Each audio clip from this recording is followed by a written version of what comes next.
Welcome to the 2023 Overwatch World Cup online qualifiers for EMEC. I'm Jim Basco, and later today I will be joined by Hex and ZP to bring you that spicy Group A action. But for now, I'm joined by Epitomes as we look to tell the story of Group B. Tala, let's go ahead and take a look at the schedule and do a bit of recapping for the week overall, right? It's been a spicy week to say the least.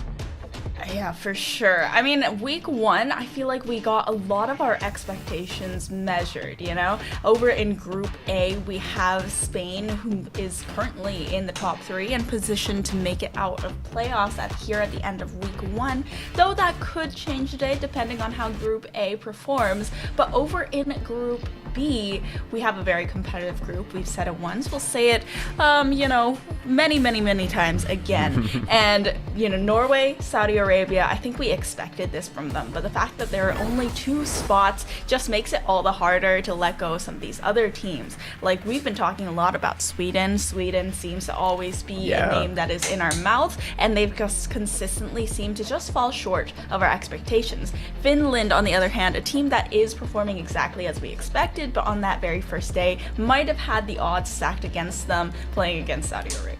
Absolutely, yeah. When you're talking about teams and titans, right, Group B is a stacked place to be. There's 8 teams fighting for contention of 2 spots, and like you mentioned, Finland, Sweden, all names that we are expecting to do phenomenally at the World Cup. But if you look at the top of Group B, like you mentioned, you've got Norway and Saudi Arabia. Not to say that these teams aren't fantastic, but this is definitely a bit different than the norm. Looking at the teams, though, when looking at their performances throughout the week, Norway and Saudi Arabia have been nothing but jaw-dropping, right? Norway with a stacked squad featuring Onigod as the point man there, just demolishing teams left and right, not even dropping a map here, Epitomes. Saudi Arabia, on the other hand, I've got to say, my favorite team to watch. I love the Middle Eastern representation, you know what I mean? The Brown Boys are on the rise here, but also just pulling out these off-meta compositions, which are obviously made possible by Yazan, right? When you have a character specialist like himself, you can just pull out the absolutely most ridiculous compositions and make them work when you've got a star-studded lineup of DPS, tanks, and healers in Quartz and the rest of that Saudi Arabian squad to make it happen. So Epitomes, today we're starting off our matches you saw on that schedule earlier with Saudi Arabia versus Turkey, followed by Norway versus Finland, and then we end off the day with Poland versus Iceland. And I couldn't tell you a clear victor for any 3 of these first matches, Epitomes. It is going to be brutal. There definitely does seem to be a very clear favorite for this very first matchup. At the very least, Saudi Arabia currently at the top of the group, right next to Norway, but Turkey yesterday definitely surprised us. Again, in their match against Sweden, we talk a lot about Sweden once again, and we think that they have such a stacked roster, with the Kevster, Sparker, DPS line, both very talented Overwatch League experienced DPSs, and Turkey came and wasn't able to completely actually do so much that we weren't expecting.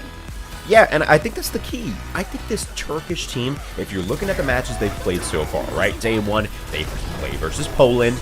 Day 3, they play versus Sweden, and that leaves them now here on day 4 up against Saudi Arabia. Sweden, I gotta say, was definitely their hottest competition yet, because like you're saying, they had a stacked roster there, but Turkey managed to pull it out 2-1. So with that said, coming into this Saudi Arabian matchup, obviously, in my heart, I'm rooting for Saudi Arabia here, but looking at the statistics and looking at the schedule, Turkey, they may put up a great fight here. So, of course, talking about the schedule once again, that's followed up by Norway versus Finland, who are obviously Norway's top of the group, not even dropped a map yet. Finland stuck at 4th right now. They're at 2-1. So a victory here for the Finnish group could be massive and skyrocket them to the top of their group.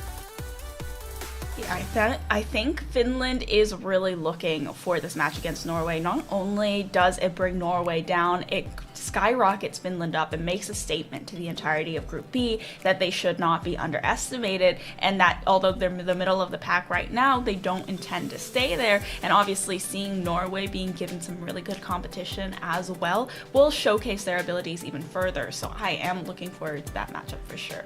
It's going to be a good time. Let's talk before we head on into the game and talk about gameplay. Let's talk about format, right? Because we mentioned that today was the last day of week 1. The EMEC online qualifier actually showcases 2 groups competing in a single round robin, first to 2 tournament. It's a single stage tournament, and it happens over 2 weeks. So 4 days of competition this week, this being the last day, and then we're back next week, Thursday, Friday, Saturday, Sunday, to finish it out and see how it all stacks up. Of course, you want to make sure that you grab those World Cup home and away skin bundles because they are now live. They will stay in the store until June 27th. You've got 2 more days to go ahead and get those. There are actually 3 bundles here, the EMEC, APAC, and America bundles. You can get both the home and away skins for all the heroes in these bundles, and they support the teams directly, right? They contribute to the World Cup prize pool. Make sure you can shop now on Battle.net or in-game in Overwatch 2. And of course, you can learn more at overwatchworldcup.com. All right, so of course, we talked about the matches that are happening today. We gave you a bit of the story and a bit of the context here. Tala, Saudi Arabia in this first matchup. Let's focus in, right? Turkey, Saudi Arabia, our premier matchup of the day. Like you mentioned, a clear favorite just determined by how Saudi Arabia has been playing, but Turkey, definitely a dark horse in this one.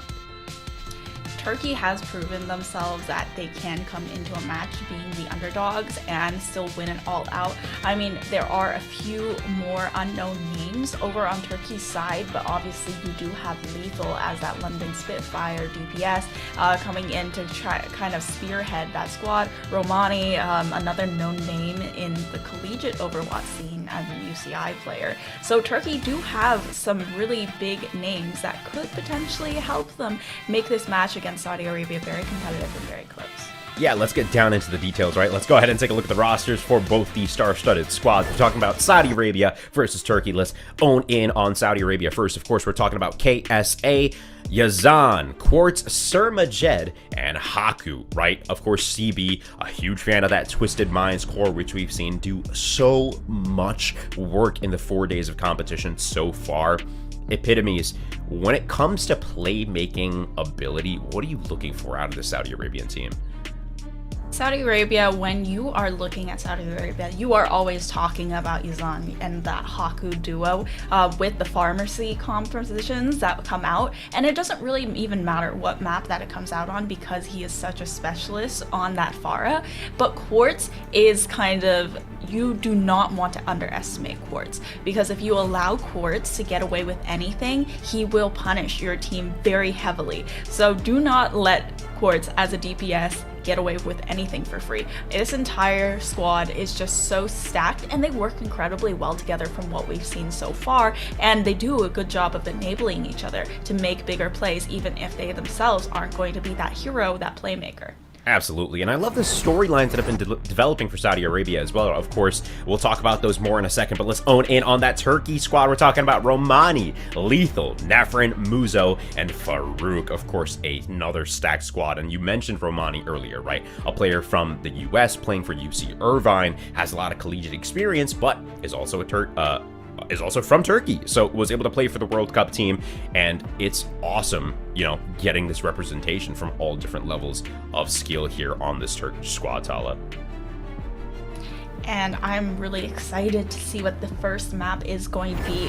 We've seen a lot of Lijiang Tower, but it's actually going to be Ilios again. Ooh. And I really am enjoying the variety in map selections we've been seeing. I feel like that first day, it was just Lijiang Tower over and over and over again. So I think that they're expanding their map pool. That's really good. But this is also what feels like Saudi Arabia's home ground, because Farah Yes. so viable on every single map. That is exactly how I feel. Ilios, when I think of Ilios, I think of getting booped, unfortunately, into the hole or off the map. But if we get to Ruins, that is where I want to see Saudi Arabia shine, right? That Widowmaker Farah combo on Ruins is unstoppable. It is so dirty. You have so many long lines of sight that I'd love to see them execute on that. Of course, we'll see what happens in this matchup, but we've got Saudi Arabia versus Turkey just underway, just around the corner. Day 4 of the Overwatch World Cup online qualifiers for EMEC about to start, Tala. Not sure. It looks like we are going to be starting on Mark?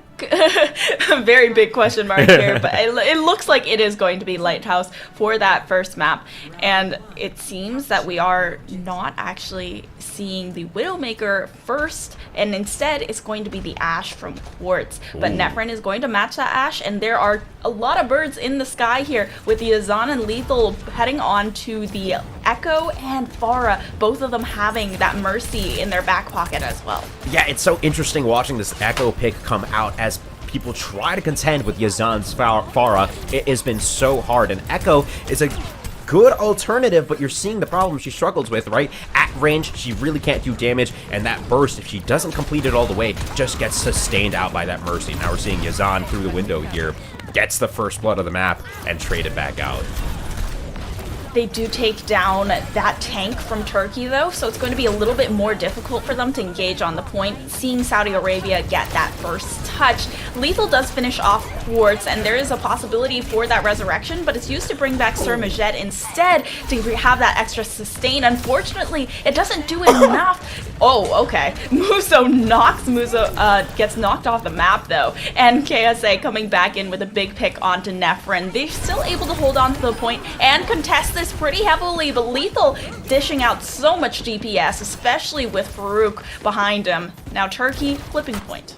Yeah, beautifully done by Lethal. Stuck in a 1v1 against Yazan is not a place you want to be, and you saw some beautiful mid-air shots coming out from Yazan, the projectile god, but dominated by Lethal there once he closed the gap. Now Lethal, unfortunately, actually meant to do that. Goes for the res down onto Farouk. Now we got 2 mercies, baby. Lethal going big there for Turkey, bringing back their support line and extending their stay in this match as they tick up on the scoreboard towards 30%. That is extremely funny, but also so valuable to have those 2 resurrections back in play, and Farouk coming back in as well. But that Bob from Quartz trying to contest that point, and does so beautifully. Romani and Muzo both going down, and Zan looking for the mirror matchup as well, switching over to that Echo instead of the Farah, wanting to match up to Lethal, and the sticky bombs are going to take down that Turkey DPS line pretty easily. Haku now bringing Sir Majed in. The burst healing will be available for this fight, and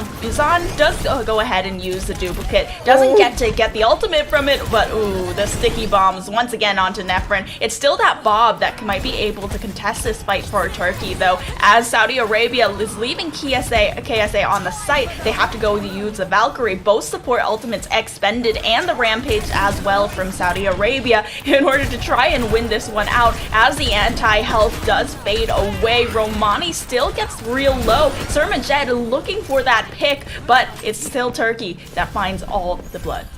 Yeah, great stuff from Saudi Arabia, right? They flip it off the back of Yazan, swap to Echo, and there was a great couple of trades back and forth. But now Yazan on Echo, Quartz on that Ashe. They're trying to take the fight to the point, and Yazan's able to open it up with a great pick down onto Lethal. Now we'll have to see if Haku goes for the res here, playing off the side of the map. Romani connects for another, equals it out. Romani goes big. And it looks like Turkey's able to keep a hold of the point as they tick up towards 65% here. Very back and forth first point on Ilios. Now for this next fight, Lethal looking like they have that duplicate in for the next fight. The Kitsune Rush from Muzo is coming back up as well. Saudi Arabia, they did invest a lot of ultimates into a fight that they didn't win the last time that they tried to defend this point. Wazan now coming back with the duplicate from Lethal. The Junker Queen has come through and is doing so much damage onto KSA. All of a sudden, they're out of a tank from Saudi Arabia, and it's going to be up to Yazan to potentially make up that gap with his own duplicate. The Bob does come through to contest the point right as Lethal's duplicate fades away, but Yazan taking down Lethal before the Bob can be even destroyed. Now the overtime has been activated with a touch from Haku and KSA, or I should say Yazan posing as KSA on the Junker Queen. The Rampage comes through, Quartz with the pick onto Nefren, and now Quartz going big. They were so focused on Yazan being pocketed by Haku on the objective that they weren't looking at Quartz, and that just enables Quartz to do so much for the squad. Turkey actually having Lethal switch over to the Soldier. Yeah, what a crazy opening. And of course, Lethal swapped over to the Soldier, gets taken out, and swaps immediately back to the Echo. And he's like, I am not having that disrespect. Saudi Arabia up at 92%, Turkey up at 99. You know, Lethal got the Junker Queen, but we saw in that ult, he wasn't able to have a ton of value, and it ended up going down as Romani, their front line, goes down. Muzo follows, and Saudi Arabia secures point one in a very back and forth fashion, Tala. Yeah, that was incredibly scary for Turkey since they had it already at 99, and Saudi Arabia, they barely nearly last fight. If it weren't for Yazan's duplicate into the Junker Queen, they wouldn't have had a tank into the fight, and Yazan was able to get the Rampage off as well. But at the end of the day, they were missing a lot, and they were at a huge deficit. It was a game-changing ultimate to be able to get that tank back in and some front line to absorb pressure for Saudi Arabia. Absolutely. A fantastic, focused effort from Saudi Arabia as we head on into Ruins, my favorite map, man, I gotta say. And we're seeing the Widows pop out from both sides. Quartz, we just seen him do amazing things on this character. Nefren up for a Goliath of a task ahead of them. Let's see how these two teams delve at it as both teams try to vie for middle control of the map now.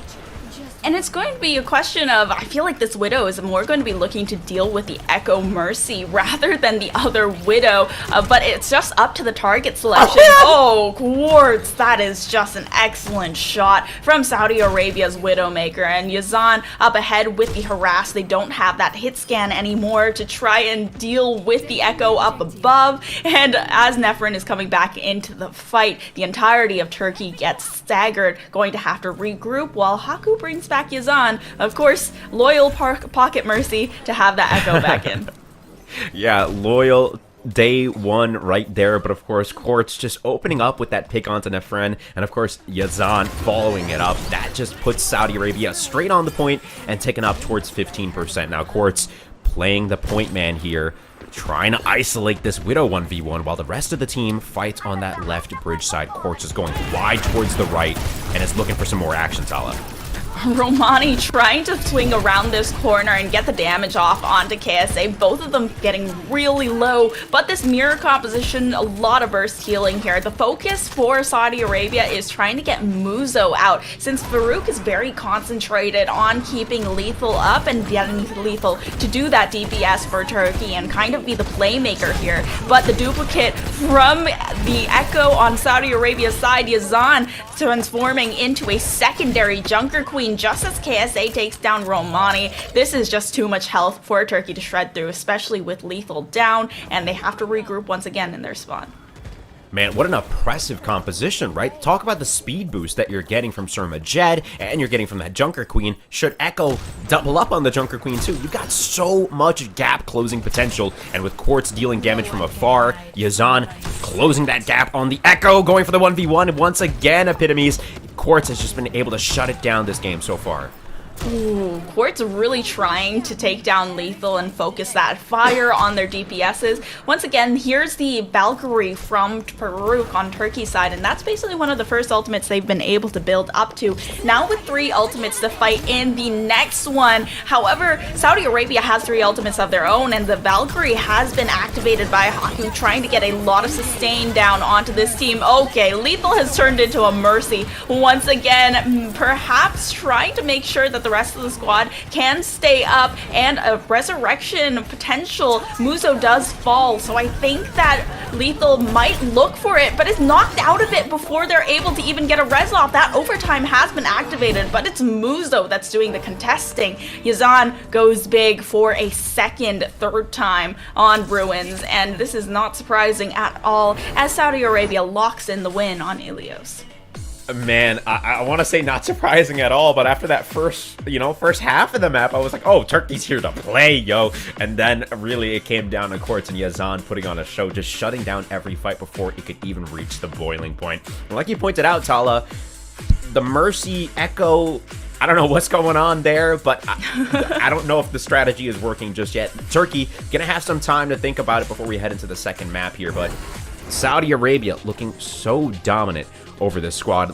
Taking a look at some of these replays here on Ilios, right? The first map, Lighthouse, and maybe this is something that we'll think about heading into the second map here. When it's a more tight point, it seems Turkey has a bit more success. If the lines of sight are long, however, Yazan and Quartz are just tearing them up. Would you agree, Epitomes? I definitely do think that is the case, and I want to commend Yazan on the switch onto the Echo to try and counter Lethal. It's definitely a lot easier to hit a flying target as Echo than it is as Pharah. And, you know, Pharah and Echo, they're not exactly the same, but they do tout similar play styles, so I'm really glad that they were able to make that one work, and it does show a little bit of versatility on Saudi Arabia's side, because everyone's always saying, oh yeah, Yazan is a Pharah player, but I guess he can play something other than the Pharah. We've seen him play the Sojourn too, and it was actually really good. I was really not expecting how well he played that. So Saudi Arabia taking that first map, and we knew that Ruins was probably going to be the nail in the coffin for Turkey if they didn't win that first round. Yeah, absolutely, I agree. Game 2 for Saudi Arabia versus Turkey, just around the corner. It'll be Escort, and we'll be back right after this break with all that action.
Map 2 of the series between the Kingdom of Saudi Arabia and Turkey continues now. I'm your host, Jim Basco, and I'm joined by Epitomes as we bring you all the action here today. It is the final day of competition in Week 1, and we just watched the Kingdom of Saudi Arabia put up a good fight against Turkey in the first half of Map 1, and then absolutely rolled them in the second as soon as we hit the ruins, Tala. How are your feelings in that first map? Coming into Map 2, what do you think they're going to have to change?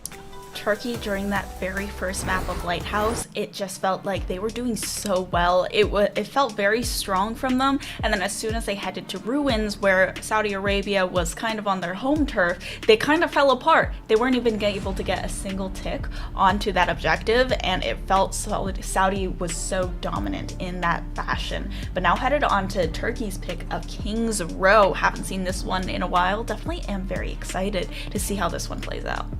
Yeah, when I think about King's Row, man, you know, and maybe it's just because I'm a Widow main myself, but I think about Widowmaker. King's Row has tons of verticality, has tons of long lines of sight, especially for that first point, right? What I'm expecting is we get a little bit of a standoff, we get a little bit of a duel between Quartz and the respective DPS on the Turkish team, and if that goes well for the Turkish team, I think they'll be able to hold this point, but man, Quartz is so dominant on that Widowmaker, and that's not even talking about Yazan and the pressure that he's putting on this Turkish squad. So for King's Row, man, I think you're right. I think Turkey, this is their pick. Maybe they have a strategy here. Maybe they're going to use the back rooms a bit more, play a little bit more retake, and get a bit more brawly on the point. But as we head on into the map, looking at these comps, Tala, how are you feeling? Okay, well, I never trust attackers that are sitting inside of their spawn comps because there's no way they bring out the Doomfist unless, and the Lifeweaver, no. I feel like this is definitely going to be maybe a more brawly comp. The Hanzo is an actual possibility. I think the Lifeweaver is really just there to kind of boost Quartz onto that first shot and try and see if they're able to get some early pickoffs. The Doomfist, question mark. But Haku, if Yazan does decide to go onto this Pharah, it's going to be a Haku Mercy, just like we expected. Yeah, absolutely. Saudi Arabia opting for the classic Pharah, Widow, Mercy, Sigma, and Baptiste comp, while Turkey definitely has something more brawly. So we're going to have to see how this one pans out, Epitomes. Ooh, Yazan taken down lethal early, and May is really the brunt of all the stalling power for Saudi Arabia. Quartz able to get onto the high ground closer to that point, and KSA has just kind of brute forced himself through that entirety of that chokehold. Didn't even put up a big fight from Turkey to get themselves onto this first point. Already a first tick. Oh, nice shot from Quartz as well to take down Romani and Muzo. Now without a tank and down one support, and it's going to be the flex support as well. So it's going to be a lot more difficult for them to try and contest. Actually, they're not even going to make an attempt. They're still inside their spawn, and Quartz has a sightline straight into it. They could potentially just get picked off while sitting inside of their spawn room. But now that the spawn has moved back, they're allowed inside that room now. And Yazan looking to bully a little bit further with the Mercy right by its side, but Quartz is able to get that healed back up. Man, from when Overwatch was released, this is the strategy. You take those long lines of sight, dominate the first point, and then play advance, and that's exactly what Saudi Arabia is doing, leaving Quartz completely unanswered as Yazan and Quartz both tick up towards their ultimate abilities. Quartz popping that info sight, getting all the information in the world, and just having a fantastic time playing skeet shooting. Finds lethal there, and, you know, off the back of Yazan's ulti, close range, Muzo does find him. Saudi Arabia are just taking so much space, Hala. Yeah, it's not even just the fact that they look very, very dominant here. It's also the fact that Turkey doesn't even have a way in to contest the point. They are just forced all the way back every single time, even though they do have now Nephrin switching onto the Sombra, since they're realizing they need some way to bully this Widowmaker. And Farouk should be able to taxi them all the way to that point, but they're able to get point B without even much of a contest, and 5 minutes left over. That is just such a large time bank to be going into, and Turkey, it seems like the fight might have gone out of them after that Ruins fight that they lost, and ooh, Yazan, nice knockback to get Romani out of the fight as well. It's a brutal, brutal situation to be in if you're Turkey. You've been getting staggered from the first point, and like you mentioned, 5 minutes and counting, and the stagger continues, right? Quartz finds Lethal. They found Romani shortly before that. They've always been down a player, this Turkish squad, because Saudi Arabia excels at this range. And if you can't do anything about it, right, you've got Nefrin on the Sombra to try and contest the Widow wherever she may be, but Quartz is having a great time. He is just hanging out. No one cares about him. And he is finding kill after kill. Now on a 10-player kill streak. Make that 11 as he is just sitting up on this high ground, Tala. Yeah, they're forced to use that sound barrier, but these ultimates are just kind of throwaways at this point from Turkey. They do have Lethal's duplicate. They could potentially find something here, and it's the Sigma that comes in from Lethal. Of course, Yazan uses the barrage, but finds Muzo. They're out of all of their sustain for this fight. Romani picks up on the Doomfist, but 4 minutes, 30 seconds, completely uncontested, so dominant from Saudi Arabia. King's Row has completed its first round, and it's 3-0. What?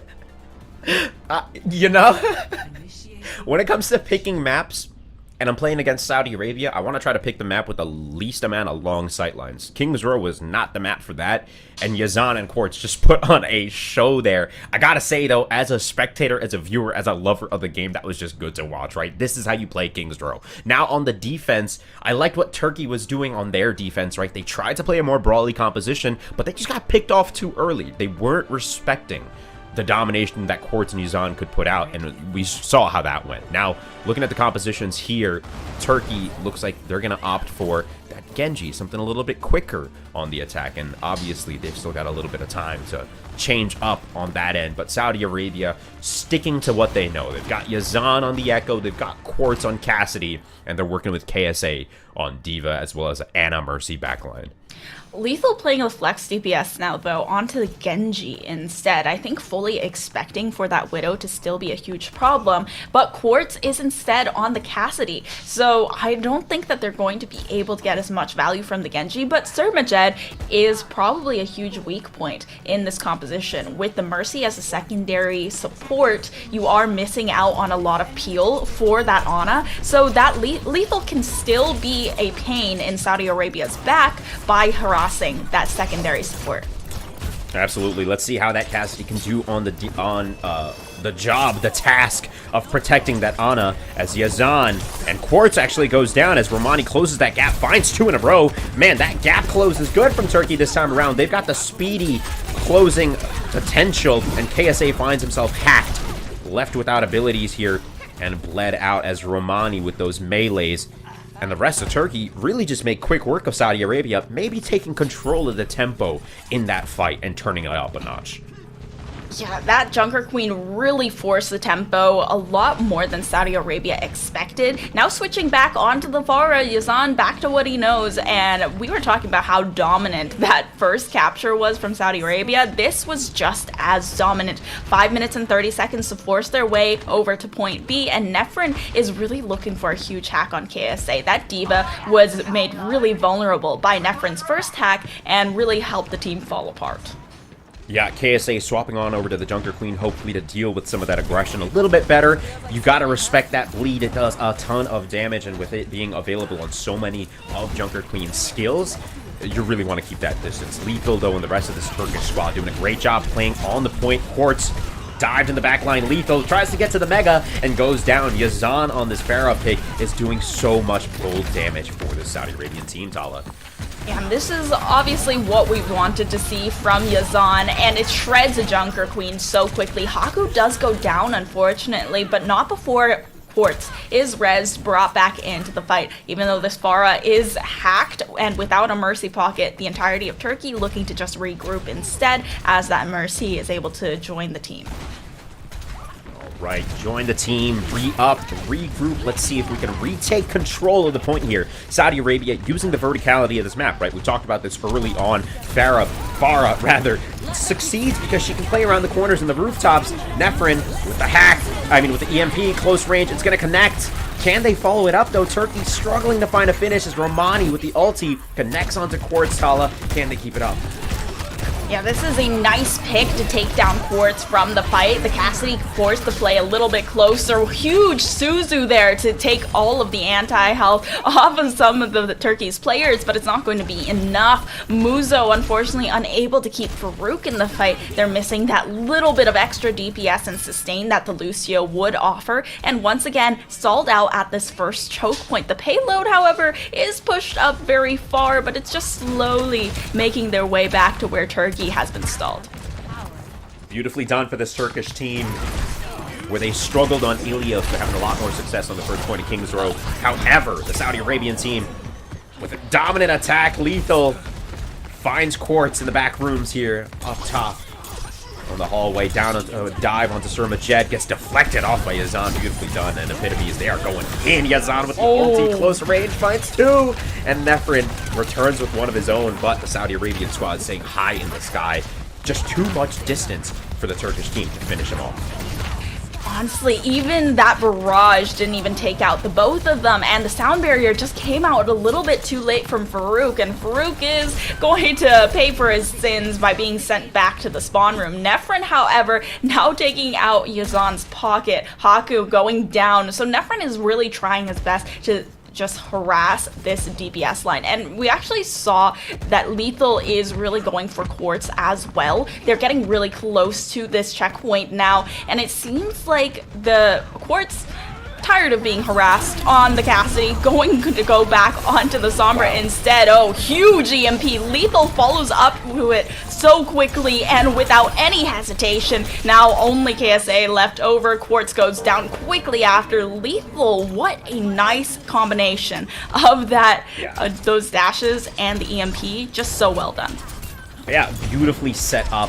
Great teamwork from the Turkish squad. That's what we need to see. You know what I mean? They're playing this close range composition. You gotta work together. You gotta stagger your abilities. And a great EMP followed up by just good execution from the Turkish squad is leading to Muzo finding back-to-back kills here. Huge for Turkey, rather.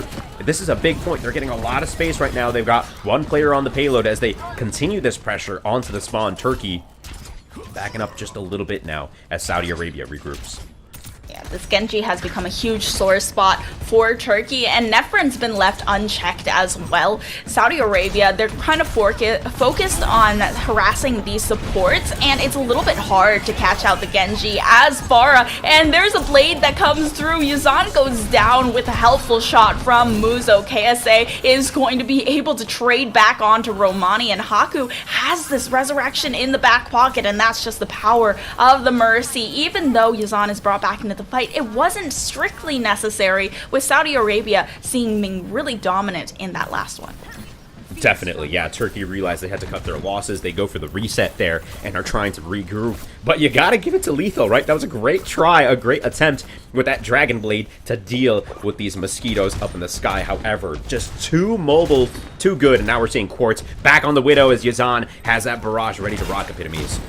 Yeah, Quartz going back onto the Widowmaker, I feel like it's going to be a lot more comfortable for Saudi Arabia, but it's also very easy to get harassed by both the Genji and the Farah, and they're really just trying to put so much pressure onto this Widowmaker. Yeah, Lethal coming in from behind. The Rampage does come through from KSA, but there's no follow-up from Saudi Arabia, and just no time as the effect of that ultimate does wear away. The Kitsune Rush from Surma Jet might be able to bring them back into the fight, but it's an EMP to counter from Nefrin. However, Nefrin brought down by a Res Quartz, and oh my gosh, I've never seen a barrage find that much of value at this high level. Yazan able to find two and just clear out the rest of Turkey, whittling down the timer very low now despite that first checkpoint. I love the way the Saudi Arabian team is playing on this third point. It's hard to make Farah work because the enemy team, the attacking team, has tons of ways to get up to your high ground. When you've got Quartz and you've got Farah, though, you can split them up, which is exactly what we saw, and now the attacking team has to deal with opposition from completely different places. Turkey, they want to dive bomb you and focus on one area. If you make them split, they'll fall apart, and that's why you saw Yazan find so much value on that barrage. Saudi Arabia playing this excellently right now, only 45 seconds left on this defense. Quartz is doing his best to keep control of these LOSs as well, and the cart has already been pushed halfway back to the last checkpoint. There's a Widowmaker ultimate, keeping vision on every single one of these players, and especially neutralizing the Sombra that wants to get behind these players without much detection. Now Farouk with the sound barrier could potentially help as a Kitsune Rush comes through, but there's not many ultimates from Saudi Arabia that are available, other than that barrage which is coming up, and the Valkyrie. Sir Majed and Quartz both falling could mean disaster for Saudi Arabia. It seems like Yazan is going to try his best. The barrage now available. The Suzu forced out in order to save Muzo's life, but Yazan has to be the one to touch, and as a Pharah, you don't want to be too close to the ground. The barrage does come through and removes Turkey's tank as a factor. However, there's no one touching. Quartz as a Widowmaker doesn't want to touch. KSA does switch on to that Diva and is able to test. What's the C9? The C9 from KSA! What just happened? No, oh man, it was so close. Saudi Arabia, they did a fantastic job, right? They recognized we just got rid of Romani. All we have to do is regroup and then contest it at the last possible second. They are not going to be able to stop us without their tank. They get off for just a millisecond too long, their epitomes. Oh man. That is unfortunate. Saudi Arabia giving up point number 3 there to Turkey. You know, like, it's just so tough. But now we're on the flip side, right? Saudi Arabia have 4 minutes and 32 seconds to try and crap a point here. So I think they, they've got a little bit of time to make something happen. Let's just say that, epitomes. Yeah, how much time does Turkey have? 0. No. So, I mean, Saudi Arabia, that was a little bit of a troll, I have to admit. But, and you can see in chat they're trying to convince Turkey to 1v1 them on Torb for the map, by the way. That is so funny. Oh my god. If you win, we AFK. What in the world? They're throwing their map.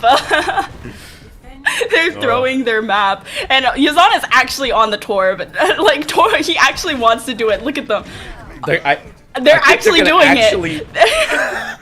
No way! They're actually going to Torb 1v1 for the map. Yazan versus Lethal. Place your bets in chat. Place them right now. Yeah, call it right now. Who do you got, Jimba? Get your points in, ladies and gentlemen. Right now, Lethal versus Yazan. We've got a Torb 1v1 for the centuries here, forming before our eyes, epitomes. Is this allowed?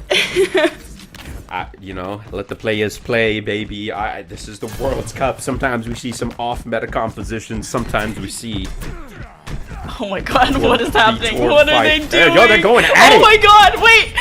Yazan looks like... Okay. Yazan almost goes down. He's one hit away from going down, but comes out on top over Lethal. No E. I did see them say that in the chat. No E? Yazan did use his E, so... I don't know what you want to say about that, but it was a good game between these two squads. Saudi Arabia taking it 2-0 over Turkey here. Honestly, you can't blame Turkey. They put up a fantastic effort against this squad, but Saudi Arabia, long sight lines, dominant performances. You can't beat it, epitomes. Okay. I'm just kind of taken aback by the fact they actually agreed to Torb 1v1 for the map, and they were like, no E, but they still took the point, and they didn't wait for the respawn, and I wasn't sure what was happening there, and maybe Turkey feels a little bit rubbed by that last one, but Saudi Arabia, they do take the series 2-0. Could have gone differently if, Yazan died in the Torb 1v1, That's and true. they'd stay true to their word, and they're like, yeah, we'll AFK. Don't worry about it. It really could have gone either way, and the Turkish team, they made it to that 3rd point, so there's something about them. And they did take that 1st point very dominantly, so there are glimpses of greatness in this Turkish squad. However, the Saudi Arabian team has just proved to be too much of a task to deal with, and they win 2-0. And with that, I believe Saudi Arabia is in number 1 for standings in Group B. Of course, Norway has yet to play, so we'll see how that all shakes down. But we are, going to go to a quick break as we set up Norway versus Finland just around the corner. We'll see you shortly.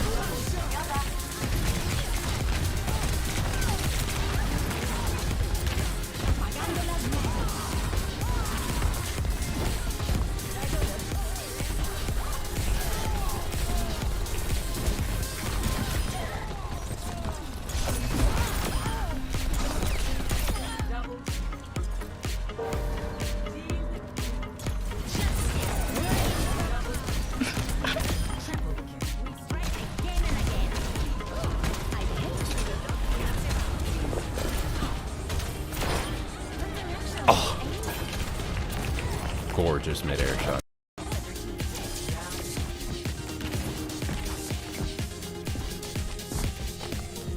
He said no E.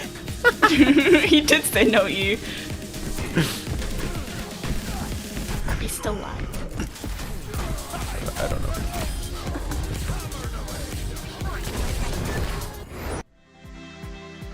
Yeah, cool. Great stuff overall. Yeah, it's just amazing to watch, man. Quartz, Pharah, we talk about it all the time. Long lines of sight, beautiful gameplay. Yeah. Just so good to watch. When you talk about high skill cap heroes, Widow and Pharah are the ones that come to mind. That was really dominant by them. With that said, though, like we said, we are going to get Norway and Finland set up for y'all just after this short break. Of course, they're competing for the top spot in Group B, so there is a lot at stake here. With that said, we're going to head to a quick break and we'll be back on the flip side. See you soon.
Welcome back to day 4 of the Overwatch World Cup online qualifiers for EMEC. I'm your host, Jim Basco, and of course I'm joined by Epitomes. We just watched the Kingdom of Saudi Arabia take Turkey 2-0 in very dominant fashion. They went to Ilios, they went to King's Row, and it was great on both maps. However, now we've got match 2 lined up for y'all. It's Norway versus Finland. Epitomes, give me a bit of the context here before we hop into this one?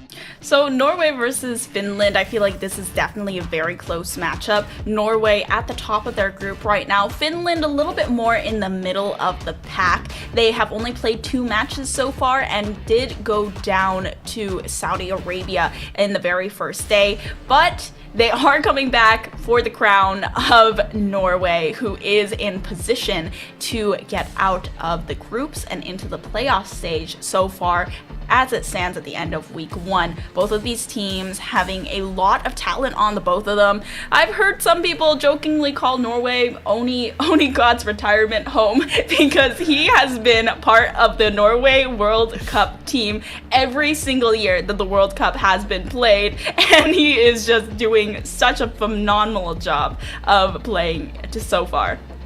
Yeah, you know, it's hard to keep a legacy alive for so long, especially in a game like Overwatch, which has changed so drastically in its lifetime. However, Onigod somehow maintains to stay on top. Let's take a look at the schedule right now so we can show you the match that's around the corner and the match we've got for the rest of the day. Of course, we started with Saudi Arabia versus Turkey, 2-0. The first map was close, the second map, not so much. Just around the corner, we've got Norway versus Finland, which Tala queued you up on. Followed by Poland versus Iceland. Later today, Great Britain versus the Netherlands. Of course, that'll be when we swap to Group A. Belgium versus Portugal, Spain versus Italy, and then Denmark versus France, which is also bound to be a fantastic game. So you're going to want to make sure you stay tuned in for all of that. With that said, though, let's talk Norway. Let's talk Finland. Let's take a look at the rosters and see what is going on for these teams. Because like you mentioned, Norway, man, Onigod cooking with the rest of the squad here. Made up of Isaac, Psycho, Mimio, and JP Epitomes. Talk to me some more about the players on this squad.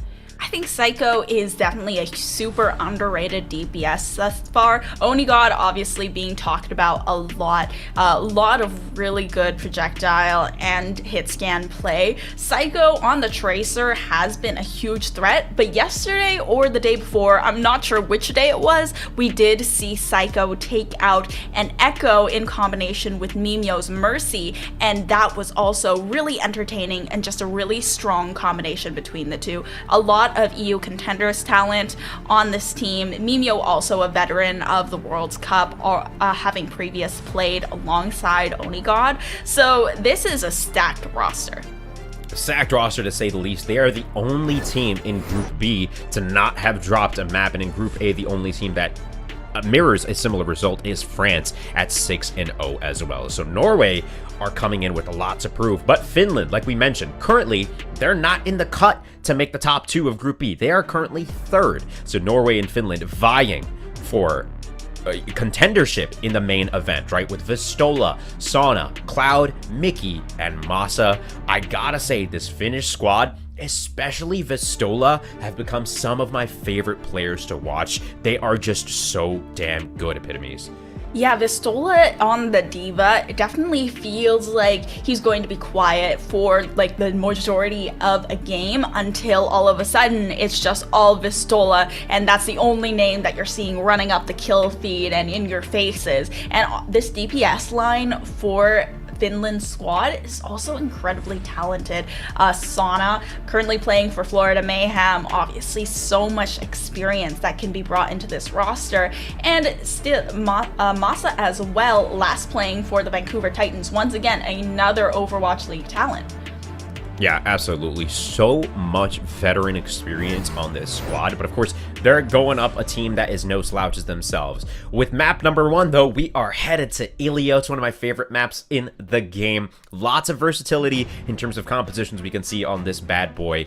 So honestly, Norway versus Finland, 2nd and 3rd, vying for that top 2 spot. Like we mentioned earlier, only 2 teams of Group B move on to the main event, and 3 teams of Group A. So stakes are high, tensions are high, as we are in the last day of week 1, match number 2 here, map number 1 of Norway versus Finland, just around the corner, Tala.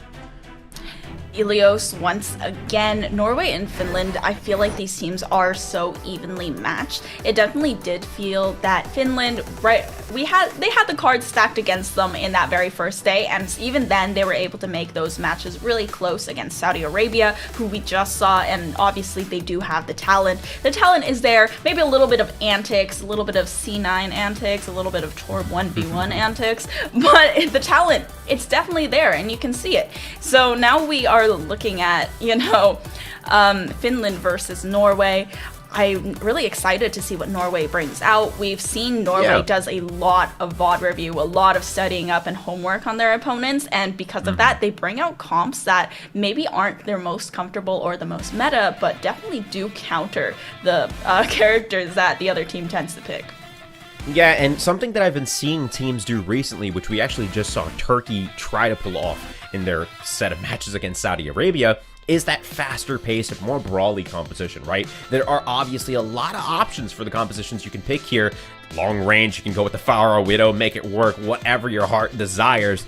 But Norway specifically strives in those quicker engages, closing the gap, getting in your face, and fighting a very brawly style. So with that said, we're going to head to a quick break as we get Norway and Finland ready for y'all. So don't go anywhere. It's going to be a banger, and we'll see you shortly.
Welcome back to the Overwatch World Cup 2023 online qualifiers for the EMEC region. I'm Jambasco, that's Epitomes. You know the deal, baby. We've got Norway versus Finland just around the corner. Of course, we'll be heading to Control for the first map, but if you missed the context here, this is the end of week 1, right? Today's the end of week 1. We're just in match 2. We've got 7 for the day.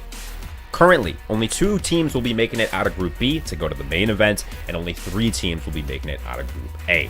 Norway versus Finland in this match, Tala, they'll be fighting for that top 2 spot, which of course will be determined by the end of next week.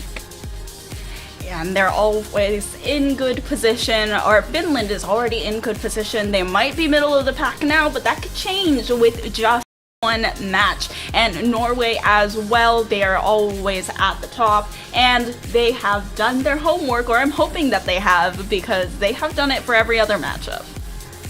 Absolutely. Let's see if we can... Oh, yes, obviously we're going on to Ilios. I'm looking at the lighthouse right there, baby. Yeah, we talked about this a little bit before, right? Ilios gives you the opportunity to work with a ton of different team comps, and with 10 seconds before both these squads load on in. We're talking Norway, we're talking Finland. Things to note, things we've seen historically, Norway likes playing a little bit more of a brawly composition, and that's exactly what we're seeing them lock in off the rip, right? Onigod on that oh-so-familiar Genji, Psycho flirting with a bit of Echo. We're seeing a little bit of Orisa, some Mercy, and some Moira as well. That May, however, I wouldn't be surprised if they lock that in, because it's been an oh-so-popular pick in this tournament. I mean, Onigod has been known for a lot of his May gameplay, so I would not be surprised that they take out that May. Mimio Psycho, that's always a really good combination. We've seen them be incredibly aggressive with it as well the other day. JP, excellent flex support, and can definitely keep this team healed up. Isaac on the Orisa, very interesting, but I think their goal might be to get some really good knockbacks and take these people off the objective, and it offers a little bit of extra peel as well for that support. Psycho already with the pick onto Masa, and you know, we would expect for Mimio to be pocketing Psycho, but he didn't even have the pocket when that during that first fight. Although Finland, they do get first turn. Isaac taking down Sana, and they're trying to get rid of these Symmetra turrets that have been lined up around the objective. Yeah, beautifully done from this Norwegian team. They have Psycho in that back window. Oh, it blended into the wall. Isaac, they're going to flip the point. Norway, they let Finland get to 19% before taking it back, but Norway just did such a good job. They had Psycho, like you mentioned, in the back, destroying the backline, and you're seeing Mickey and Masa, both of them swapping off their support picks. So working with obviously lower ult charges here, Norway is on the point right now. They are holding, and they're ready to catch this push. Yeah, and I really like their patience in that first fight from Norway. The switches do come through. Sana sitting on top of these Cassidy now, and already the duplicate from Psycho coming through, though this Annihilation is going to come up before Vistola even got their own Annihilation. Of course, there's the Annihilation from Psycho. The Blizzard on the site, though. Cloud is able to take a lot of space here. Onigod was the first to pull the trigger on that Blizzard, however, and Finland, they do take back objective and recap with the help of it. However, Psycho is going to come back in with Mimio at his back, and it's going to make it all the easier for them to flip point again. Yeah, really back and forth from Norway and Finland now. 45% on the board for Norway, 31 for Finland. Norway getting a little bit aggressive here. They're trying to play off the site, buy themselves some more time, buy themselves some more percentage points, as Masa and Finland with the sound barrier ready to rock, looking to create a play off the back of that initiation. Isolating Onigod here in the corner could be huge though, Epitomes.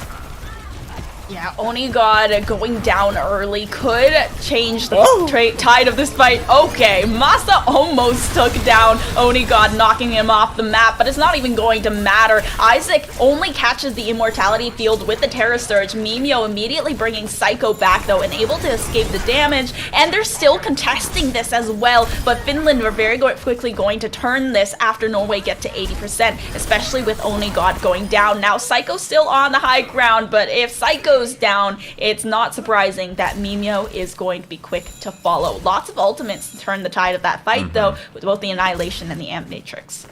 Yeah, I'm surprised almost to see Isaac still on the Orisa. Of course, when we're talking point control, I gotta give the edge to Vistola, right? In those close quarter situations, the Ramatra is just so damn strong. Finland staying on those picks. They've still got the sound barrier ready to work. Cloud and Sauna, they're ticking up towards their ultimates. Onigod walls himself in for the contest here, sends out the Blizzard, and sits on inside of it as Vistola gets slowed down, taking chunking damage. The sound barrier is deployed, Epitomes, and Finland able to find 2 in a row to start this fight. Yeah, Onigod tried really hard to turn up the tide of the fight with the Blizzard, but unfortunately, it's not going to make it. Psycho just barely escaped with the help of a health pack there, but Finland able to hold on to the point, and Norway is unable to turn it. However, Psycho turning into Cassidy, interesting choice, but can't find any targets just yet. Really looking for that high noon early. The nade does get hacked, but the high noon from Sana does come through first. The immortality field from Mixi does come through, as well as that amp matrix, getting a lot of damage down. Oh, Finland with such a huge EMP on Cloud to take down every single member of Norway, and there's no way for them to contest this overtime any further. You gotta give it to Finland, man. They got all the ultis they needed, and they used them at the perfect times. You saw Sauna pop that Deadeye, get immortality fielded, and was able to stall for so much time. As soon as that time was up, boom, EMP, and trying to take back a point with no abilities definitely sucks, Epitomes. So Norway kind of handicapped there at the end by Finland. Beautifully done from that squad. Went super back and forth, but now we're on to Ruins. It's a totally different game if you want to play it that way. Finland and Norway, though, opting to stay, for the most part, with pretty similar comps as the first part of this map. Yeah, not surprising. JP probably only going to stay on the Lucio for that quick speed boost at the beginning before heading on to the Kiriko once again. I think that Finland's team composition is just doing so well. Norway has to really be up close in their face, and Sauna now on the Ashe is going to make it a lot easier to deal with the Psycho Mimeo combo. That Echo Mercy in the sky, a big threat for the Ashe here. Yeah, absolutely. Psycho doing a good job of just connecting with all the sticky globs from that far. He was at the statue and then dips on out of there with that shift ability. Sauna trying his best to put some pressure down from above, but he is just getting suppressing fire thrown his way as Finland are able to get the first cap here. Isaac is going wide on the point and getting close to the ramp to try and create some space for their squad, Epitomes, but it's not working out that great. Yeah, Isaac still on the Orisa, trying to destroy a lot of the projectiles being thrown their way with the javelin spin, but Mixi just has so much sustain and healing here. It's hard to get rid of any of these players, and Isaac getting booped off the entirety of the map, resetting to join the team. Yeah, I really like the swap now from Onigod. I was about to say, it doesn't look like Norway has a ton of consistent damage, right? Echo can find that damage consistently if you can hit your targets, and if they're all hiding behind a Ramatra, it could be tough, you know what I mean? So now Oni on the Hanzo, taking some high ground control, lots of elevation available to him, Epitomes. Let's see how this one works out. Yeah, they've still been unable to cap this point on Norway's side, and Norway looking like they might have met their match. Psycho switching onto the Ramatra, though, with the duplicate, but already getting so low because of the dynamite, and there's not much that they can do. The Mercy cannot out-heal the damage, and no annihilation is built up to because of it. Now just having to go back into the good old Echo form, while both of the support ultimates come through. The Valkyrie and Kitsune Rush both coming out. However, the Terra Surge in the middle of the objective, taking down Masa, a little bit less sustain on the team of Finland after that sound barrier has already come out as well. Now the Annihilation does come through, but the healing from Norway might be too oppressive for this Annihilation to finish them off. Vistola stays alive for a second, but if Vistola does go down, then it would be a huge staggered spawn. However, the supports do come back into the fight just in time. The Javelin throw to try and suppress them closer to their spawn and allow Norway to build up some of the charge on site. Beautiful team fight for Norway. That could have been the end of this map number 1 had it gone any other way. pushing Vestola, even in the middle of that annihilation, off the point. Definitely hard to do, but they get it done as the Dragon Strike comes in onto the site. It's not going to connect with much, but it'll definitely zone that Finnish squad off the site. Norway contesting, doing their best as Finland got 3 on it. They find 2 picks, and they're ticking up towards 90% here. Yeah, Finland, their fight and their ultimate cycling, it is just so oppressive and so well done and intentional, while Norway, they are building up to that Kitsune rush very, very quickly, but the only person that touches is Isaac. The overtime is going away too fast and too quickly, and Norway, they don't even have a way in. This is the first map that Norway has dropped, and they dropped it to Finland. They dropped it to Finland pretty hard, too, man. That was... you gotta give it to the squad of Finland, right? They are so composed in those longer team fights where we saw Norway try to come in. You see Vestola in that boy, just sustaining for days. The Maywall isolating players left and right epitomes. It was just a masterclass of playing that brawl composition, almost better than Norway did. Yeah, that was just such a brutal map. This first round was very close, but the second time when they got to Ruins, it seems like they just weren't cracking the code against this Finnish squad. They just couldn't do anything. They had that Orisa on Ruins against the Ramatra, and Psycho started things off really well with the duplicate into the Annihilation to try and get Norway onto that point, but they could only get a very small percentage, and they invested almost everything into getting that little percentage. The cycling and the composition from the Finnish squad might have just been a little bit better because the fact that they have that sound barrier on their side alongside that amp matrix. There's a lot of damage that can be dished out by Team Finland, and they have nothing that can counter it. The Valkyrie doesn't have enough sustain, certainly, to heal up the entire squad the way a sound barrier might, and even though the Kitsune Rush might be on par with the Amp Matrix, the Amp Matrix is just built up that much quicker.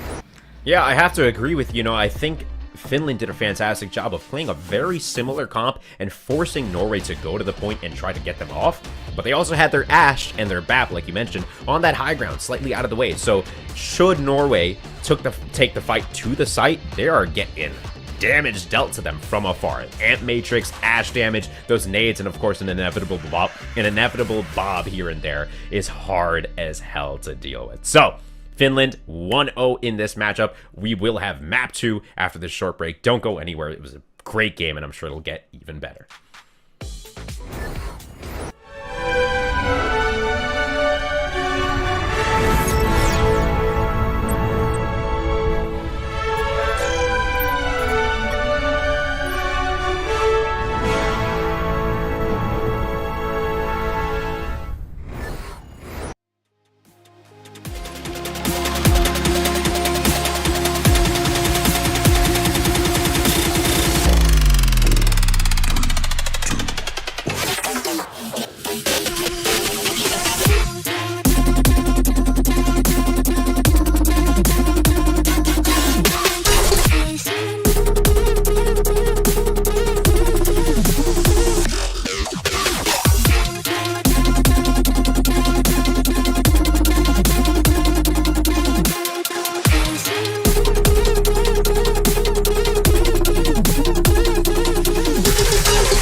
Welcome back to Day 4 of the Overwatch World Cup 2023 online qualifiers for the EMEC region. I'm your host, Jim Basco, and of course, I am joined by Epitomes, and we just had map number 1 of Norway versus Finland. Epitomes, break it down for the people that may just be joining us right now. We were headed to Ilios just now, and we just saw a lot of good gameplay from both of these teams, but it seems like at the end of the day, Finland did come out on top. They were playing a heavy brawl comp with Lucio Bap, and they also had the Ramatra to come out as their front line. But now, our losers, Norway, the first map they've dropped in this entire tournament thus far, by the way, are headed over to King's Row, and they're going to be taking us to the land of the Widowmakers, the Hanzos, and those really long-range angles. Absolutely. We are headed to Great Britain. King's Row, a familiar map for probably everyone that's ever played Overwatch, so shout outs to y'all. You made this possible. But yeah, man, Finland taking a map off of Norway. Norway, prior to this match, was 6-0 at the top of their group, okay? Or rather, prior to this day starting. Now that this day is in match 2, Saudi Arabia in the number 1 spot for Group B. Norway in second right now at 3-0. Finland at third at 2-1. So with these map scores shifting, Finland is making their way up, and if they take this series, they will be dethroning Norway out of that position. And if you don't know the format here, Epitomes, and the rest of y'all watching, 2 from Group B, 3 from Group A, move on to the main event. So it is imperative that these teams win as many of these map points as they can. Already, we see that the Finland squad is going to go ahead and pull out the Widowmaker and that Cassidy. So 2 hit scans on the side, but on the side of Sweden, it seems like, sorry, why did I say Sweden? Norway. Norway is taking out Psycho and Mimio with on the Echo Mercy again. Yeah, really interesting. Double hit scan on the offense here. I like this a lot better. Sauna on the Ashe does have a bit more range and utility for this map specifically, especially that vertical jump. Cloud trying to start things off with the Widow, looking like he drops down and swaps onto the Sombra. Sauna going to be the main damage here. Cloud going to obviously try to get into that backline as Norway. With their setup, they've got more of a brawl comp going. Isaac on the Arita, Oni got on that Mei. They want Finland to get on and then try to isolate them Epitomes. Let's see how it breaks down. Yeah, they're easily able to break that first choke and wrap around the statue already, but it seems like they're also trying to aggress into this little room. That Dynamite putting a lot of pressure on the supports as well. Mimio taking the brunt of the damage, and Cloud now making Isaac fall with the help of a handy little heal. Without the front line now, it's going to be a tough one. Mimio could have a res in the back pocket, but it's right in front of the face of the enemy team. Instead, going to go ahead and res JP, who will be able to bring the team back to higher health. However, they still aren't looking to contest this point just yet, especially since Cloud is just harassing the back line just a little bit more. Onigod going down.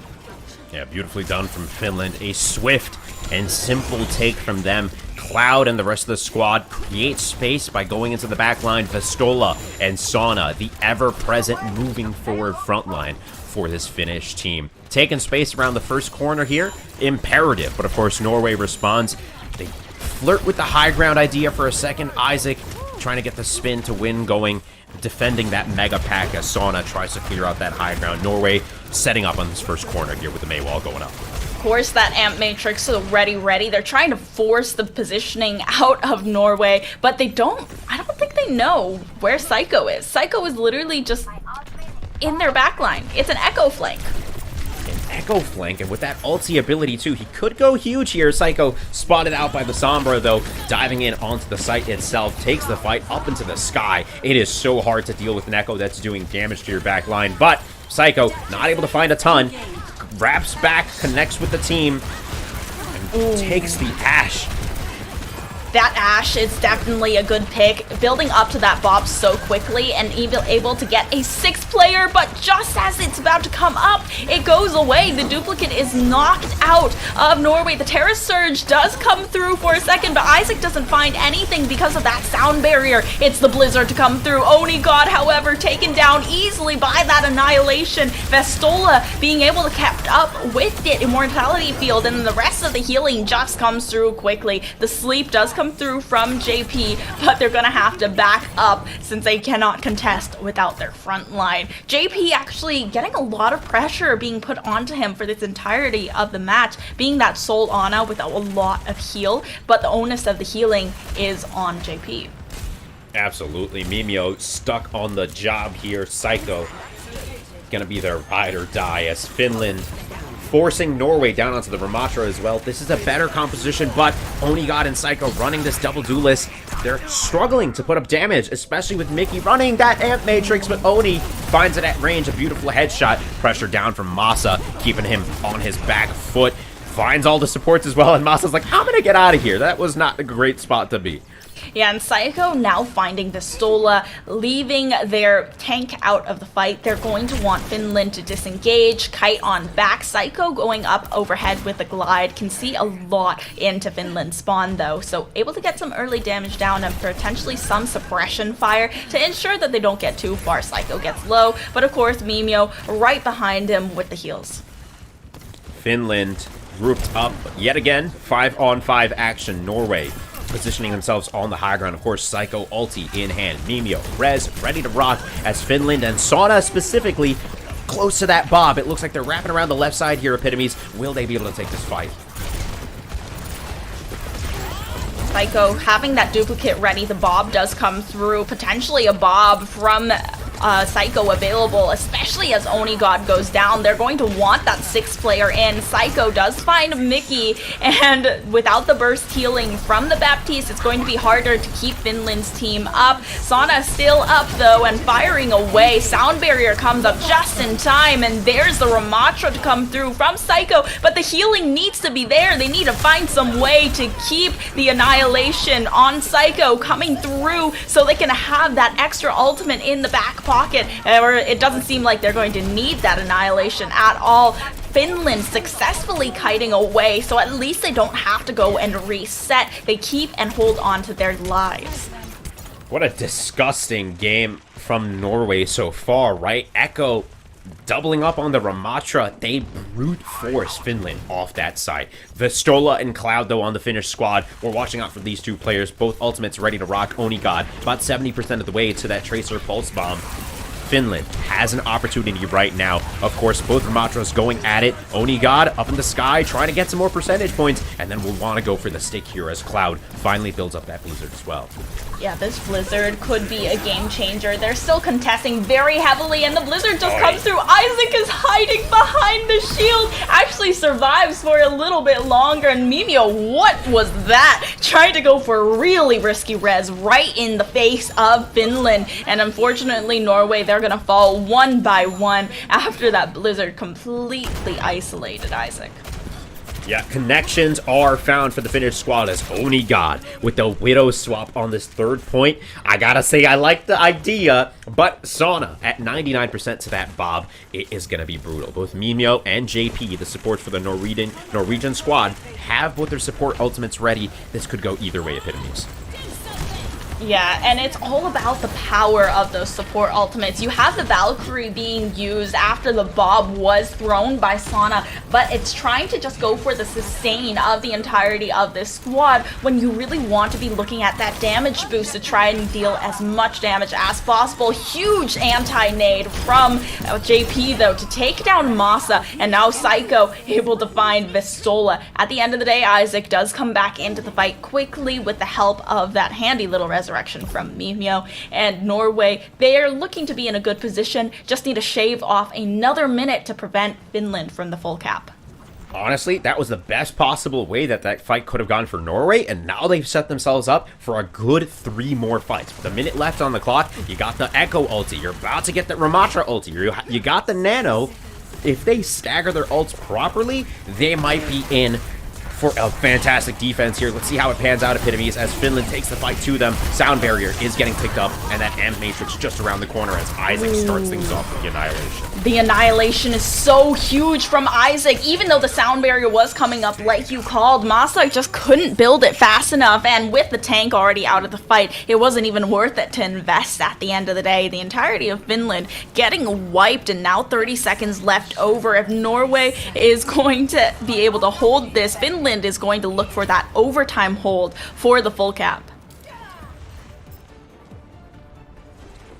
18 seconds on the board. Onigod with the swap, and the Echo being a nuisance has just been such a split pressure approach from Norway on the defense here. And with Psycho holding that ulti, both Mickey and Masa have their own, and Vistola, the Annihilation just around the corner with the second ticking down. The overtime is into play here. In the back line, Onigod can't connect, stuck in a weird sight line. Sana closes the gap, hits him with the one clip, hits him with the melee, finds the pick there on his Cloud. Shuts down the transformation, and Mimio gets the res, and Sana returns with some more. It's so back and forth right now, Vietnamese. Yeah, Onigod coming back into the fight could potentially be huge, but right after that resurrection comes out, Isaac goes down, and now they're missing that tank. Sana also having this pulse bomb in play and trying to harass the Widow out of the fight. Onigod already falling prey to that harassment and touching the point as well on the Widowmaker, somehow staying alive, but Onigod finally goes down, and did they just C9 the point? You know, I Again? think so. What? Yeah, it was a really tough situation. Norway really great on that defense. We were talking about those ultis coming into play, and that fight went way longer than I could have expected. You know, trading back and forth, finding picks for both squads, but Norway able to stop the Finnish approach. 57 meters on the board. Norway, it's their turn now. Epitomes, can they make it happen? Well, they better be able to make it happen. They have, I mean, it's already down to 0 seconds. Finland, when they first took that first point, they had 5 minutes left in the time bank. So Norway's defense on point B and point C was incredibly strong in order to get all of that time shaved away. Now, Norway, looking at the composition that they're running, Onigod, not sure if we're going to be sticking on that Widowmaker, but JP on the Kiriko definitely feels like a better choice than what we saw for the Ana, even though Ana does have a little bit higher of that healing output, and those anti-nades can be huge playmakers. It just felt like Norway couldn't follow up well enough, and they also didn't have enough peel for the backline. A slew of issues for this Norwegian squad on the first couple of points of defense, but they're able to stop the Finnish approach on point number 3. Norway on the attack now. Onigod not able to get an opening kill here on that Widow, and an immediate swap over to the Ashe. Can't say I blame him, as Mimio, JP, Isaac, Psycho, Onigod, this Norwegian squad go for an offensive composition here on point 1 Epitomes, and they're taking the fight straight to the statue and straight to that high ground. Yeah, they need to find some way of dealing with this Ashe, because Sana's really been the person that's been shutting down Norway the most. When switching on to the Tracer, was able to find huge value by harassing Onigod's Widowmaker and those more immobile DPSs, while also being that hit scan that's able to take down Psycho and Mimio out of the air. But JP now finding Sana, and also Psycho harassing Mickey, getting that other support very, very low. They'll keep... Oh my god.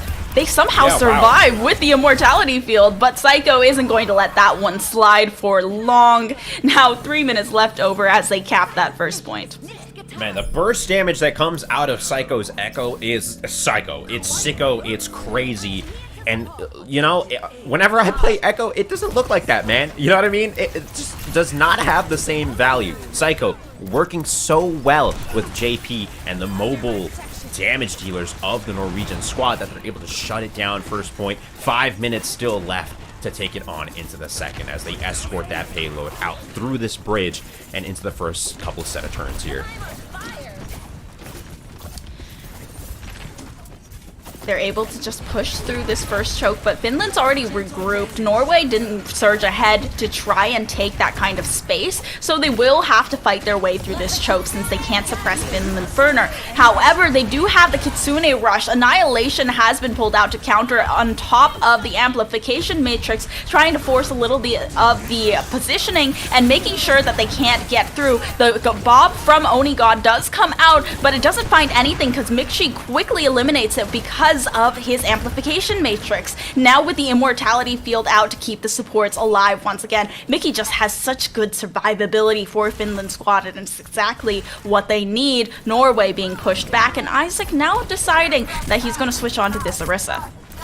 The Finnish wall, the defense is good, playing just God. around the corner. They've got a little bit of a high ground approach as well with Psycho in the back lines. He's doing tons of damage, and he's not getting addressed as Psycho and Mimio, both of them in this bridge epitomes, they are just coming from the back and pinching this Finnish defense. I'm just mostly looking at Oni God's Junkrat right now. Psycho is being allowed to harass for free because Isaac has been taking up so much space and soaking up the pressure as well, while Oni God is able to fire a lot of those suppression bullets from Junkrat's rocket launcher. So it's making it a lot easier for them to push through that first choke. You really don't want to be trapped into an enclosed space alongside Oni God's Junkrat, which we've seen played once before to counter a Mei composition.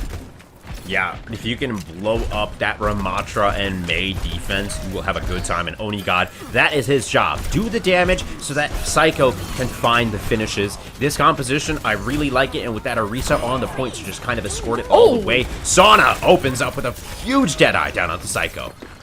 Yeah, Oni God also falling as well. I think Mimio wanted to go for the resurrection on Psycho immediately, but because of the pressure that's being put down by Finland, they're unable to. 2 minutes and 40 seconds left over. When they started off with around 5, this is going well for Finland thus far, and they've already pushed the cart back as well. That payload kind of heading towards Norway's spawn. Finland on the defense. Good save, Cloud. He would have definitely gotten clapped there as the Mei wall isolates Pistola for just a moment. He's able to get around it and into safety. Amp Matrix is deployed from the Finnish squad. Psycho able to take Ramatra's form here and plays just around the corner, helping Norway get this payload to the point that it needs to be. Yeah, finding a second Ramatra in the fight, a second tank for Norway is amazing, and they're able to activate the Annihilation, but only for a few seconds, immediately knocked out of the duplicate as well, but Psycho will clean up just in Echo's form, and Cloud, there was no way of surviving that. Now the onslaught has reached the second point, 3 minutes to full cap. Beautifully done by Norway, man. It was a brawl, but they brawled their way to 2 points, and they are taking their way up towards that third. They don't even have to cap the third, but need to get most of the way there. Norway taking the high ground now. Oni God swapping on over to the Widow. We see it on this third point a lot. Great spear there. Sends Vistola into the wall. Can they keep it up, Epitomes? Yeah, Orisa's heat gun is able to do a lot of damage to Vistola really quickly, but even though Vistola was isolated, there wasn't much they could do, and now Vistola has decided just to go straight in with the Annihilation in hand. However, the Annihilation will not find the value that Norway wanted it to find. Finland is still able to find a lot of picks, though, and Norway is being forced back very quickly. The Suzu coming out of JP to try and preserve some of Norway's lives, and Oni God now switching back onto the Ash instead of that Junkrat. Yeah, this is going to be a huge team fight coming up. Of course, Finland working towards a couple of ultimates on their side. You got Mickey with the Amp Matrix, Sauna with the Bob, but Norway, they've got a slew of ultis on their own attack here. Let's see who's able to use it better. Obviously, Finland with the high ground control here. You can see them split up on the site and on top there to the right as Isaac charging on in, deflecting all those projectiles, popped the ulti for a ton of damage, and they're trying to find the capitalization on top of that.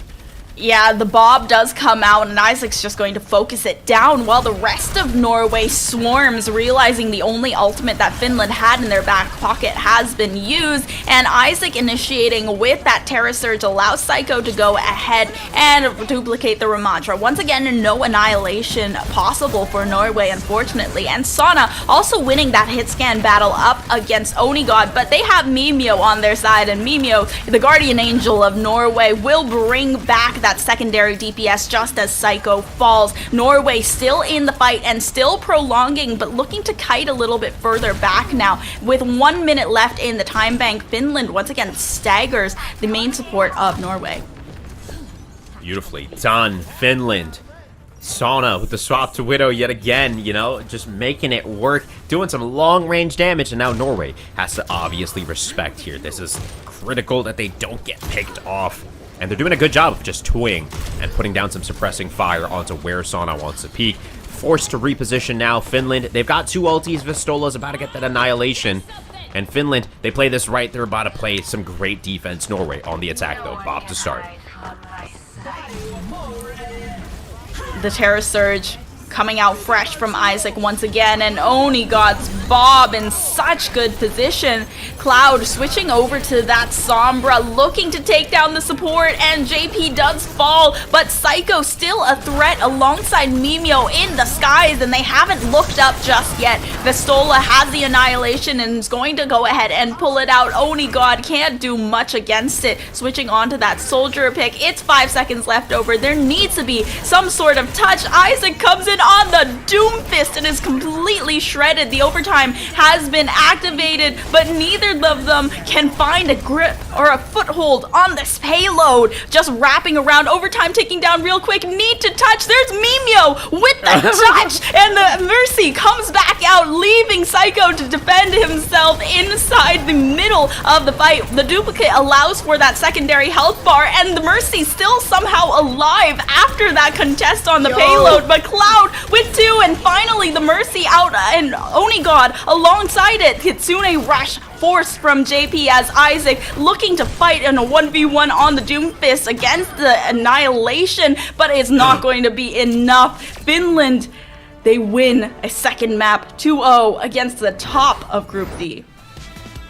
Wow, wow, wow. Finland going huge there. Sound barriers coming out. Cloud getting the picks that they need to in the end. It really could have gone either way there. Tanks were on fire. That was a fantastic match.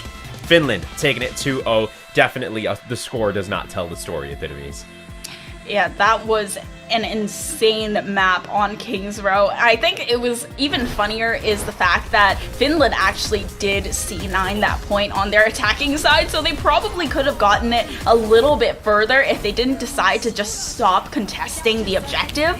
But I mean, that was an insane fight at the end for Norway as well. They could have definitely pushed it a little bit further. Unfortunately, there was just Onigod who didn't seem to be able to find his pacing or footing on this map, or even on the first one. That May gameplay on the first map of Ilios unfortunately did not come through as big as Cloud was able to, and every single switch that he made on Kings Row felt that it was being matched, and they were kind of missing that pressure from Onigod, and it really prevented them from going as far as they wanted to in this map.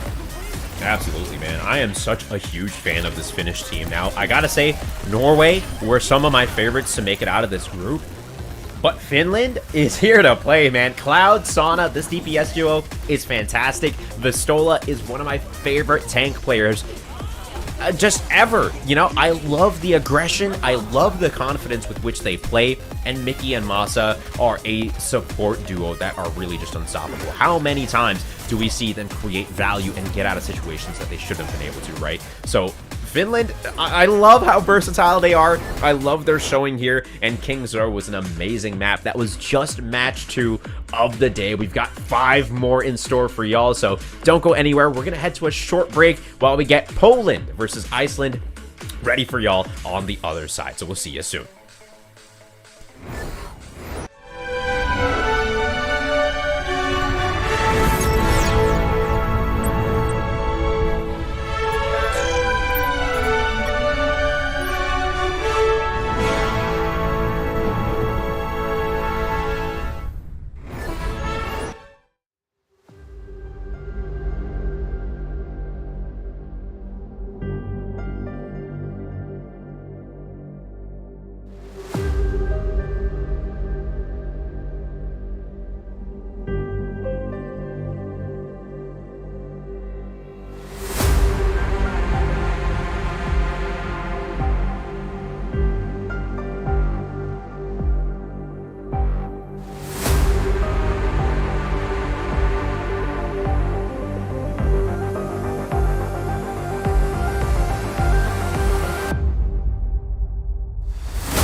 Day 4 of the Overwatch World Cup online qualifiers for the EMEC region continue now. I'm your host, Jim Basco, joined by Epitomes. We just watched Norway go up against Finland.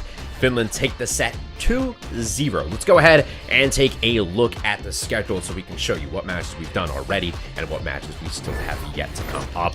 Around the corner, Epitomes, is Poland versus Iceland. But let's take a moment now to recap Finland versus Norway for those who may just be joining us. Yeah, Norway versus Finland was an absolutely banger matchup. First map of Ilios, it definitely felt like Norway had finally met their match. Top of the group, 6-0 so far, go against Finland, and then all of a sudden, they have met their kryptonite. Finland was able to take it 2-0 after their second match on King's Row, and it was absolutely intense and amazing how well these teams played against each other. But it definitely felt like Finland found a counter to every single thing that Norway wanted to pull out, specifically Only God, who has been a staple of Norway's World Cup teams for a long time now, and usually is able to bring that leadership into Norway's gameplay, but just wasn't able to find the footing today.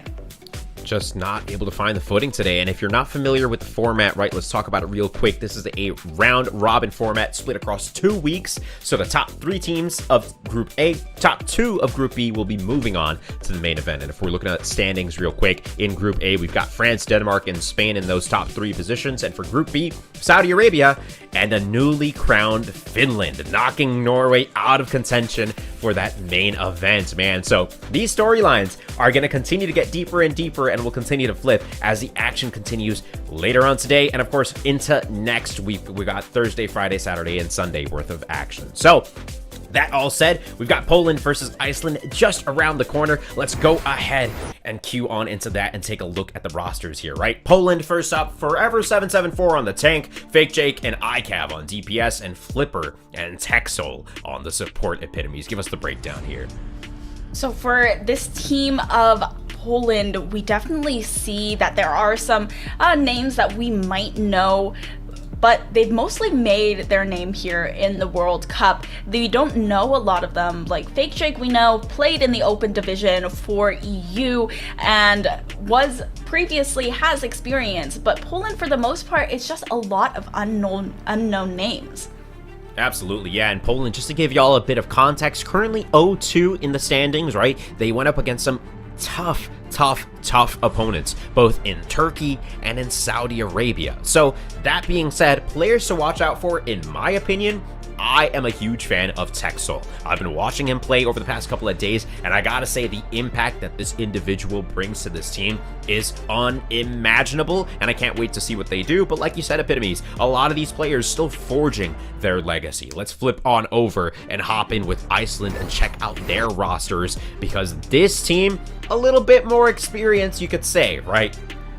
Yeah, I mean, we have Hafakol, who is really the leadership for the Icelandic squad, and he's played in the World Cup before. He was joined very much later by Finzi, and those two are kind of the core of the Icelandic roster. Of course, they all do play together on a team called Beaumont Corps, so they have experience and synergy with one another, but both of these teams are kind of underdogs in terms of the Group B standings. Neither of them have been able to get on top of a match so far, so they are really looking to see who comes out on top, make a statement to at least one another, and bring themselves up in these standings. On the world stage, tensions are high, stakes are high, and the games are going to be so good. I can't wait to watch it. Poland versus Iceland just around the corner here. Excuse-moi. First map of the day between these two will be Lijiang Tower, though. A classic map. It's been a minute since we've seen it, Epitomes. Give me your feelings on this one. Yeah, Lijiang Tower, when you get to Control Center, there's definitely a lot of the Brawl comps that come through, and you also do see a lot of these May Semester comps when you switch over to Night Market as well. It's really Gardens where you kind of see Pharah comps or Mercy comps, a lot of teams that want to take airspace, but in any given one of these comps, I feel like we haven't seen yet today is a proper dive comp. There's been a lot of brawling, and on Lijiang Tower, especially Gardens, is where you can get those dive comps started. Dive comps, man, they've come such a long way since we used to know them as GOATs back in the day, but hey, you know, with 5 players on a team now, obviously they've tweaked this setup a lot, and we've seen a ton of different variations, right? But the core seems to be something like a Kiriko, Lucio, a Junker Queen. If you've got those speed ups, if you've got aggressive DPS that can capitalize on it, you can really make it work, which we saw in that last match between Norway and Finland. With that said, though, we are heading on to the first point of Lijiang Tower with Iceland in the orange and Poland in the white. Already looking at a Baptiste, a Symmetra, a EMEC. I mean, this is what we predicted, right? We have this very good old-fashioned brawl, up-close personal comp. It's Night Market. They want the Symmetra there. They want the first touch onto that point, and they want to be able to get set up and keep defending for the entirety of that round. However, Poland, on the other hand, they actually have ICAV on the Sojourn. This is really interesting. I feel like we haven't seen a lot of Sojourn thus far, and she's got high mobility, she's got good shredding power, but it feels like she just hasn't solidified herself in this meta or in pro play, and is just unable to find solid footing thus far. Iceland actually going to take the TP into the site, and the Symmetra turret's already set up. This is exactly the type of composition that they wanted to see, using the Mei barrier in order to continue to keep Iceland at bay. But Poland is doing so well in taking down Iceland's players, and all of a sudden, ICAV shredding through Crizzy, no more sustain left over for Iceland, and they all go down in a blazing glory for first touch. Now, what an approach from Poland, too. Like you mentioned, Iceland immediately TP to the site. They want to try and set up. Poland are like, bet, I'm going to play Sojourn. I'll just farm some points while I'm shooting you from afar. And when I'm ready, I'll hit you with the rail. And that's exactly what happened, forcing Orion off that Symmetra onto the Ashe. And you can see Iceland trying to take a different angle of approach here. They've got the Ramatra closing the gap as Forever.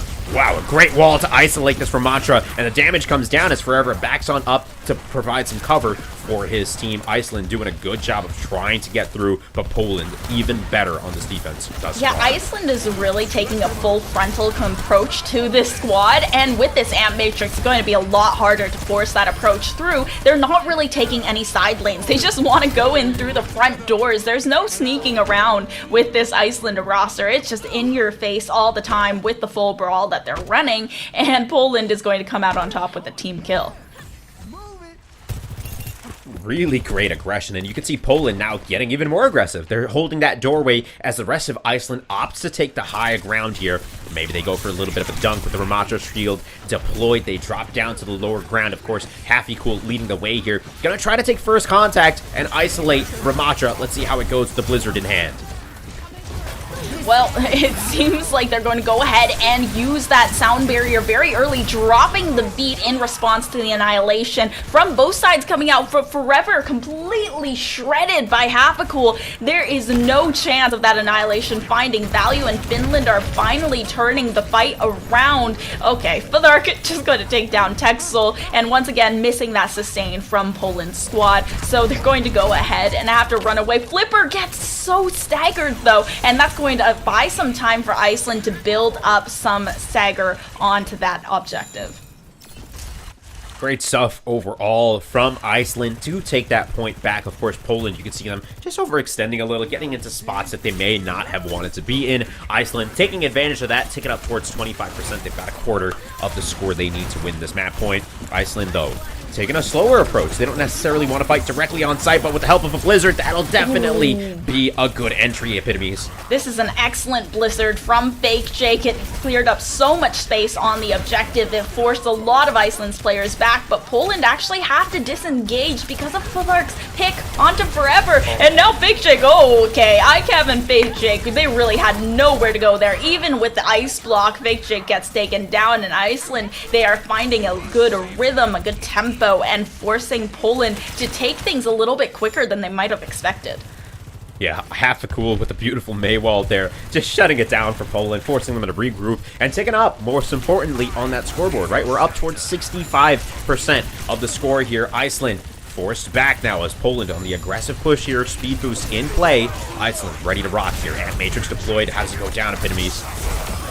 Yeah, Finzi taking out the Annihilation, and with the isolation from the May wall, it's looking so good. Just rounding out the back of the team, and Fake Jake, where are you gonna go when the Ramatra is right behind you?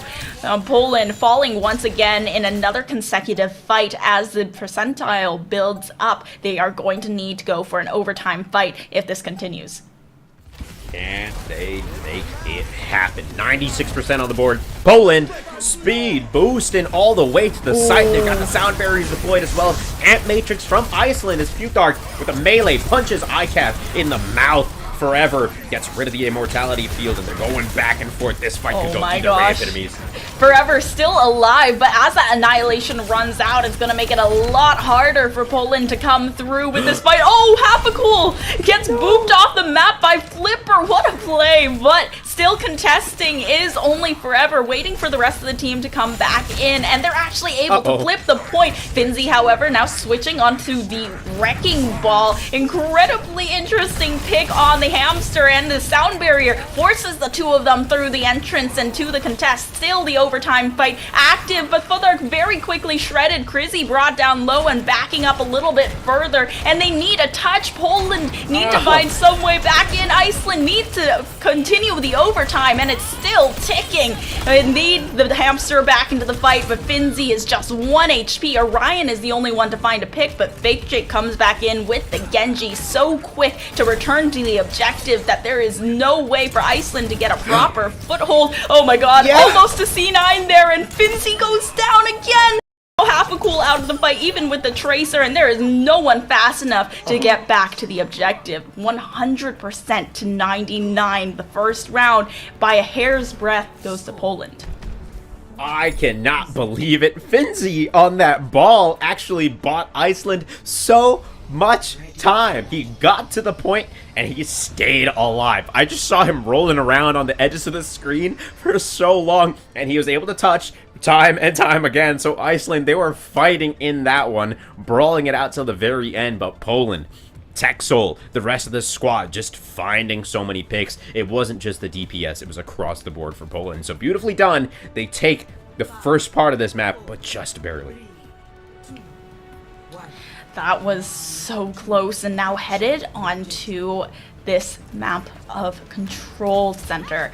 They're pulling out the Sojourn once again, and once again the Ramatra from Poland. Iceland, on the other hand, they've actually switched on to the Sojourn as well, wanting a little bit of that range damage while still having power up close and in their face. It seems like the tanks are isolated in a little bit of a cage fight because of both of the May walls, but they're able to get out of it quickly, regroup with the team. But Orion is the first to fall. So aggressive from Flipper to take down the DPS so early, and Poland have made enough space that they're going to have the first touch onto the objective very easily.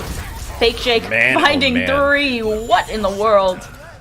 What in the world is right? And you got to give it to the shot calling, right? For Poland to have the pinpoint precision and the focus to know exactly who they're going after. You can see the team just absolutely converge on everyone that's being called out. So you love it from Poland. The focus is there, and they're ticking up towards 25% as Iceland now taking the hallway approach here.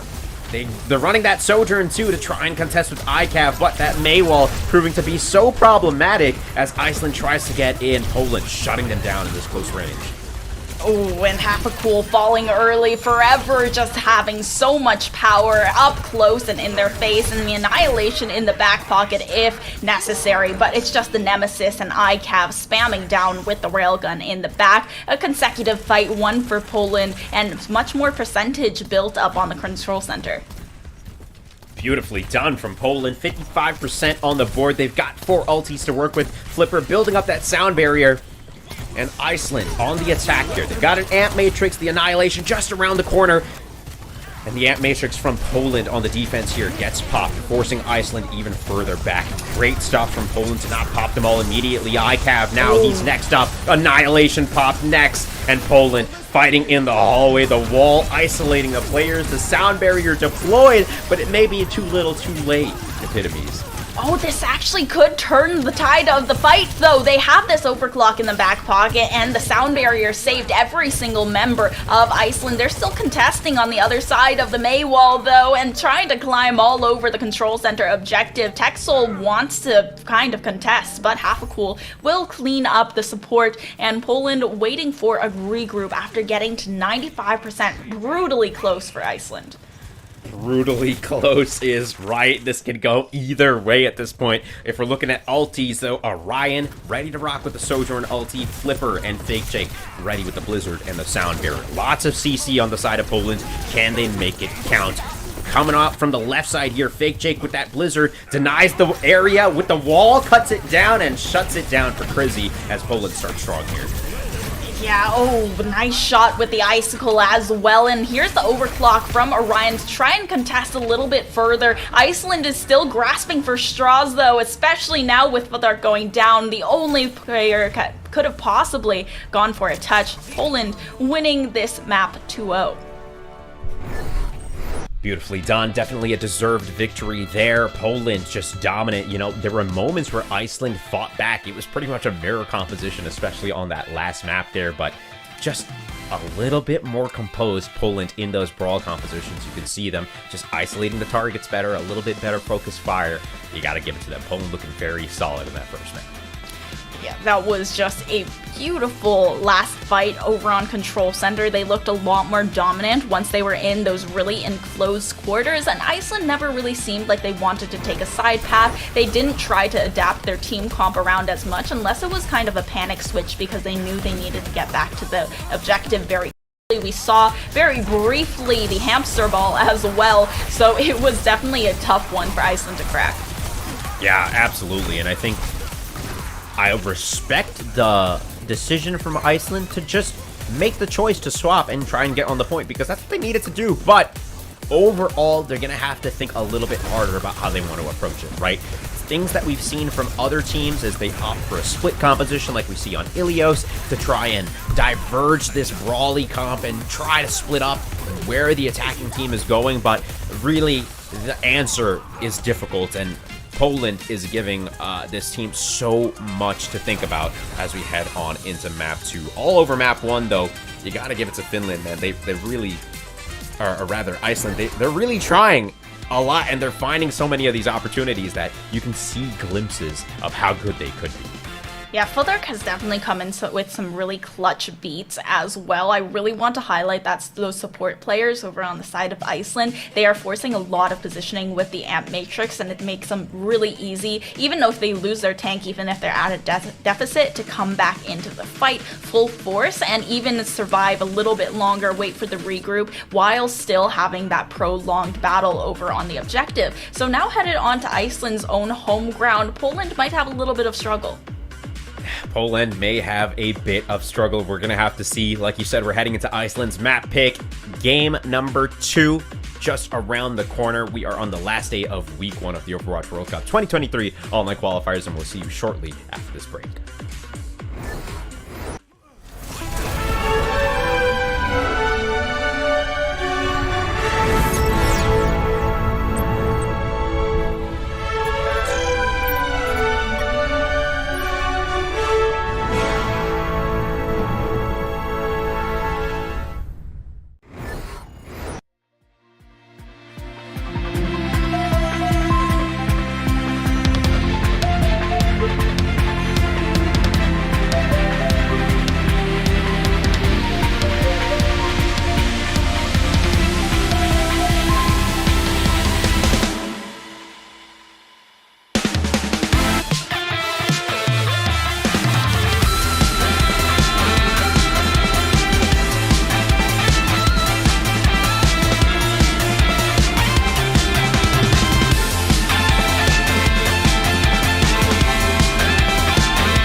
Welcome back, everybody, to Day 4 of the Overwatch World Cup online qualifiers for the EMEC region. I am Jim Basco, and of course, I've been joined by Epitomes for the first half of the day. It's been amazing bringing you this Group B action. We are into match number 3. We're heading into map number 2 of this set between Poland versus Iceland, where Poland took the first game on Lijiang Tower pretty handily, and we're headed into Watch Point Gibraltar, baby. Epitomes, how you feeling about this map as a change up from Lijiang Tower here? I feel like this is not the first time that Iceland has taken us to Watch Point Gibraltar and their losing map, and they really heavily contest that hangar phase, right? That first phase isn't something that they're really playing too aggressive on, and they do like to play long sight lines, have that Ashe, have the Hanzo, but when they get to that hangar phase, it's incredibly aggressive and competitive on that defensive side for Iceland. But it depends on if Poland has decided that they want to start on the attack. If they do start on the defense, however, Iceland might be having a little bit of a struggle because they are historically not the most aggressive team. Yeah, and we know hangar, it's been redesigned, but man, it's kind of hard to get through that point, especially if you've got a team with a game plan like Poland up against you on the defense. We'll have to see how the side selection shakes down, but like you mentioned, man, Watch Point Gibraltar, long lines of sight, switches up completely when you get to hangar. Definitely way more skirmishing, but a character like a Hanzo on that high ground, a BAP supporting him, can do so much work. I am sorry. But looking at the comps as we hop on into this, looks like Iceland, I'm liking what we're seeing so far, right? A little bit of Tracer action, a little bit of Widow, some Diva, Ana, and some, of course, of Crizzy on that character there. Beautifully done. I'm just blanking totally. But, of course, that's still determined. I mean, TBD, as they are on the attack. It looks like Poland opting to take the defense first here. And they're going for a more brawl-oriented composition, that's for sure, right? They don't really have long sightline damage here. Yeah, it definitely feels like they're really just trying to get up close and personal now. It's definitely a change up, but seeing Finzi play that Diva is not surprising. They do really prefer... Oh my goodness. Okay. I was in the middle of just saying that, you know, they prefer contesting the high ground with the Diva instead of that Junker Queen who can only play low, and then Orion gets shredded completely by Fake Jake. And that's the problem with playing a Widowmaker into the Sombra Tracer. There's so much DPS that it can dish out in a matter of seconds, and damn, Poland is feeding them these bullets. Yeah, Poland, really well done, just taking the fights where they can. Shut it down. Iceland, forced to go back to the drawing board. Orion onto the Ashe now. Great for dealing with verticality, because you can get up there, and if you get dove, you can just boost them off of you. So gets up to the bridge once that Tracer commits to the dashes in. Orion taking a ton of damage, though, and it's just getting attacked from every seemingly possible angle, Epitomes. Yeah, now on the side of Iceland as well, their support line is really looking at this Valdar Crizzy combo with the Ana and the Kiriko, but Finzi finding the back line of Poland with the Diva. Excellent for those dives, and Flipper should by all means been able to prevent that dive from happening on the Brigitte, but there just wasn't enough support or healing, and they were able to take out the support line. Now Poland, they're having a little bit of trouble contesting and getting back to this checkpoint. They're actually just not even touching so far, and it seems like Iceland is going to get point A for free. Yeah, with a little bit of a change to their composition, and I think a little bit of a change to their game plan. Iceland, you can see them at the very beginning of the game opting to take high ground, but instead Iceland took the fight to Poland. They found their home, they destroyed it, and Iceland take the first point, and they're getting pretty handily on towards this hangar stage. They're really trying to fight for the high ground once again. Poland is able to get themselves into the airplane hangar, and Iceland is just across the bridge, but no one is contesting the payload. There is no one on the payload except Hafacool, and he just got off the payload even though they could get the payload for free because everyone is too busy fighting in the airplane hangar. They use the pulse bomb. Hafacool gets quite a bit of damage, but no one is touching the objective. Fake Jake's finally got the memo, and is contesting a little bit further, but Finzi with a huge self-destruct. Texel just gets shredded, and without the extra sustain from the Ana in the fight, it's more difficult for Iceland or Poland to stay inside. Only the Brigitte to rely on now.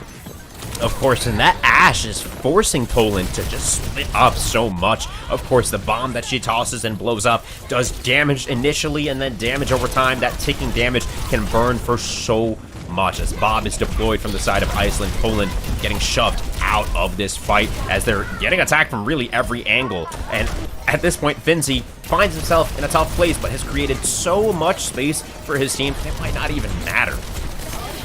Good nade from Texel, but it's just immediately cleansed by Crizzy as well. And finally, Forever seems to have gotten the idea that he needs to be contesting on this payload, but it's just the baby diva that's left over. Maybe we'll be able to get the remech off, but Vildark is not going to allow that to happen, and the tank is eliminated from the fight. Poland really struggling now. They were staggered once, and they continue to be staggered for the rest of point B. Iceland making it through hangar phase with 4 minutes left to spare.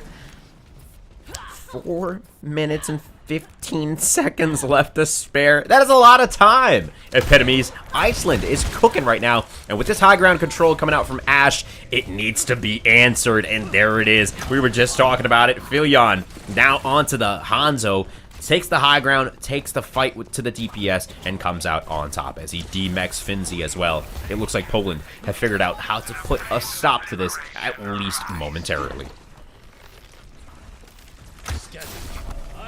Well, Poland, at least they are able to stop the bleeding, because for a second there, they were definitely exsanguinating a little bit too hard. Iceland, they're going to regroup and come back in with Happy-Cool on the Tracer, looking for a big flank here, and they don't have too much in the bank on Poland's side, only that nano boost that can be allowing them to get a little bit of extra sustain on one of their players. However, they have nano boost out for Vildark now, and they're going to go ahead and boost up. However, immediately Orion taken down. They're down a player already. Vildark is going to trade it right on out and even out this numbers advantage, and Happy-Cool now diving straight in. Forever has an annihilation in the back pocket, but with all of the support line dead from Poland, there's not a good chance to use it, and already they are approaching that final destination with 2 minutes left to spare, almost 3. Happy-Cool, huge stick onto Fake Shake right after coming out of the ice block, and now we have a regeneration once again from the Dragon Strike. The annihilation does come through. It forces a lot of positioning, but the anti-nade onto Forever is so huge. There is no way to sustain through and to get the full value of the annihilation. The self-destruct does not hit anything, but Finzi doesn't need it. Just gonna go ahead and use the boosters. Take down Texel once again. Support line was just corralled away from the rest of the Poland squad. Finzi, however, now frozen because of the blizzard that Fake Shake was finally able to charge up in this third stage, but the fight is still so prolonged. Iceland, they're staying alive still with both of their support line up on the high ground, and now the Bob from Orion. There is so much damage being dished out by Iceland's team that Poland cannot out-heal. This was so decisive from Iceland. 2 minutes in the time bank for a full cap.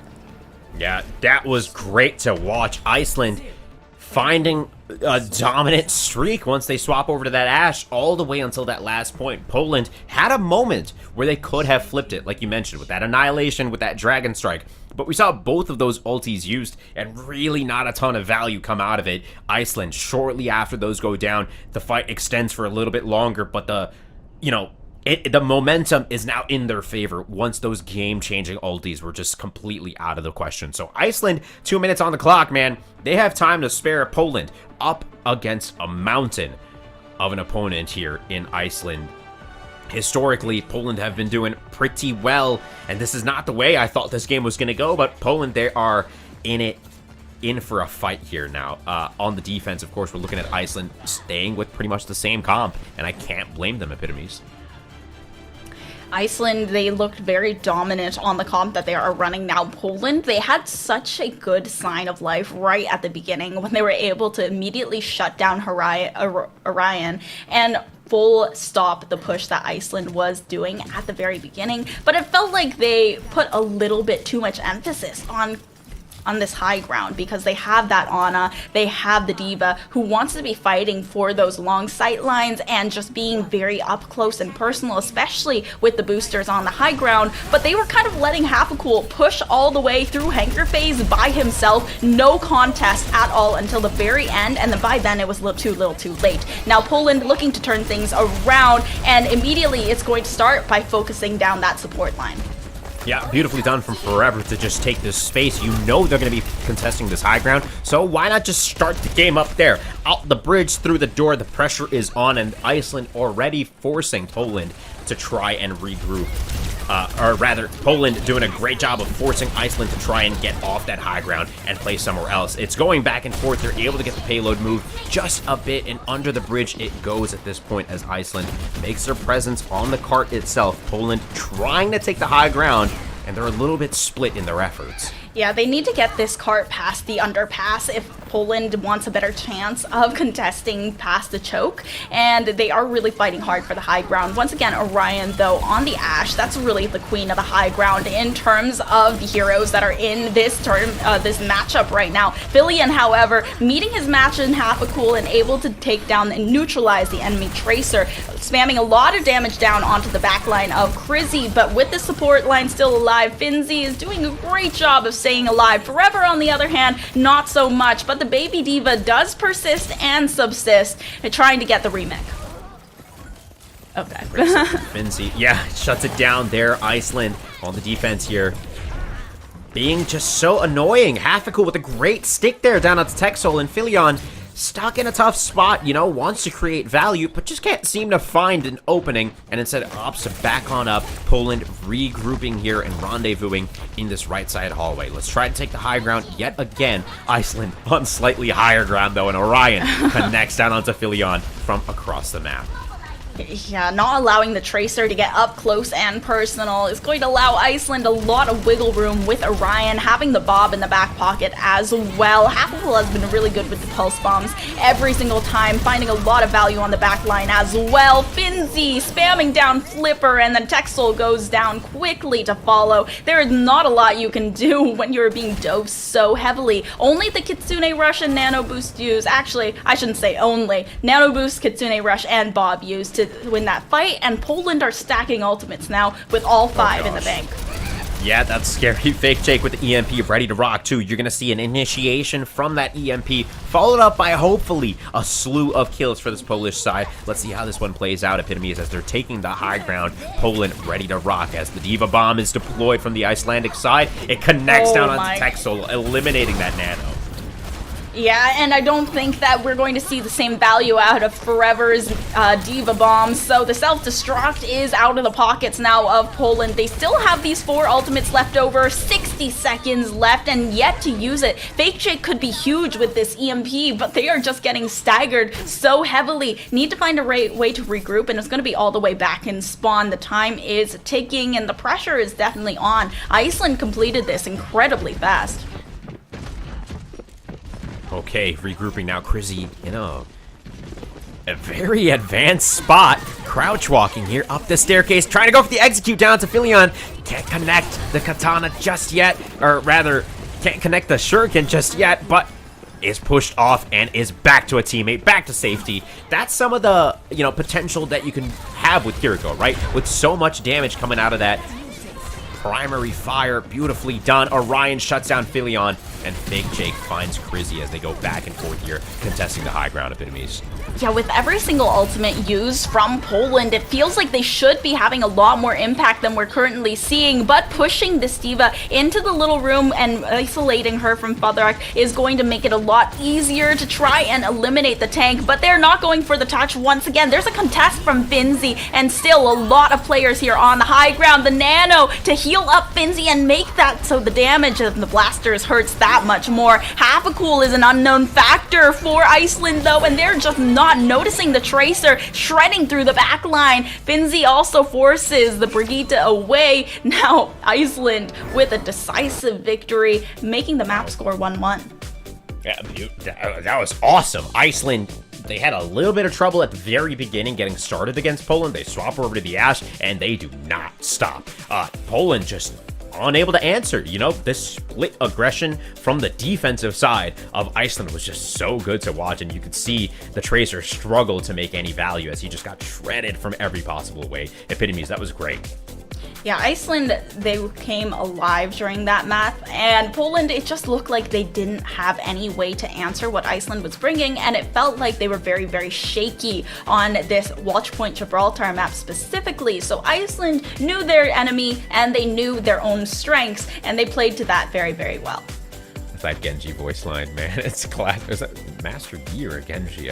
Know your enemy, know yourself. Oh no, don't. We'll have no, to see. You can't confuse all ninjas. Are you saying all ninjas sound the same? Hey, man, hey, okay, you never know. But, of course, really an awesome showing from Iceland. They're taking us to map 3 for the first time today here, so honestly, they look like a different team than that first game. Of course, Poland dominant on the first map. Iceland not giving them room to breathe, not even letting them cap that first point. So I like this look from Iceland, and map 3 really will determine who wins here. And of course, these two teams are vying for top 3 in Group B. Yeah, this Hafacool has had such good sticks, especially on this attacking side, and Hafacool is really that player that we were talking about, having lots of experience, a veteran of Team Iceland, and we are seeing that experience come through here with just like the positioning. Sometimes you don't see Hafacool always pop off mechanically, but always an unknown factor when he does, and when he is playing well, it really elevates this team, allows Orion a lot of openings to go for those big bobs and just have that high ground control all to himself, since the rest of the team is too focused on Hafacool running around in their backline. Yeah, Poland and Iceland currently both 0-2 and 0-3 respectively in Group B, looking for their first victory. And of course, that's not the whole tale of the story here, right? Because this is just day 4 of the competition. We have 4 more days happening next week, Thursday, Friday, Saturday, and Sunday, and that will determine who will be moving on to the main event. That said, though, we're going to head to a short break. We've got map 3 between Poland and Iceland just around the corner. See you soon.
We're going to map 3 between Poland and Iceland. I'm Jim Basco. That is, of course, Epitomes, and we are bringing you the action live from the online qualifiers for the Overwatch World Cup in 2023. Focus on the EMEC region. That said, though, let's do a quick recap on those first 2 maps because they look like 2 very different sets of teams, Epitomes. Yeah, I mean, that first map was Poland a 2-0 for them, but that very, very first night market game was very, very close. And when it came to Watchpoint Gibraltar, you saw Iceland full cap without so much of a glimmer of life from Poland. It seemed like they were just giving it up. And a lot of the times they were giving it up. It wasn't a lot of contention on top of the objective. They were focused on the high ground, and Orion was doing a really good job of soaking up that kind of pressure by putting out a lot of damage, and they were realizing they need to focus the Ashe. But in exchange for that, Half-Cool was just sitting on top of the payload like a little payload princess, and nothing was going to stop them from getting that second cap. Payload princess, I love that. Oh my god. Okay, man, I mean, you heard it best from Epitomes. Poland versus Iceland. They really look like 2 different squads. So heading into the third map here, which is TBD, it will be a push map. But let's take a look. It's going to be New Queen Street. We're heading to Toronto. Man, if you had to compare the styles of these 2 teams, though, right, when it comes to push, I almost want to say Lijiang Tower resembles more of what push does than Gibraltar, right? You have to get on the point, you have to contest it, and play a little bit more brawly to keep control of the robot. Epitomes, your thoughts on this matchup? I feel like New Queen Street is one of those matches where you can play this brawl sort of style, you can play dive compositions as well. I don't think D.Va does as well on New Queen Street. You do see a lot of Junker Queens come out here because it's not as important to contest that high ground as it is to be playing around the robot, but sometimes you do occasionally see a lot of flex DPSs like the Mei or even a Genji occasionally, but I do think that there is a need for some sort of long-range sightline in this squad, so I think the Ashe from Orion is definitely a viable pick. It's a viable pick, and both of these 2 teams, you know, they're vying for their first victory here in Group B. We are at day 4. It's the end of week 1. Poland versus Iceland are tied currently 1-1, and we are heading into map number 3. Of course, the action will continue next week with Thursday, Friday, Saturday, and Sunday, determining who moves on from Group B and Group A to the main event of the Overwatch World Cup. Lots at stake here, lots on the line. Both teams converging maybe to get their first win here today, and like you're saying, that Junker Queen coming out on both sides. Yeah, and the Kiriko Lucio, I'm not too surprised to see. I mean, back when Push first came out, it was really a lot of that Kiriko Lucio at the beginnings of Overwatch 2, and it seems like that hasn't really changed. Sometimes you do see some flex options over here on Push maps, but I think the best option really is the 2 most mobile supports in terms of the Lucio with wall ride, Kiriko with her swift step and ability to wall climb makes it a lot easier. But we're going to fight for the higher ground in the first fight so far on the left side bridge, and both Junker Queens looking for some kind of space. That Suzu being used really early is an interesting choice here, and Orion on the Ashe is ringing out quite heavily. ICAV, on the other hand, has been switched in to play the Ashe for Poland, and it's going to be interesting. Half-Cool already going down to ICAV, the newcomer to Poland, the new face in terms of this squad, and this map is doing a lot of work thus far and should allow Poland to take first cap. Oi, oi, oi, the harass from Fake Jake and the melee to get on out. That was brutality. Poland, beautifully done. 3 in a row on the board there, and they are pushing that robot who is ever so happy to take that car around the corner. Beautifully done from Poland. They open it up. Like you mentioned, Epitomes, the fight going in favor of Iceland for a moment there, and Poland just bringing it back. ICAV, Fake Jake on fire here. Fake Jake once again able to harass Orion out of the fight. He did it on Sombra already, now doing it on the Tracer, and it seems like there is a lot more comfort now headed on to New Queen Street, and this is Poland's map pick since they were the loser of the last matchup. Fake Jake able to get a bit of damage down, but it's actually Orion that eliminates Flipper from the fight, removing some of that speed boost capabilities, but ICAV is going to clutch them from the jaws of defeat in just a matter of seconds with the Bob, able to find so much value, and while they were focused on the little man in the bowler hat, Fake Jake in the back line takes down Crizzy. That hat is kind of nice though, so I can understand the attention. But there are some bigger things at play here. Poland still moving that robot 57 meters on the board. ICAV beautifully done down onto half a cool Fake Jake. Armor in tow, ready to rock with that pulse bomb. Finds one with the help of Forever and is ready for more. This team is absolutely slaying right now in Crizzy. Wow, puts a kunai into Fake Jake's brain as ICAV trades him back out. He is down, but not out without a fight. Beautifully done. Poland continue on with this push up to 80 meters now.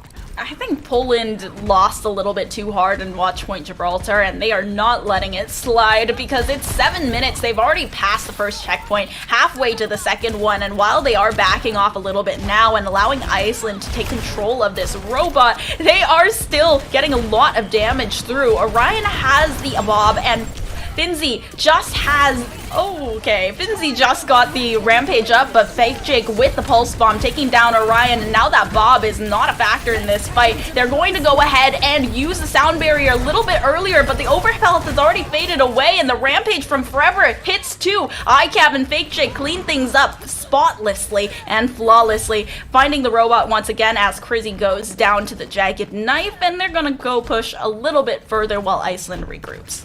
This is a mirror composition, and Poland are looking like they are dominating right now on Iceland. Like you mentioned, 6 minutes and 30 seconds left on the clock, and they are at 100 meters. Just a bit left to go, and Poland, they're able to stack 3 on the site. Orion with the Bob in hand. He's going to try not to get one clipped by Fake Jake this time around, and opts to take the high ground for the bridge on the right side. The Bob is out. Orion goes big, and that's 3 in a row. Fake Jake does trade out for Orion, but the Bob is still on the field. They haven't found a way to deal with Bob just yet. So Texel falling, they're missing a lot of that sustain. Fake Jake gonna go ahead and get in a 1v1 with Hafagul. I guess the Tracer that's dominant in this matchup has been established right then and there. Fake Jake, not real Jake, the fake one, is gonna come out on top. I love the little interaction there, too. Fake Jake's waiting for Hafagul to try and get that small health pack. Fake Jake waits it out, takes the pack, and one clips him. It's beautifully done. ICAV down onto Finzi. Fake Jake with another down onto Orion. Man, it's gotta be annoying to play against this guy, but ICAV is on fire right now with Bob going huge for 2 more. Poland ticking closer and closer at 110 meters. Where have they been hiding ICAV, man? Like, what box did they pull him out of? Because this Ashe is absolutely dominating. Both of the Kitsune rushes coming out at exactly the same time, getting a lot of that attack speed. Oh, but Crizzy finding ICAV, that's value right there out of those kunais from the support. Flipper is not going to let it slide, tries to find the Lucio, and they're missing a little bit of that sustain and definitely that speed boost out of the Lucio. Forever, however, now removing the rest of Iceland's support line, and Forever still going even further. The sound barrier from Flipper is going to allow them just to do whatever they want. Hafagul, although eliminating the Lucio, is almost going to get stuck by the pulse bomb of Fake Jake's own design and still gets eliminated. Okay, here's the wrecking ball. Every single time they want to touch that point quick, it's a wrecking ball, but the Rampage gets that anti-health over onto Finzi, and real low is the ball. They can't even get healed up by Texel as they put him back in. Crizzy goes down, a full cap on New Queen Street in a matter of minutes. Poland take it 2-1. Holy cow. Poland forever on that Junker Queen. That man lived forever, especially on that last point, man. I don't know what the heck was happening, but the kill feed was just full of forever. Over and over again, and you can see him just focusing, right? He's kind of like an alligator. Once he clamped down those jaws, he was not letting go of anyone that got into his sight. So beautifully done. Poland, they were just on fire. Everyone had exceptional moments. ICAV, Fake Jake, and all the rest, man. You gotta give it to them. 2-1 there. We talk about these two teams looking completely different map to map epitomes. I feel like that was the same thing on this map. Yeah, they just, they put their eggs into an ICAV basket as well. ICAV just came out the gate swinging, hitting headshot after headshot, finding value in the bobs. Orion was able to shine for a moment, find a few moments of brilliance as well, but it's just nothing to the level of what ICAV was able to do for this team. And that, of course, enabled Fake Shake to go crazy on the back line, forever being healed since the support line of Poland was just getting away with everything for free. There was basically no pressure on Flipper or Texel that they had to be peeled off of them because of the amount of value their DPS line was finding, and it was just so nicely done. I am so impressed with what Poland was able to get done.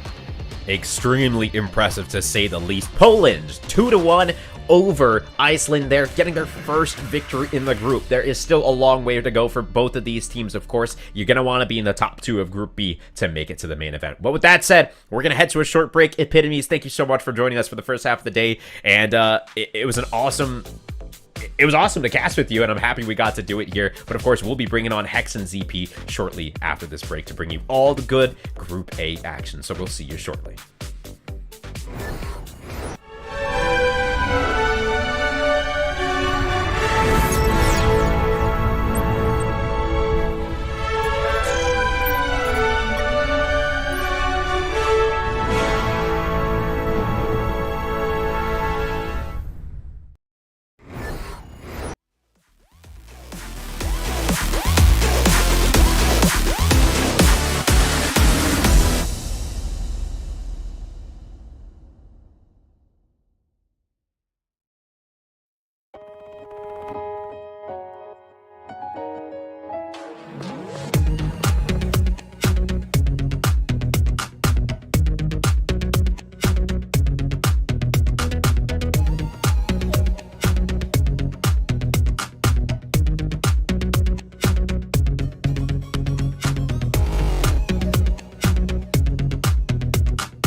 welcome back to the Overwatch World Cup online qualifiers for the EMEC region. I'm Jim Basco, and I'm joined by Hex and ZP. But before we proceed any further, let's talk about some of these skin bundles, man. They are in the game right now. They're going to be there till the 27th.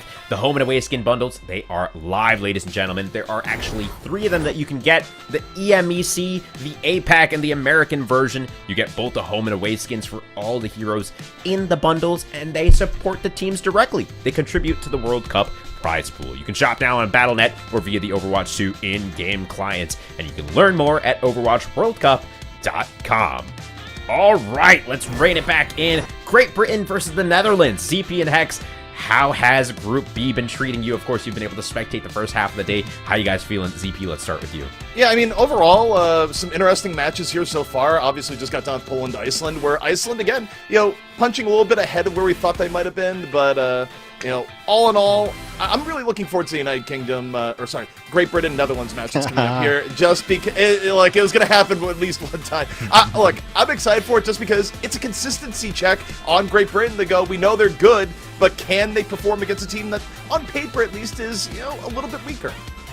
Yeah, that's the real question, Hex. Let's take a look before we hop into more discussion of it at the schedule, and let's talk about the format while we do exactly that. Of course, it's a round robin. It's first to 2. It is a single stage tournament, and it's split over 2 weeks. We're at the end of week 1 here, day 4. And of course, for the first half of the day, we had the privilege of spectating these Group B matches, with Saudi Arabia taking it 2-0 over Turkey, Finland taking it 2-0 over Norway, and Poland in a close game 2-1 over Iceland. But as we shift to talk about Group A now, Great Britain and the Netherlands are up next, with Belgium, Portugal not far ahead, Spain and Italy, and of course one more match to round up the day. 7 games total per day. ZR Hex, let's talk about it now, right? Great Britain and the Netherlands. I'm going to mess that up a couple more times, I'm sure. But like ZP mentioned, it is a little bit of a consistency check, right? This Great Britain squad has so many veteran players on their team. Yeah, I mean, if you look at the standings right now, Great Britain is not making the cut, and that's because Spain is 2-0. Great Britain obviously went down early to Denmark.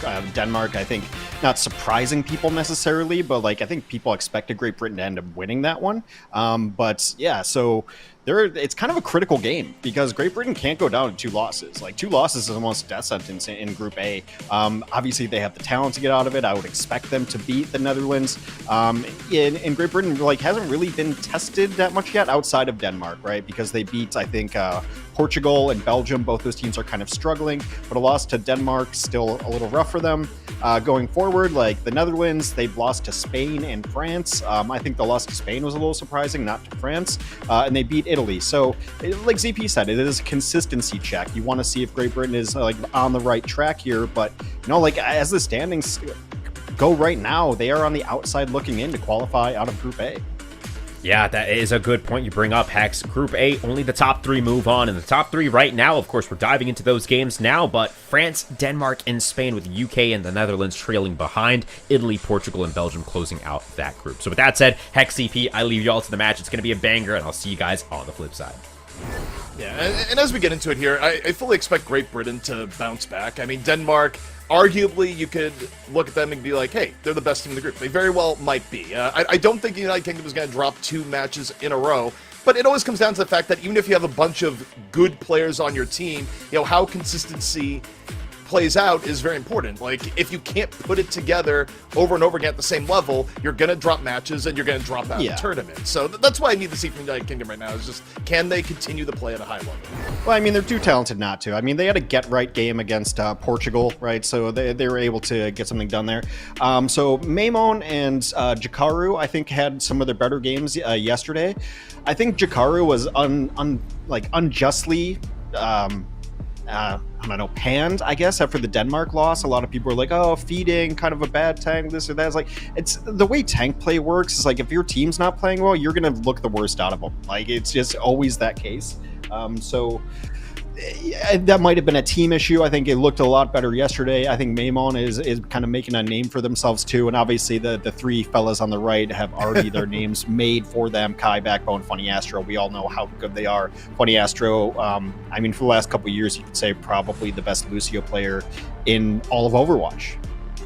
Yeah, I mean, even if you want to say there's competition there, Funny Astro is always in the competition, and also just, even among Overwatch League players, just grinds the game more so than most of the players around.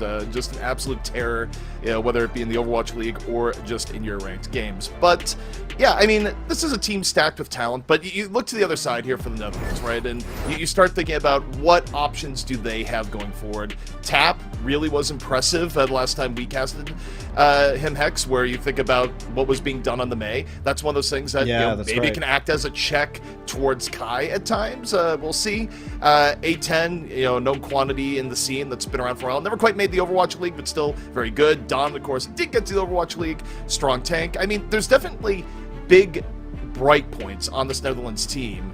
Is it enough to upset Great Britain here? We'll have to see. Well, I mean, if you think about it, like, Netherlands has 2 losses already, but Great Britain has 1. So if they pull the upset, like, they're going to be tied with Great Britain in Group A. Like, that's how close it is. I think at the end of the day, the standings aren't going to change as we go forward because, like I said, Spain is 2-0. It's why Great Britain's on the outside looking in, and Spain plays Italy later today, and I would tend to favor Spain in that matchup. We'll get there when we get there. But, yeah, I mean, you're going to have enormous performances and, consistently enormous performances from the Netherlands to be able to beat Great Britain. And the roster is just too strong from the British squad here. So we're going to kick it off on Ilios. Fun map. And yeah, maybe I guess it depends on the stage, but we could see some Lucio battles and being impact because A&J has had ups and downs on that Lucio for the Netherlands, but Ilios is definitely a map where Lucio can have their impact felt. Yeah, that goes without saying. And what I'm kind of curious on here, too, is you kind of mentioned earlier the idea is like, people are being hard on Jakaru because Jakaru, died early in some of the fights. I think what people don't realize in that Denmark game is that Kai was sort of public enemy number 1, right? There was so much pressure going on Kai that I think the supports of Great Britain, at least in the last matchup, were spending a lot of their effort on Kai more so than the tank, right? Like, Jakaru was more expendable so long as Kai stayed alive. If you don't come at Kai with that level of dive in this matchup, I think you're going to see the front line of Great Britain look a lot more solid. Yeah, and also, I mean, it was against Denmark. Denmark is a team that knows how to catch the dive really well. So, like, if they're saying he's feeding, it's like, well, no, Denmark turns around and kills the Winston when they jump in because they know how to do that. Like, it's reflex at this point for people who've been playing. Like, Winston dive has been a staple since the beta in 2015. Like, it's been around forever. If you don't know how to catch a dive at this point, it's on you more than anyone else. Yeah, I mean, I could forgive players for being a little bit annoyed at it. Like, I always remember Clockwork, the old original FPS player just complaining to, it was like me, Nate Nanzer, another member of Blizzard at PAX East going like, what do you do about Winston, this character? I don't know, I'm McCree, or he did say McCree at the time, but Cassidy now, and he says, I just shoot him and I die. What happens? It's like, well, maybe don't stand next to the Winston. Like, maybe learn how to deal with the dive. Like, I don't know.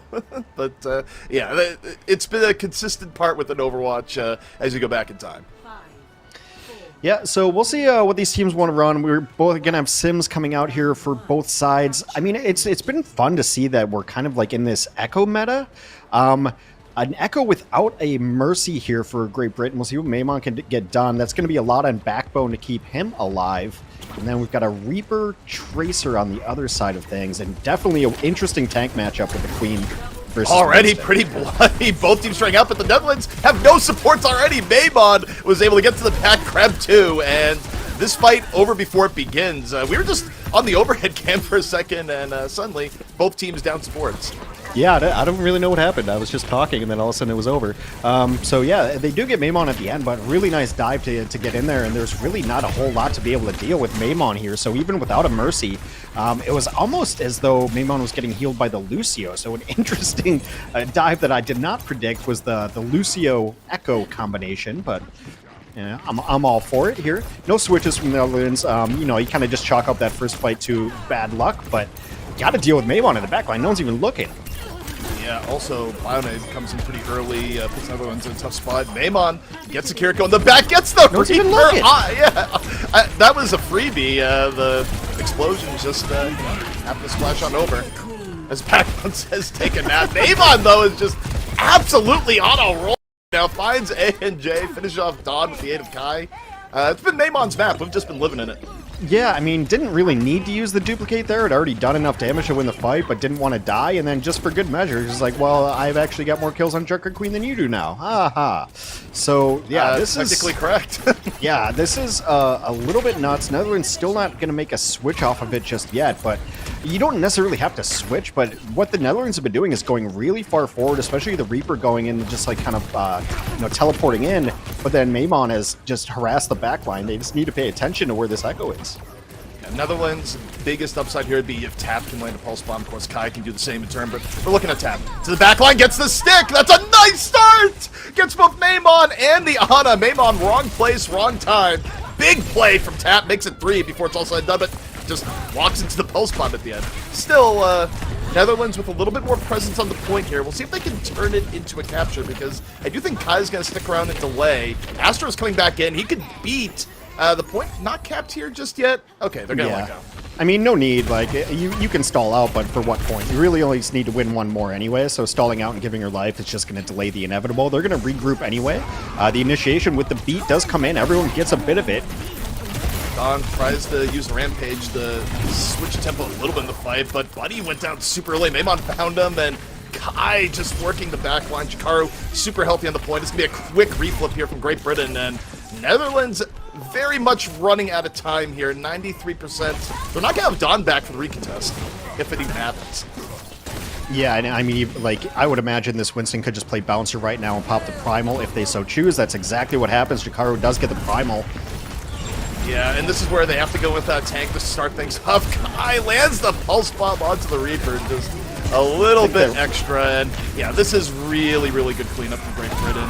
They started at a huge advantage. Don gets back into the fight. Yeah, I mean, the beat went Astro down. goes down. Yeah, the beat went down. So, like, even though Netherlands was short-handed, they did have the health advantage, and health advantage on Junker Queen pretty enormous. And yeah, stay tuned for next week when we finish off this map. Next episode, to be continued, as we have a pause here. I didn't see anything in the chat, requesting a pause, so it might have been a DC, which would be an automatic pause. So unfortunate. Yeah, that one was still kind of up in the air, like, because towards the end, like, Junker Queen already has so much sustain, and then when they pop the beat in, Junker Queen was able to get a couple. I think Rampage had just come out, so yet to be determined on the point. Of course, we'll see. We'll see. Yeah, I mean, taking a look at how the fight was panning out, though, I think Don just went down. Chikara was still, like, pretty healthy at the point. It's going to be a rough go for Netherlands. Like, even if there is a disconnect for Great Britain, you look at how that fight was developing, Great Britain's still in a really good spot. I guess we'll see what the disconnect was, if there was a disconnect. Yeah, I mean, in a good spot, but still down 2 players. I mean, Don did just kill 2, so only 3 up. I don't know. It's tough to see where that snapshot is, and also it will kind of depend if someone DC'd and someone's like about to have ultimate or something like that. But yeah, I mean, so far, like, I guess overall through the tournament, maybe I'm not surprised, but I'm like happy to see like how much Echo's being played. I mean, even without the Mercy, like, because it's been really fun to watch. It's a fun hero that feels like it's not like completely out of the meta as always, but never been in meta, like meta, hard meta, I guess, except for maybe like, I guess 2 years ago in Korean Contenders, there was a pretty hard Echo meta. I think I'm remembering that right. I think that's when Valentine was really, really good. Sorry, I have a lot of Overwatch in my brain for 7 years. It's hard to flip through the Rolodex and really remember those exact moments. But yeah, it's a fun hero to see. But I'm actually really surprised how much value Maimon's been able to get off of this without like the hard support, the hard pocket, and just even previously in other matches, like watching Psycho play Echo has been fantastic. So yeah, it's been a fun meta to watch evolve. Yeah, and also, it's good to see Echo play too at a point where you look at it and go, yeah, this is fair. It's not quite early release Echo where you just look at it and go like, yeah, what's wrong with this? Like, oh man, it's like it was skilled, but there's that sour taste in your mouth because the hero was a little bit overtuned. But obviously Echo's been out for many a year now, has gone through the balancing stuff, and now you can truly appreciate good Echo play and be like, yeah, that's honest. Well, I mean, it's where the phrase that I've used before, the balancing beam, the balanced beam, because early on, like if you just saw an Echo and that beam came out, you're dead. I mean, it was the Death Star laser, really, just evaporating people. So, but I think the balance got into a good spot. Yeah, there were, now that I recall, even in the Overwatch League, there were a couple weeks of Echo where it's just like, oh, I guess, yeah. A lot of it, I think, I don't know what they exactly changed, if it was damage numbers or something, but I remember Tri-Shot just shredding shields, just like going through shields, and the reload was so fast that like it was really nice. But well, the duplicate also used to be stronger too in terms of like health retained and that sort of stuff. But yeah, we are going to take a quick break as we sort out what's going on. We don't even know what's going on our end right now, so it's a mystery to all. But we'll find out soon, and we'll get our conclusion to round 1 on Ilios.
Under promise, over deliver. The timer said 2 minutes, but we're right back in as Jakaru immediately gets 2 after the pause. So, yeah, I think the read that Great Britain was still in a good spot here was accurate. Overtime starting to tick on down. Netherlands, though, going to be real tough to keep the delay going. And round 1 for Great Britain. Yeah, as expected, as it plays out towards the end, there was a couple fight backs from the Netherlands there, but Great Britain just with the numbers. So we're back into the match. First stage Vilios goes to Great Britain. Sorry for the tech delay. Hopefully that will be, everyone out there knock on wood, or plywood or plastic, whatever your desk is made of. Knock on your desk so that we have good luck the rest of the day. So we're going to be going on to the lighthouse. great novel by Virginia Woolf, by the way. And yeah, I think we're probably going to continue to see this echo. Like, it comes to a point for Great Britain where it's like, well, you know, the beatings will continue until morale improves. Like, we're going to run the echo until someone shoots the echo. Yeah, I mean, also you look at what Netherlands ran in the last round, right? There wasn't really appropriate counter to the Echo. It was sort of, well, just hope you kill the rest of the team before the Echo gets you. And Maimon was on point, which meant that didn't really have that opportunity. So they have to have a better option for Maimon this time around. And again, there's no one looking, just right over the top. But yeah, they do telly out of the point, which is nice. No one dies to the Echo. It looked meatier than it actually was on opening there. But right now, poking back and forth. Astro gets caught by the Fire Strike, so down a Brig early on makes things rough unless Maimon can catch one here. Immortality Field's gone. Kai was able to get the BAP. That's huge. Massive amounts of healing taken away. Maimon just free shots here from the flank, and Great Britain, even with Backbone down, making pretty good attempts at the point. Jakaro, though, getting very, very low. And you have a swap here, too, Hex. Astro off onto the Mercy. Yeah, I mean, give Maimon a little bit of help if you're going to continue to run this, but I really like the strategy from the Netherlands of just get to the point and take shelter. You know? Yeah, Astro's able to get on the res immediately. Maimon gets the swift run-back revenge. Now, Netherlands did get control of the point here in the interim, right? Like, they're running the Rhine. They could be a little bit more on the point, push Great Britain out. Immortality Field gone, though, and Maimon looking pretty decent. Shatter, though, from Dawn. Falter gonna be there, real close again. Yeah. Jakaro goes for the pin. No, doesn't quite connect. Jakaro, meanwhile, finds Buddy, and Great Britain just grinding down the point. Yeah, I mean, the duplications have been on point for Maimon too, just getting tanks every single time. The value that you get from tank duplicate is so enormous. Netherlands with a really good opening strat, though. The question is, now do you run the same strat? Because you still have to try to get on the point with this. I think it works out better if they don't feel they can just straight up defeat the Echo in the sky, which has proven to be the case. Then you just continue to run this and get to the point as quick as possible. Everyone's come together. Kai with the pulse bomb ready to go. And the Immortality Field's already used. Kai's looking his chops here. This could be big. Waiting. Jakaro, a little bit of disruption here on the pile. Gets the BAP. Maimon finds a 10, and Kai just gets to hold on to the bomb here as Jakaro slaps him around. Just juggling supports in the corner. That is 2 kills for Jakaro. Maybe taking some of those Denmark, you know, shots to heart there. That's not feeding, that's eating. Yeah, Jakaro's eating good by juggling supports on the corner. Now Great Britain will take the lead on this one. Still no changes for the Netherlands. They're going to run this same strat. Moira, yeah, just trying to get to the point. But I mean, Great Britain's got a read on this. They know exactly what they're going to try to do. The bio's huge. Hits both Dawn and Buddy. Yeah. Dawn already low. Kai's still hanging on to a pulse bomb. Could be a big opportunity there in a moment. Blizzard zones out, and actually enough to catch Maimon at the tail end, but the resurrection gonna be there. Pulse bomb out from Kai. Gets Dawn. Finisher they need. Jakaro, though, out of the fight, so Netherlands still able to hang on. They got the point flip, which they're usually going to get early in these fights no matter what, Hex, with what they're running. Backbone's in trouble. Ooh, really nice from Tap. Finds Kai. Tap really make it work here on the May. Gets rid of the duplicate. And Maimon, even with the harassment on the outskirts, Netherlands is still in control of the point. Yeah, they are in control. It's going to be interesting to see like who they try to target down, because right now the Netherlands are a little bit spread out as the Reinhardt's going to come back to point, but Funny Astro didn't see him coming from behind. He gets hammered down by the Reinhardt. Dawn goes down. Really nothing was around to keep him alive. Tap still around on the point, by the way. Tap has just been here for so long. Finally goes down. But even if Netherlands giving up control, this is pretty good. 94-61. They just need one more fight, Hex, and they're going to have some tools to do it. Yeah, they're a single fight away right now. And I think like what you really have to look for is how this next Bionade works. And I think the reason Backbone's getting such value out of it is he knows exactly what's happening. They're gonna try to teleport onto the point, and if you can time it perfectly, you can splash every single one of those players with a nade. And that's what happened last time. Telly Shatter, let's do it. I was gonna say they can't lose Buddy early. Buddy got real low there, stayed alive. Big rotation coming in from Netherlands. Final fight on the way. Opens up with the Cole. Buddy drops the Cole. Looking for anything right now. As it moves, I'll call it. Netherlands getting a little bit low. ANJ's gonna have to drop the beat soon. Gets hit by the Bionade. Beat hasn't come out, and 2 already down. 3 are down as Kai unleashes the overclock. And the beat comes out, but it's a sad beat. Only hits 2 because the only 2 still alive. Saddest song in the world. Yeah. This will be Great Britain cleaning it up, but a nice adjustment from the Netherlands, a good strategy there. I mean, it caught Great Britain off guard, at least for the very first fight, but Great Britain was able to adjust to it, and Jakaru at least 3 juggle kills on his supports there. Like, really nice, just putting Baby in the corner.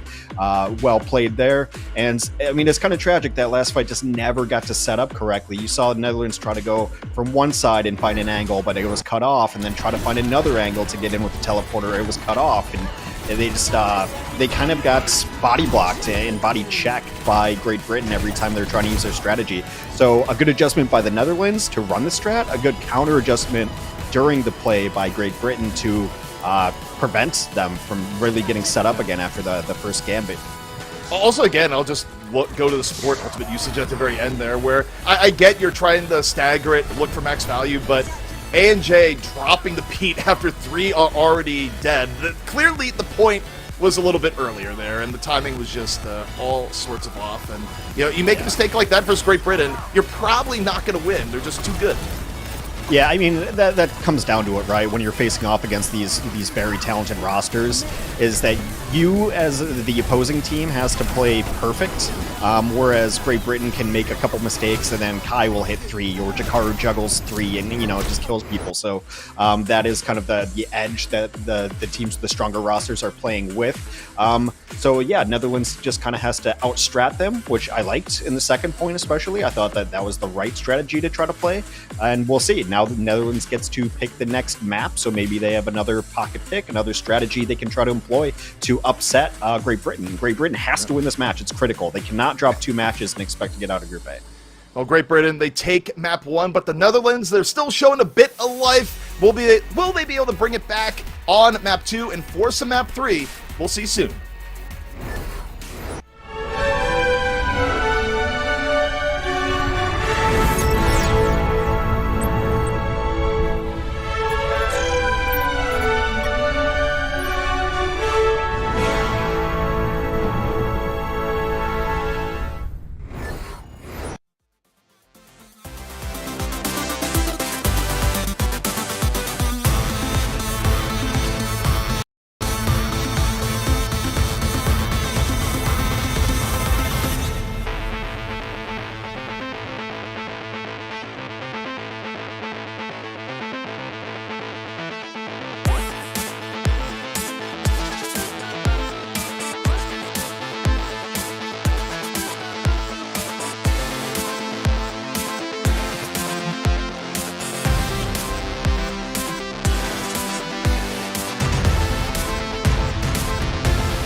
Great Britain looking real good to start off the day. Redemption on all ends, especially for Jakaru, who might have heard some people talking him down because great primals across the board. Netherlands, though, Hex, also some moments to be proud of.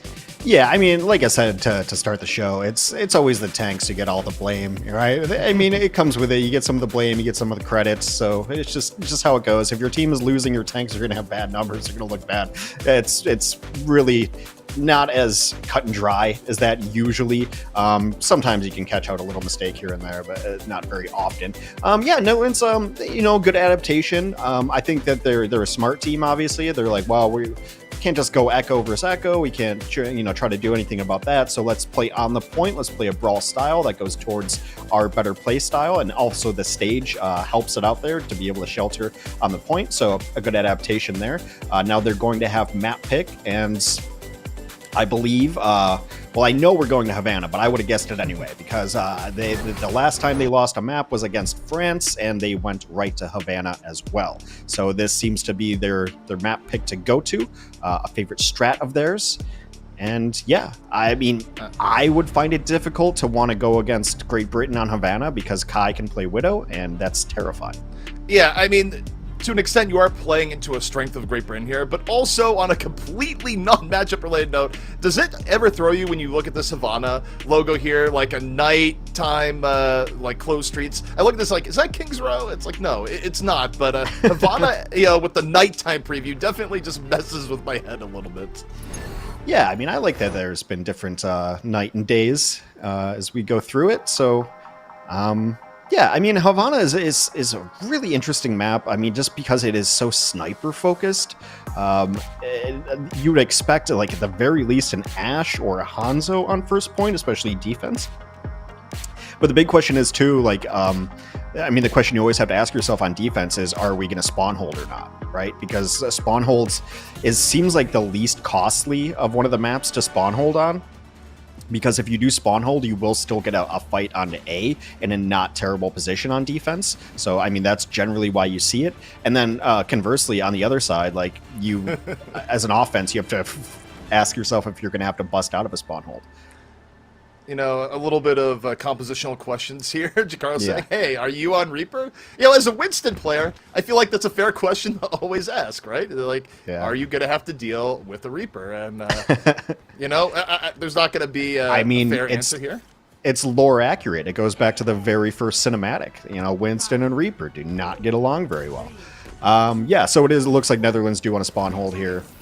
Great Britain will probably have to make an adjustment or two to get out of spawn, unless they just hit a couple nutty Hanzo shots. Yeah, and with Kai behind the Hanzo, that could happen real fast. It's very Let's possible. take a look here. One might have just happened there to the Reaper, but no. Kai holds onto the arrow. Wall comes up and goes, they'll never expect you to go right back through the wall again. But they would. But Kai, still looking for the shot. Jakaru jumping on in to the back line. Don got slept after the jump.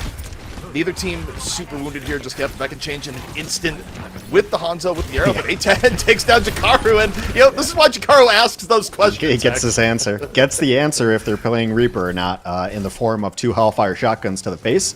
That is the answer. One pick, though, on the offense as they break out is usually going to be enough eventually. So we'll see. And, like, Great Britain, I think, does not really want to make changes here because they'd rather just charge ultimates, but they do lose their Sky combo. Yeah, A10's been doing a great job on the Reaper on the outskirts. And again, Tap has probably gotten more Echo kills as May than you would expect. But Jakaru breaks out, finds 2, falls for it. But as you were just saying, Hex, those trade-outs, pretty decent on the whole. Kai and Jakaru will be back up before the defenders will be. And Don is committing. It's been a pretty solid spawn hold, though. Like, you got to be pretty happy with it. Burn a couple minutes off the clock there. Well done.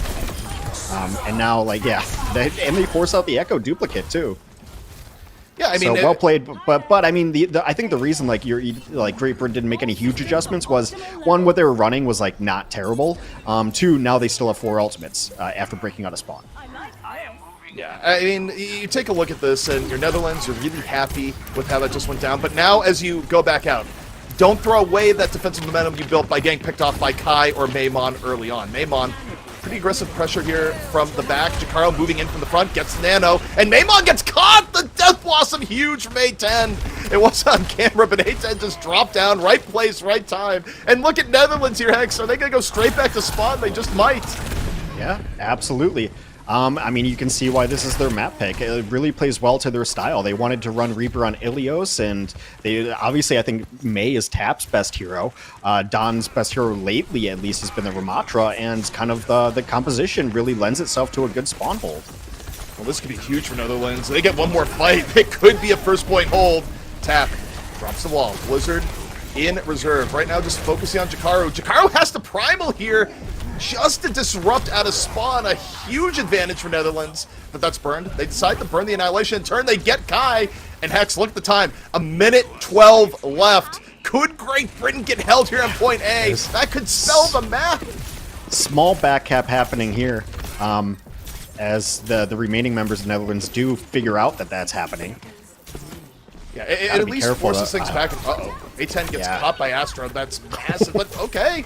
Tap continuing to just land these icicles. One of the deadliest Mays in the tournament here so far. Blizzard, good to go, and it just goes straight for Astro, saying, let's take him out. No more Zen picks, at least for now. 40 seconds left to go. This is turning scrappy. It's turning into a brawl, and the Netherlands are looking real good. I think they might have to back up just a little bit. That's a huge pulse bomb, and they will confirm the kill, but 2 kills do come across on the other side. This is about as scrappy as it gets. 20 seconds remain. Spawns are in favor of Great Britain, though, as they come out. Yeah, but See, I mean, I think, yeah, Buddy's got to pop this coal, like, the moment he feels any pressure. Can't die with it. Yeah, I think you pop Cole early, hope to get a quick pick off. Kai nearly got picked. The Cole comes out. Great Britain, a situation where they really don't want to lose anyone here. And Jay gets caught by Jakaru. Big. Sets up the 5v3 now is A10. Astro, the assassin on the Zen. Tap gets one, but now Great Britain, are they going to be able to bring this back before the recontest? Overtime spawns will slow down Netherlands a lot in getting back onto the point. Yeah, Buddy is just trying to fade away for their life right now. I wonder if anyone's going to be able to touch. I mean, Buddy can touch. He can bait onto the card. It's just not a great idea. There is still Death Blossom. A10 goes in. Yeah, A10 wants it. Goes for the Death Blossom. Buddy catches Kai. Very winnable now for the Netherlands. Spawns are coming back out. Still overtime spawns, but both supports down. Jakaru and Maymon assassinate the support backline of the Netherlands. And now can Tap pull the impossible. Very close to a Blizzard here. Getting low. Has to ice block 95%. Bomb comes out from Maymon, takes down Dom, but Tap gets Maymon right away. Can't stay alive to drop the Blizzard. And Great Britain, they get point A, but that was about as close as it gets in being denied. Yeah, there was a primal there anyway, so they would have been fine to at least buy some time. Now, the question is the momentum. Can they get enough momentum onto point B? I mean, Great Britain's not really running something to take, like, the high ground, so they're not really on the, like, the Hanzo or the Baptiste, where you want to be on top of it. But they will take some positioning here. EMP should be the next thing to come out and win a fight, and they're clumped. Kai is loving what he's seeing right now. Hits 3, and A&J just hits the floor. The EMP Bionade combo just evaporates him. And that's about as clean of an engage as you're going to get from Great Britain. And exactly what you want to set this momentum here on point B. Yeah, absolutely. The momentum does ride through there. I mean, it was inevitable. Kai was going to get that EMP, and then the follow-up was really smart there from Great Britain. Right now, Netherlands will be able to come back here and fight one more time, and you're going to have Blizzard and Annihilation. If done properly, those should be enough to turn this fight for them. Yeah, I mean, I think step one is don't let anyone get picked early by Astro. Astro has been turning some of the fights in the last 2 or 3 minutes just with early Zen picks. Netherlands, though, still at a full 5. Anjay drops the beat. Everyone hit by it. And now we look towards Tap. Slowing down Jakaru. Blizzard in reserve. Kai finds A10, so a lot does ride on the Blizzard now. Great Britain really spread out, though. There's no easy Blizzard target. Tap has to block here. Surrounded. Members of Netherlands falling left, right, and center. Anjay lucky to get away with his life. Meanwhile, Kai's on the payload. Payload? Netherlands? Payload? Anyone? All right, they're going to get a little bit contested. That a little bit too close for comfort. Don finds Astro. And again, it's getting a little bit scrappy, Hex. Yeah, I mean, that Death Blossom gets more than it really should have. The bubble came down for a moment, and wow, the Netherlands are going to be able to hold on to this one. Lucky. I mean, they get some ults in, but only 30 seconds left. That Blizzard is still up, so I think Kai should be able to charge this up. All right, so you have Nano Monkey to at least buy you time. Then you can get an EMP and a Pulse Bomb. I mean, this one's all about execution. Also, in Yeah. terms of X factors here, you got to be looking at Maimon, the pulse bomb, ready to start Yeah. off the fight. Tap though gets Maimon! The icicle just through the corner. 5 seconds left, and Great Britain's odds Netherlands of turning so this. low, though. Wait, Yeah. Astro? Astro? Astro? They don't get onto the point in time, though, so it doesn't matter. What in the world? Well, I mean, you know, Jakaru calls it a C9, and you kind of have to agree if you're calling it on your own team right there. Just the brawl going on in the back lines as we were watching Tap just guard the carts. There was going to be a blizzard on the cart anyway, but yeah, it took them a little too long, Great Britain, to finish off some of those low health targets on the Netherlands, and after a very good spawn camp, Netherlands are in a pretty decent spot here on the offense. The one thing I would like to see from the Netherlands, and came out like a couple fights ago, is just kind of a target acquisition. So they engage with a beat, and then 3 people go different ways, all trying to solo targets, right? So Tap was trying to kill the Winston. There's a small battle going off on the side. Like, if you're going to engage with a beat and go into it, like, pick a target, like, go coordinated, like, find somebody you can all kill, and then move on to the next one. I think it's a small thing that they could clean up, which would make this team look stronger. Yeah, I couldn't agree more. And, you know, one of the interesting things to me, you know, we talk about comfort picks a lot in the Overwatch World Cup, right? And, you know, we've been following the story as it's going on, and, you know, this is why you plant the seeds of a narrative where we saw Tap do really well on May. You don't usually see players play May as nonstop as Tap has been playing here, but Tap's May has been incredible. The amount of shutdowns Tap was able to get, and that would hype it up. You see Tap going to Tracer, but I don't know. The way Tap's been playing May, I'd almost stay on the May. Yeah, couldn't agree more. I mean, the name just seems so fitting. Those icicles just tapping the gray matter. So yeah, no full hold here for Great Britain. You do have to be a little careful of Kai, who's going to run Sojourn here. Always a danger. Yeah, and Kai's been doing good this series, but it hasn't been absolute monster Kai, and that can enter the door at any time. And as I said, that Kai finds A10 pretty early. Tap, though. Counter-firing, finds Backbone.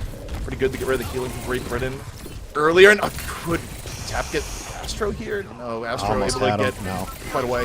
Meanwhile, Maimon focusing down Dawn. And again, these fights pretty scrappy, but you're okay with this from Netherlands. You've got a lot of payload pressure. Tap gets Astro at the very end. Not the worst of trades. No, and the card has been moving this entire time, so pretty solid there. Astro will enter the fray again, but yeah, Tap has been a difference maker, definitely for the Netherlands so far. Really good payload progress so far here for the Netherlands, but here's where Great Britain needs to hold. Jakaru dives on in, gets a Reaper in his face, has to be real careful. Pulse bomb from Maimon comes out. Dawn still surviving the worst of it. All out from Buddy. Netherlands looking pretty healthy. Anjay getting poked down, stays alive. Jakaru, meanwhile, going to the back, uses Primal. More delay in. Kai finds Dawn, and Kai on a rampage with 2 here thus far. Really good damage output by Kai as Jakaru just continues to juggle. Yeah, and I think like Great Britain is always going to win when they're able to cut up the Netherlands, when they're able to get the Netherlands into solo battles, right? So that's what you see a lot of times. Like Jakaru's main goal is to jump into the middle of the Netherlands and make that half the team goes forward, half of them go back, because the team that goes forward has to go into Kai, and you expect Kai to be able to win, you know, 1v1s, 2v2s for you consistently. It's exactly what happens there. That's why the Primal comes in to knock people around and then into Kai, and it's just tough. He did all that last fight without overclock. This time, he has overclock. Jakaru, though, gets melted, so if the overclock's gonna be big, it has to happen soon. No, it doesn't even happen! Tap gets the pulse bomb on the Kai after Kai had already used overclock. Tap's wild! I mean, that's just a great individual performance there. 4 minutes now to get it 2-second point and win this off. One thing we didn't mention, we saw a little bit of it yesterday in the latter games too, that I think we're going to start seeing more of, is the Mercy without a Pharah or Echo just for damage boost on your DPS. So you see it with Ashe, you can see it with Sojourn, and it is so strong. Hey, 10, the pile on. Death Blossom in the back finds 2, 3, making the Reaper work and then some. Payload moving all the while. Netherlands, 3.5 minutes here, Hex, and a ton of momentum on point B. This could be leading us to a map 3.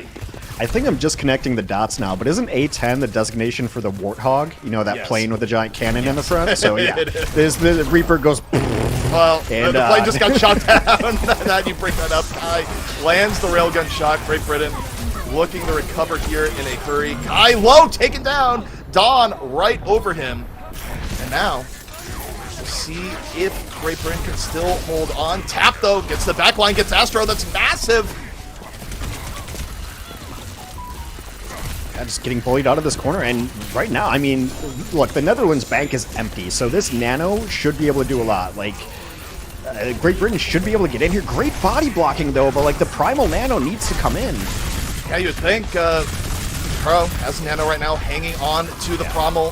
A10 finds Maimon, and Great Britain, they are just getting bullied into the dirt right now. Jakaru just trying to stall to a degree. Gonna wait to Primal till last second, but there might not be much of a team left. Here comes the Primal. How long can Jakaru delay? Kai is back in the fight. Railgun finds Buddy.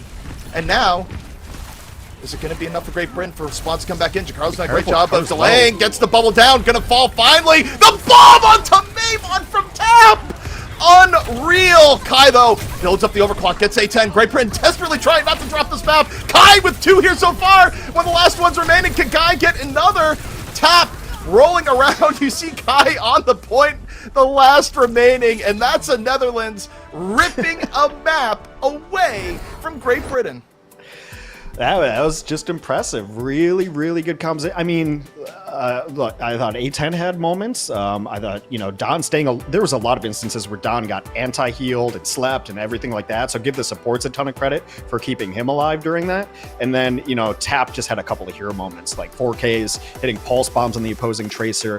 Kai tried to bring it back, but wow, what a performance from the Netherlands. And this is like, even if Great Britain goes on to win this match, they got to be worried about maps now too. Like they've been dropping maps here and there, and it's not ideal. And yeah, I mean, I think like this is just really smart from the Netherlands. They have a strategy for this map that their composition works on this map on offense and defense without running a Widow, without even worrying about it. And yeah, Tap is really, really having a standout performance, not only on the Mei, but that play was phenomenal to open things up. And even the first fight, which they didn't win, comes in and kills both supports. Like, what more do you want for your Tracer? Like, kill both supports, guys. What more? I mean, across the board, Netherlands was looking pretty good, but Tap just another level the entire series long. I mean, think about this towards the end of this year. Great Britain was in a decent spot. We hype up Maimon, bam, right there. Just assassinated. Tap here to get point A. I mean, Tap was dominating. Yeah, absolutely. But I mean, I want to give credit to everybody. Like, you know, Buddy with good ultimate timings. You know, you don't give Moira a ton of credit. There's, you know, people have their reasons for it. But I thought, like, using Cole at the right times to enable his tanks to stay alive. There, like I said, there was a moment where Don got anti-healed and slept and had just used block. And then the Cole comes out just to save Don. And, like, that's the right move, keeping the Ramattra up. So a good strategy to pick Havana. Obviously, they have a... Havana's like their pick, and they've gone to it a couple times, gone to the well for it, but really well played, individual efforts, and that's what it's going to take. It's going to take individual people playing at their very best to beat a roster that's, you know, allegedly better than you. Yeah, well, speaking of that, you have to think that Great Britain is feeling all sorts of pressure just weighing them down now, where they probably went in today expecting it to be, you know, not an absolute easy match, but a comfortable win, right? A comfortable 2-0. Right now, that is anything but. Will Netherlands be able to go forward here and rip the match away from Great Britain? Or will Great Britain live up to their hype? We'll see in a final map 3 in just a few moments.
The Netherlands looking incredibly strong against Great Britain, winning Map 2, forcing a Map 3 hex, and Great Britain, one of the favorites coming into this tournament, already in a bit of hot water.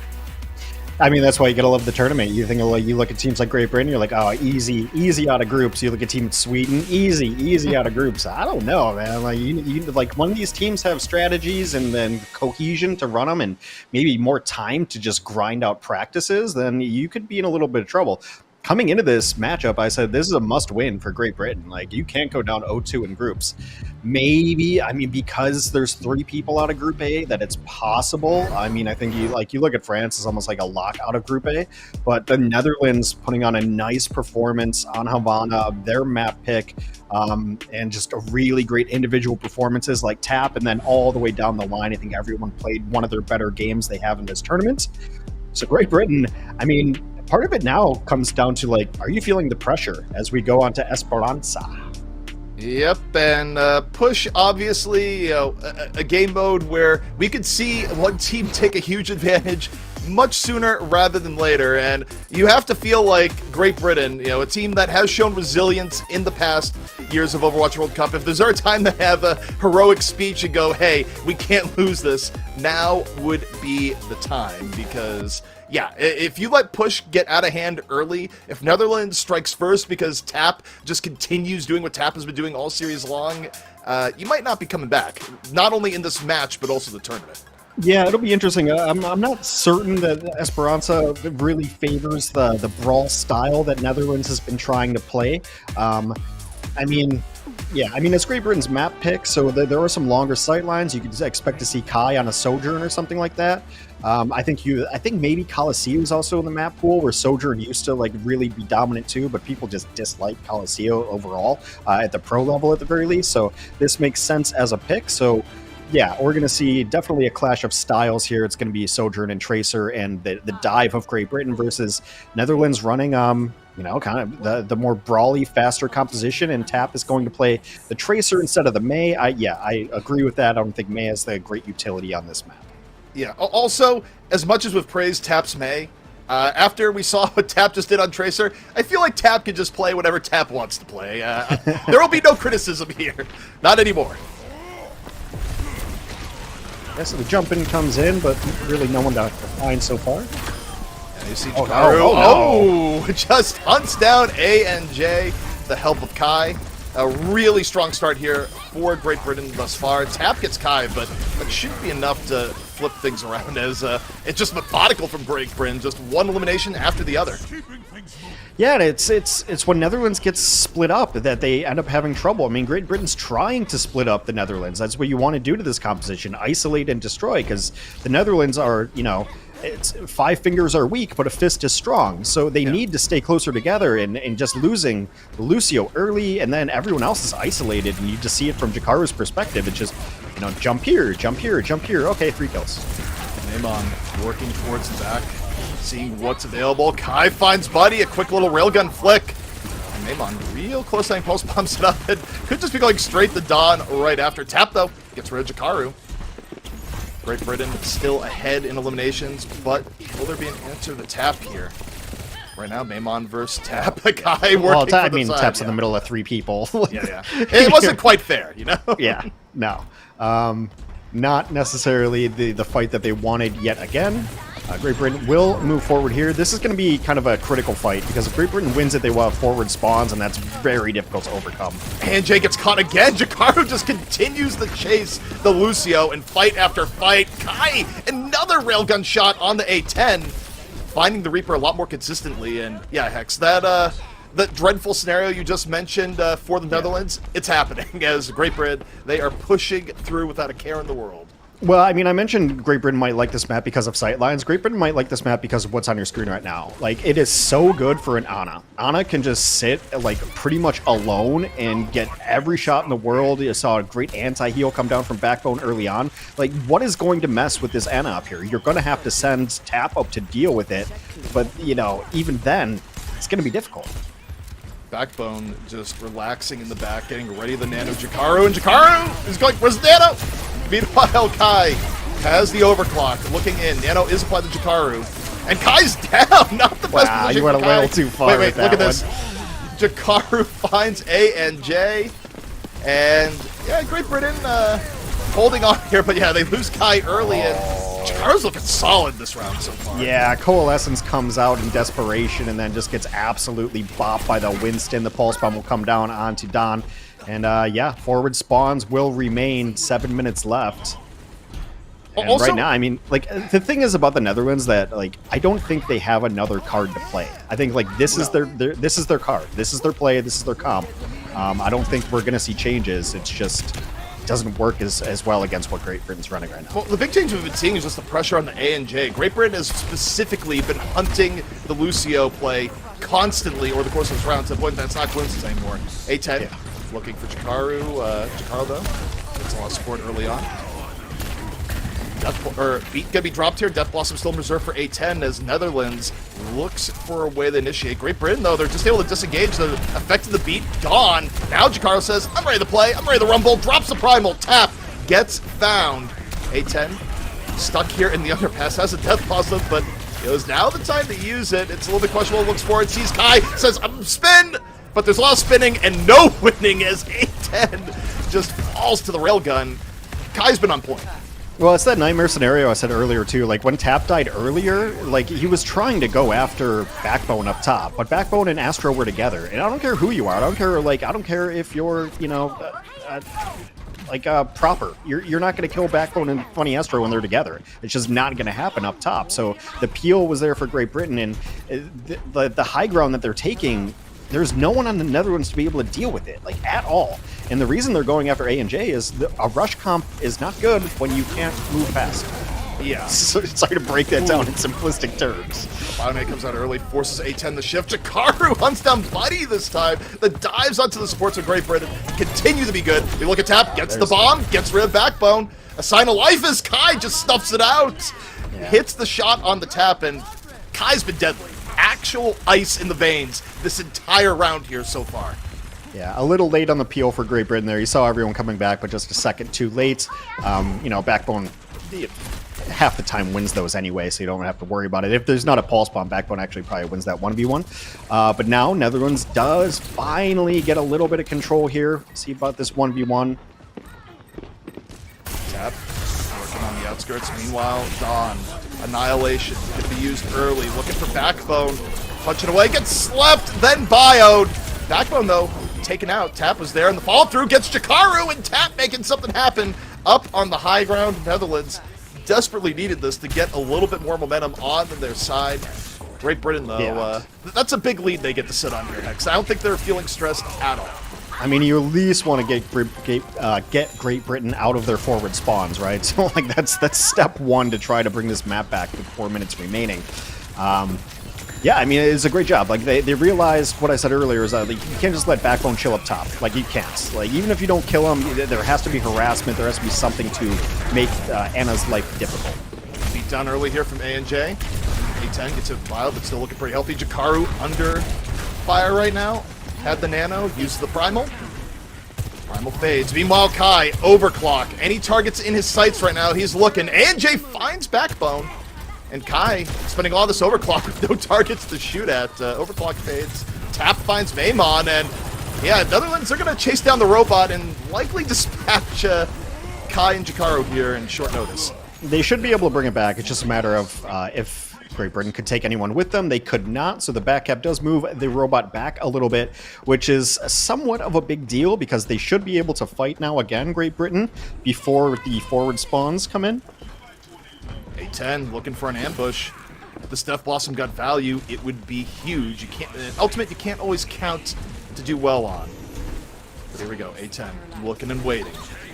Here on the top, drop down not just yet. Great Britain, they're engaged, a little bit split right now. A10 coming in and around, looking for the setup and has to shift pretty early here. Jakaru gets nano. Let's see, looking for Jakaru right now. Jakaru, though, already got A&J down early into the fight, and you know, if this Death Blossom comes out, it's not going to do much now. No, you can't be doing this. I mean, you see the problem, though, right away is, Like, the Netherlands, you're looking for the Death Blossom. There's no one on the ground. There's no one on the ground for Great Britain. They're just sitting up top, and like, it's Jakara who will jump down and maybe touch the cart, or the robot, rather. I'm sorry, anything that moves in any game is a cart to me. But there's no one to Death Blossom. There's no one on the ground. They're just sitting up top because they've got the long range, both damage and healing, and it's no problem. So it just ends up being a difficult composition. Well, here we go. Netherlands on the recontest. Great Britain. Pretty drained on ultimate to side for Beat. You have to imagine Astro's going to use it early. It does. Beat comes out here from Astro. Dawn responds. Annihilation. Cole. A10. Gets Shikaro early into the fight. Not a bad start here for the Netherlands. Tap got low. Shook the pressure. Just sitting here on the payload. A little bit of pressure the other way as Maimon just gets clotheslined by the Reaper shotguns. And A10! Pretty nice teleport, not enough to get away, but I appreciate the attempt as Netherlands is still just going to stay at the robot. Yeah, I mean, you saw it again there. The Netherlands were able to pull it off because Jakara went down, but then someone else had to go to the ground to touch. But it still is difficult. Like, they really need to deny the position where Great Britain wants to go from high ground to high ground to high ground. And wow, nice little Dorito kill at the end there. Yeah, I would have been shocked if Kai got away, but it would have been just Kai things. Still, though, Kai can stagger out a bit. We'll have overclock when he comes back in, but if you're Netherlands, you want another pick-off here. You get Jakaru. That's a big pick-off to start. Now, for Great Britain, they have to wait for Jakaru to get back in. And while Netherlands still has a long way to go with 50 seconds, this is still doable if Great Britain makes a mistake. Yeah, it's forward spawns. It is 1 minute, so the Netherlands has to be perfect through 2 fights at least, I think.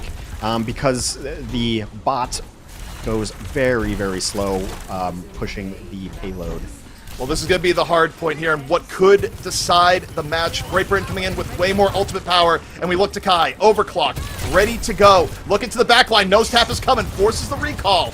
Now, still waiting on the overclock. Jakaru's already dove in. He's getting low. He's already used Primal. Half HP, Maimon. A little bit back, still has the Pulse Bomb in reserve. Nano still in the tank, and Kai finds A10. Railgun shot connects. Maimon throws out the Pulse Bomb. Jakaru finds ANJ. Netherlands down to 3. 3 seconds left remaining. And Netherlands, they don't really have anything left here. Dawn goes down. It's just Tap and Buddy. And that very well could be it. Great Britain, they had the advantage, and they don't let it slip away. Yeah, that is going to be it. Even if they had people alive, the problem with in that situation is that Netherlands has to stay on the payload too. And so when they're staying on the bot, it's going to allow the Ana, it's going to allow the soldier to just sit back and shoot at them from a mile away. So really well played. Netherlands taking a map off of Great Britain was, pretty surprising. I think that, having that pocket pickup at Vanna worked out really well for them. But Great Britain in the end, you see the reason why they chose that map perhaps more than New Queen Street is the high ground is less accessible to a brawl composition than New Queen Street ends up being. And so they really abused it with Backbone on the high ground, with Kai's Sojourn on the high ground. And you saw it. They would hop from window to win a fight, then they would go up to the middle high ground, win a fight, go up to the secondary window high ground, win a fight. And then, Kai just got a little too big for his britches right there when he went in. But for the most part, this was Kai, like you said, ice water in his veins. When it really counts, Kai's hitting the shots. And it was just very difficult for the Netherlands to ever dislodge the support line, who were doing great jobs peeling for each other. Also, in general, huge sigh of relief for Great Britain fans. No one had to see anyone fall to their knees in the middle of a Tesco's, so Great Britain avoids disaster, which losing this map would have been. It very well could have knocked them out of the tournament, depending on how the seeding went. But, now their map score, still not the best, but this is something Great Britain can work with if they win out, right? So, disaster averted. Yeah, they've dropped 2 maps, but it is not the end of the world. I mean, it is going to come down to matches at the very end of the day. So, while I expect them to still maybe be out of it because of Denmark doing so well. So, at the end of the day, you look at A and it should be Denmark, France, and Great Britain is what it kind of should be when you think about it. But, Spain is probably not going to drop their match today. We're going to have to wait till next week. But yeah, that is a huge sigh of relief. Dropping 2 matches would have been dicey. Like super, super dicey. You can deal with map score, but matches are going to be the first one. Very much so. But we still have a lot of Overwatch left to go here today in the Overwatch World Cup. When we come back, Belgium takes on Portugal.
Welcome back to day 4 of the Overwatch World Cup 2023 online qualifiers for the EMEC region. I'm Jambasco, that's Hex, that's ZP, and we just watched two teams duke it out. Great Britain versus the Netherlands. 2-1 in favor of Great Britain. A surprising score for sure. ZP, let's talk about this before we proceed here. Yeah, what did you think about that game? Yeah, I mean, what we saw here was, it was like, obviously Great Britain pulled together at the end and showed us why they are really good, but for Netherlands, we saw some expression of absolute potential from their players. I mean, Dawn, we know, is really good, but the standout to me was Tap, where you look at what went down on Havana for the Netherlands. Tap had himself a game and then some, dominant on both May and Tracer, and it was something that Great Britain really had to make adjustments for in the third map, and they did. And that's the thing about Great Britain, right? Is that even if they go down, they have so much experience on the team that they are a resilient team that can bounce back even when things get bad. That's the most important thing. Being adaptable in the face of adversity will get you really, really far, and Great Britain take that victory over their opponent here. But, of course, we're talking about the top 3 teams from Group A moving forward, and the UK, or rather Great Britain, has yet to break that as France, Denmark, and Spain are dominating all top of those 3 spots. Hex, I know you're giggling because we've been doing it all day, but we're working at it. Let's go ahead and take a look at the schedule for today. Match 5 just around the corner. It'll be Belgium versus Portugal. And of course, later today, we've got Spain versus Italy, and we round out the day with Denmark versus France. Definitely a couple heaters of games coming up still. But Belgium versus Portugal up next. Let's talk about that. Hex, what are your thoughts on this matchup before I toss it off to you guys? Well, something's got to give because neither of these teams have won a match nor a map so far in this tournament, which I think is a little more surprising for Belgium than it is Portugal necessarily, because there's a couple players that we know of on Belgium. But so like watching Portugal yesterday, they tried to run Fair Mercy and didn't have a ton of success for it. Flamenzo was running like Sombra and was getting EMP quick, but then dying before using it. So some struggles there, but like something that can be easily corrected and cleaned up. Both of these teams, I feel, just overall struggle with their coordination, their ults, and using everything effectively to get to a fight. Like, the neutral fights are kind of okay and decent, but when it comes to, like, after the first minute, when everyone's got ultimates, engaging correctly, using ultimates correctly, cycling them correctly, not using double support ultimates, like, some of these small things that can be cleaned up. I mean, yeah, Belgium has not been consistent at all. Like, I don't know, we can talk more about it when we get into it, but Belgium got spawn camped yesterday on Numbani, and not second spawn offense, first spawn offense. They couldn't leave their first spawn on offense. Like, that shouldn't be happening. Yeah, so one of these teams is going to win. That's all I got to say. Like, but maybe they can ride that momentum going forward. But so far, it's been a goose egg on the board for both these squads. Definitely. And I would even venture to say it's more important for Belgium than it is for Portugal in this match, because Portugal skipped out on that first day. You know what I mean? They're 0-2 right now, where Belgium's already 0-3. So lots on the line for both of these teams. And of course, there are 4 more days of competition, starting with next week, Thursday, Friday, Saturday, and Sunday. That will tell the tale of the tape. But you know, if you can't go 0-4 in the first week and hope to make it out in the top 3. That being said, Hex and ZP, take it away with Portugal versus Belgium, and I'll see you guys on the other side. All right, so we're heading into this, and I need to just revive old saying by my dad, where, you know, I grew up with my dad watching traditional sports, and anytime you had a matchup like this, whether it be, you know, in various different competitions, my dad would always just say this no matter what: someone has to win. Which is you know, it's an absolute fact, right? It's like you have 2 teams that have gone winless. Someone will win, you know, barring, you know, an act of God. So we'll see which of these 2 teams is above the other, but we know that the fortunes will change for one of these 2 teams. It's just a matter of who.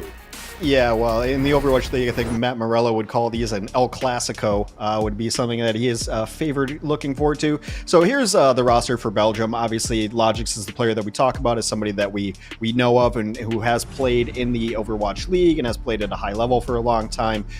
You know, when he shows up big. When he disappears pretty strong. The player I want to talk about a little bit is Ken. The last couple times I've watched them play, like, they've really tried to put Ken on this Echo and the Pharah, and it's just not worked out. There's not been the consistency. There's times where Ken will come in and get a couple, but then there's also times where I watch Ken on Echo try to, you know, dive in Ana solo and get slept, and then the Mercy dies. So it's been something that they're going to have to clean up on the other side of things. So when I look at Belgium, I think one of their big issues has been consistency from both of their damage dealers. It's not just Logic's. Yeah, I think it's easy to view Logic's in a more negative light because, you know, we say this all the time, but Overwatch is a team game, and the reality is that if one DPS is outperforming the other, teams will adjust to go, well, we just focus more on the DPS that we're worried about, and you have seen a lot of pressure be going Logic's way. But on the same note, that means Ken has more opportunities to succeed if Ken can just find that higher level here today. But you look over towards the Portugal side here, Hex, and you know, again, you have your storylines that are out here within reason. I do feel like, you know, I think it was back on day one, but I remember there were times where Kurama definitely showed flashes of promise. Yeah, I mean, there's been moments. We got some more information about this Portugal squad looking forward. So Ego 1 was actually a flex DPS, so now he's playing tank for the Overwatch World Cup. I guess there's just a dearth of tanks in Portugal who play it, which is fair. You know, playing tank can be brutal. Then you've got, you know, Karama, who has, you know, played in multiple contenders trials teams. Flamenzo, you know, was played in the last Portuguese championship. Dizzle is, you know, he's played with Munich Esports, and then Rod FD, or FD Rod as I call him, is a rookie. So he's not been on this team before, and so that's the info we have. I think Flamenzo, maybe not like a natural Sombra player from what I saw the other day. It's good at getting EMP. It's just about the usage of EMP that's been troubling, but that's been endemic like of this entire Portugal team. It's not the neutral fights that get them. It's when things start going into ultimate usage and economy that they've struggled a little bit. Yeah, and honestly, with these two teams matching up, I don't really know what to expect because, look, the reality is that if you go winless as deep into the tournament as these teams are right now, both teams do have some pretty critical flaws that other teams in the tournament have been more than willing to exploit. But now that you put these two teams against each other, and they've also had, you know, maps under their belt to sort of improve and refine where they have been weak, we'll see how it goes. I mean, I honestly have no expectations going to Ilios. I just want to see where these teams stand.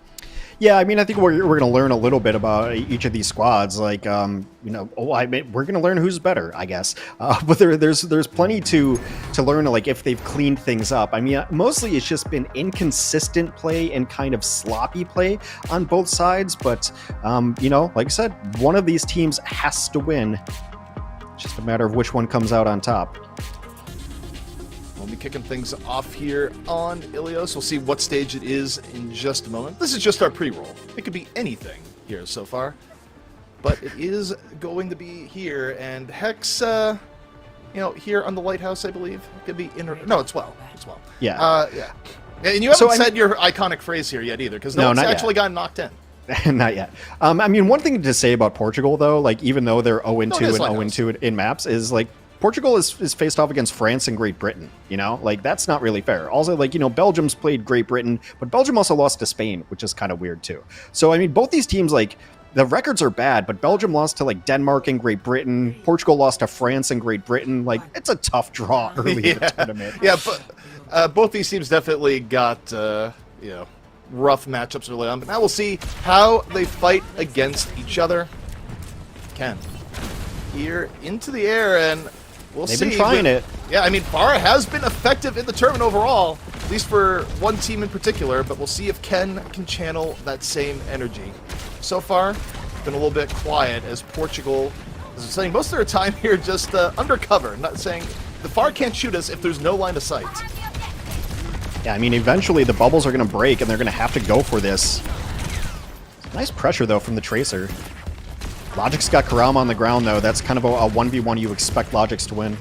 Yeah, that's pretty big for Belgium early on. You get the man advantage. 5v4 takes more pressure off Ken at the same time.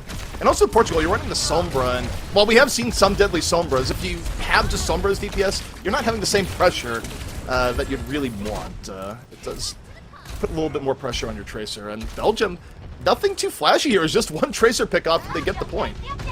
Yeah, I mean, it's just been the threat of the Far in the sky that's been, you know, the issue. They're going to be able to get a hack here. And the dive does come in after it.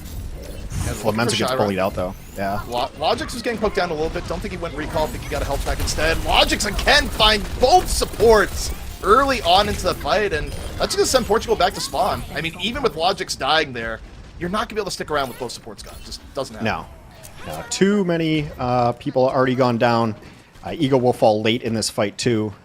So Karama's going to have to be careful. I mean, as you poke around. Now Portugal's going to have ultimates coming up. Obviously the same for Belgium, but really it's to me, the litmus test early on is going to be, does this EMP get anything? Like, does this EMP connect to a... It can connect on one, but the team has to follow it up. You have to get some value out of an EMP. Well, an EMP is always a two-part equation, right? It's like, is the EMP good? And then also, is the team follow-up good? But here we go. EMP comes out. Nova goes down immediately. Could be good enough. Ken, though, counter barrage. Finds Flamenzo after getting Karama. Now just says, free Lucio? Don't mind if I do. That don't mind if I do always reminds me of Homer Simpson looking at donuts. Don't mind if I do. That was about the same level of feeding that Ken was doing with the other team.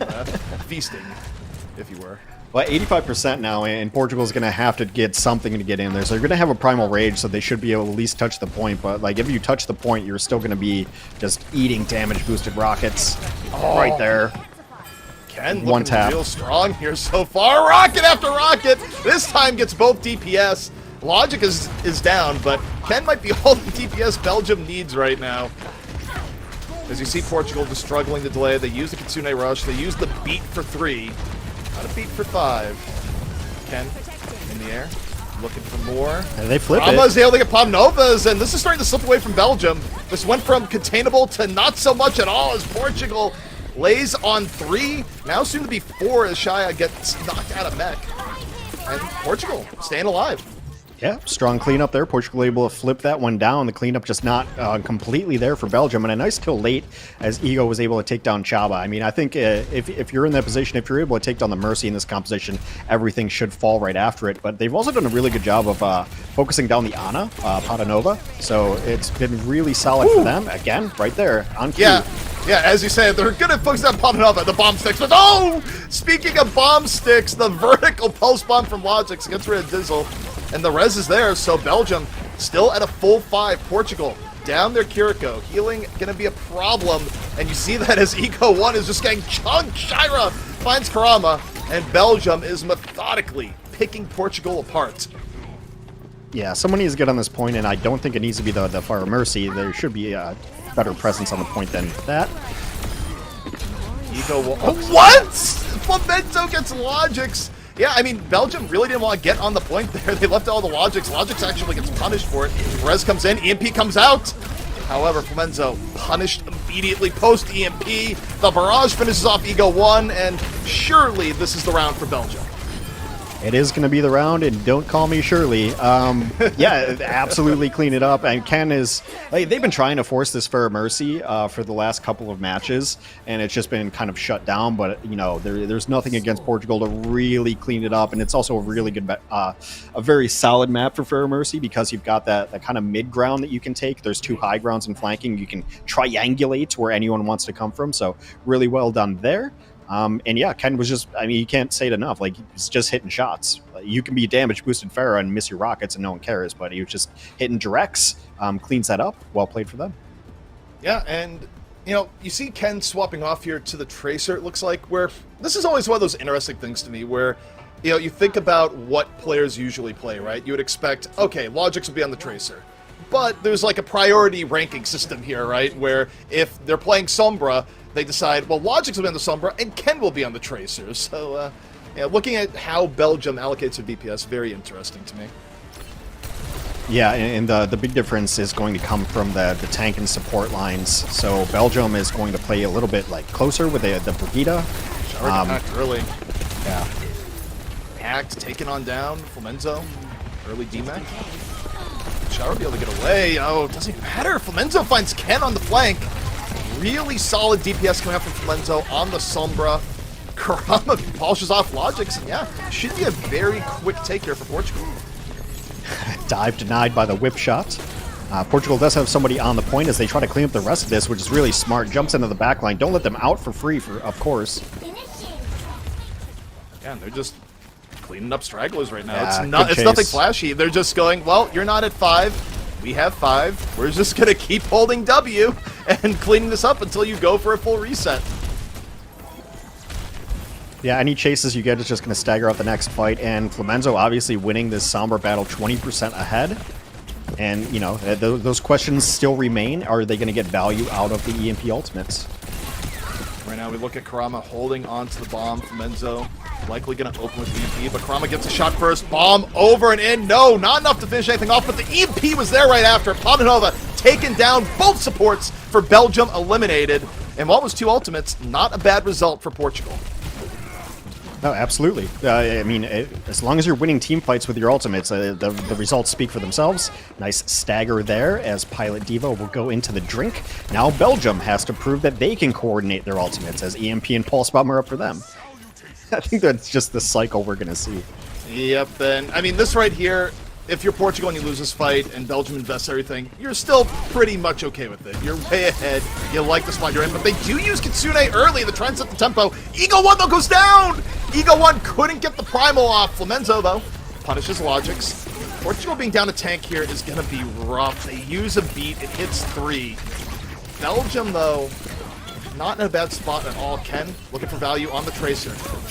Going after the other Tracer in turn. Gets hacked. Flamenzo forcing Ken to back off a bit. Ego 1 is going to be back into this fight in just a moment here, so Portugal has done a good job delaying. Ego 1's going to jump in, Primal immediately. Shaba drops the Nano immediately on the Shira. Ego 1 though already got Padanova. And Belgium on the back foot a bit here as the bomb finds Shaba. Yeah, and a big EMP there towards the end. A really good job by Portugal of just stalling that one out long enough to hold onto the point, get to full forces, not use ultimates before you were ready to fight, because they had them coming up. And what I was going to say is if I'm Portugal and I don't think I'm going to win this fight, just die with ults. It's fine, because you're only one fight away.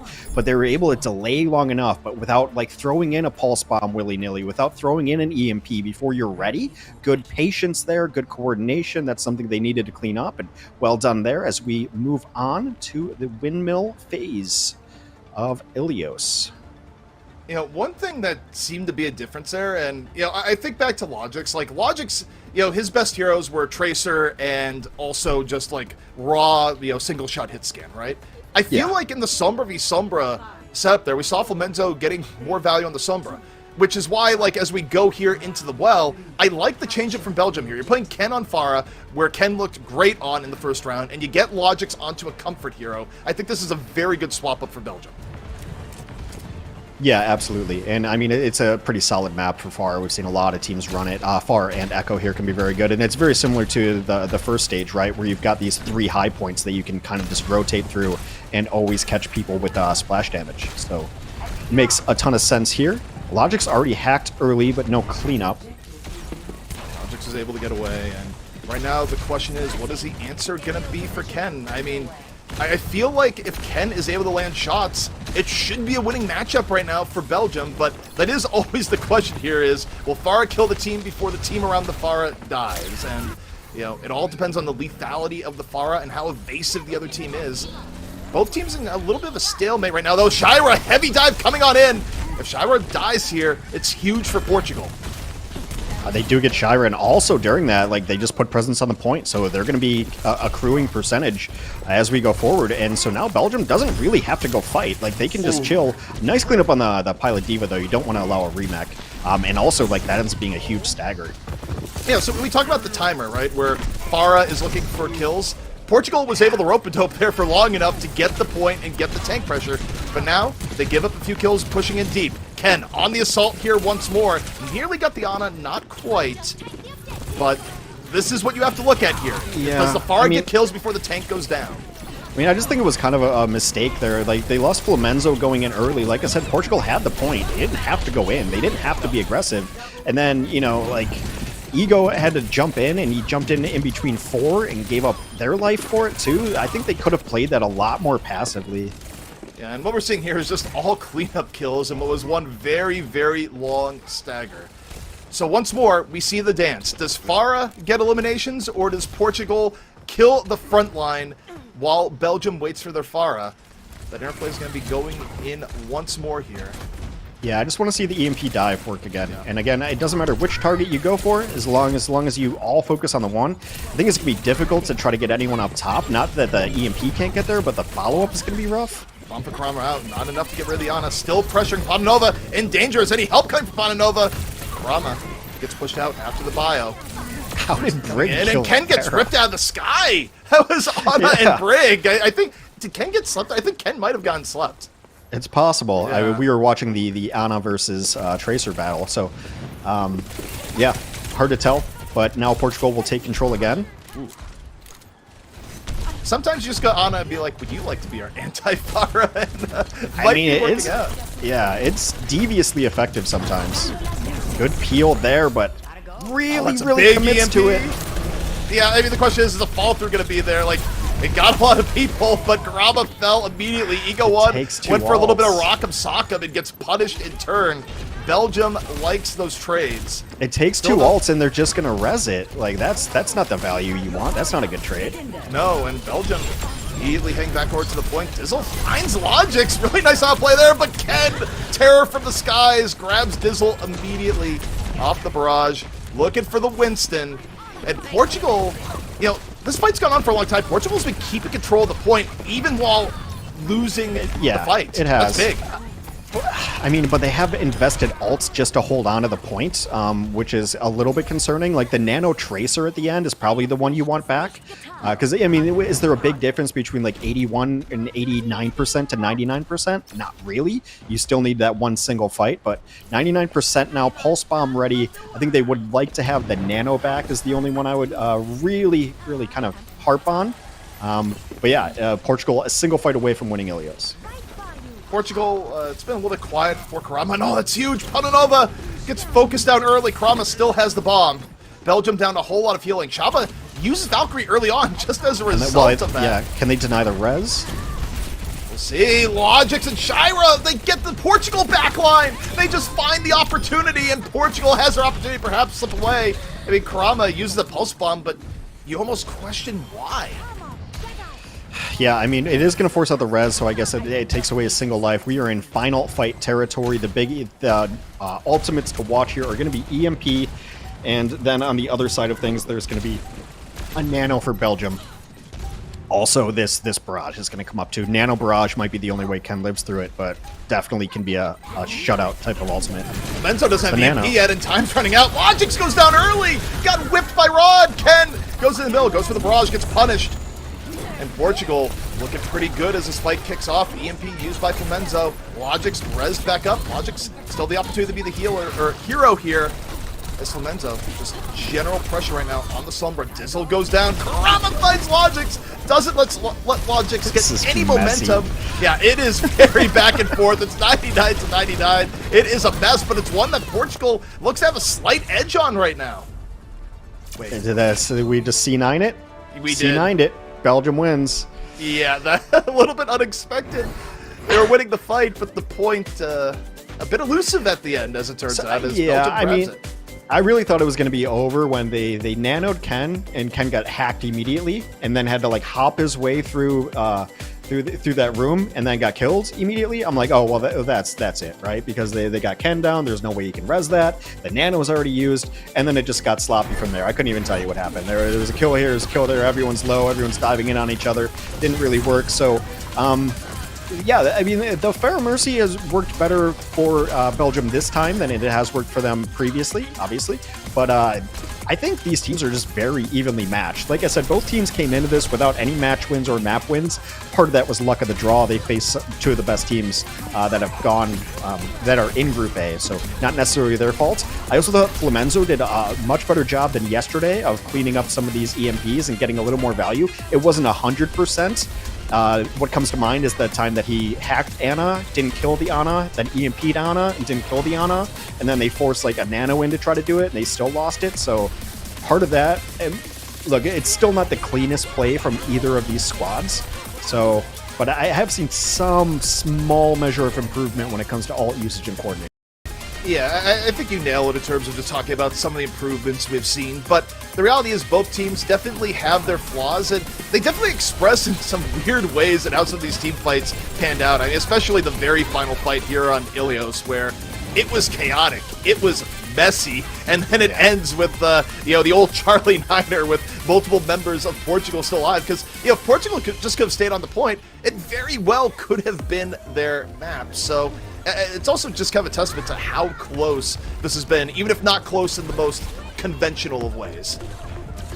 Yeah, I mean, so you see there's, That was weird. I'd have to go. I mean, some of the C9s are always like you have to go back and really look at it and examine what happened there. Was someone recalling? Was someone off the point? And the way like the point checks presence is weird too. Sometimes you're on it, but it's not counting the tick. You know, there's coding that happens there. But overall, like interesting map. I still think that these teams are too evenly matched, and just, you know, I'd like to see some cleaner coordination out of both these squads if they have any hopes of maybe upsetting some of these teams later on.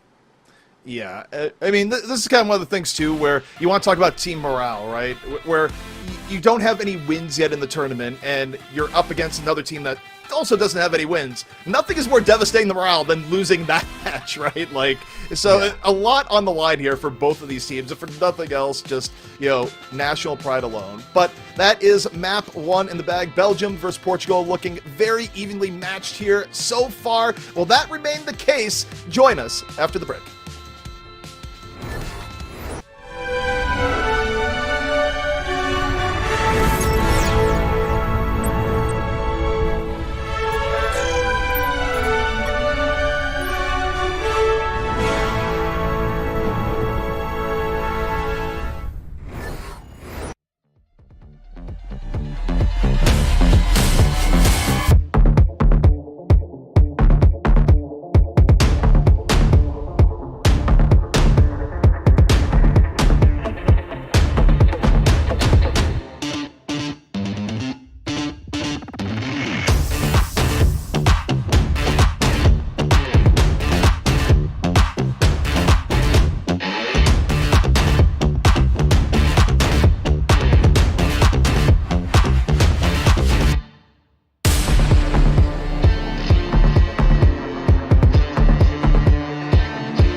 You know, you can win the fight sometimes, but staying on the fight, that can be elusive, Hex, as Portugal just found out in Map 1 versus Belgium. Both teams playing each other very, very closely in a series where both teams are looking to pick up their first win.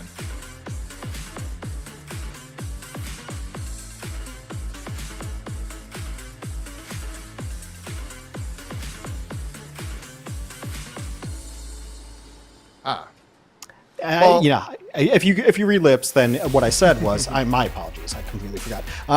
So it's not that these are bad teams necessarily. It's just that they had to play the best teams in the group so far. So interesting stuff from both of them. Like I said, it's an opportunity to clean some things up. Belgium now at least has a map win in the tournament. It's their first one. Both these teams are 0-for coming through, and yeah, I mean.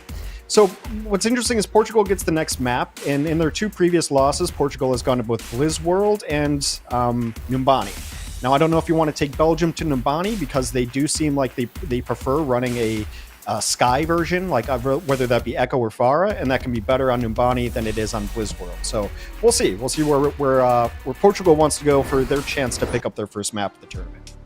Blizzard World. And I feel like if you're Portugal, yeah, Blizzard World makes sense. I mean, yeah, you can run a Far here, but, oftentimes if teams are aerial inclined, they'll go Echo instead. And I feel like for Portugal, the best look coming out from Belgium was the Far, right? So you try and go to a map where maybe that's not the absolute best pick you could do. Force Ken onto a different hero and see where it goes.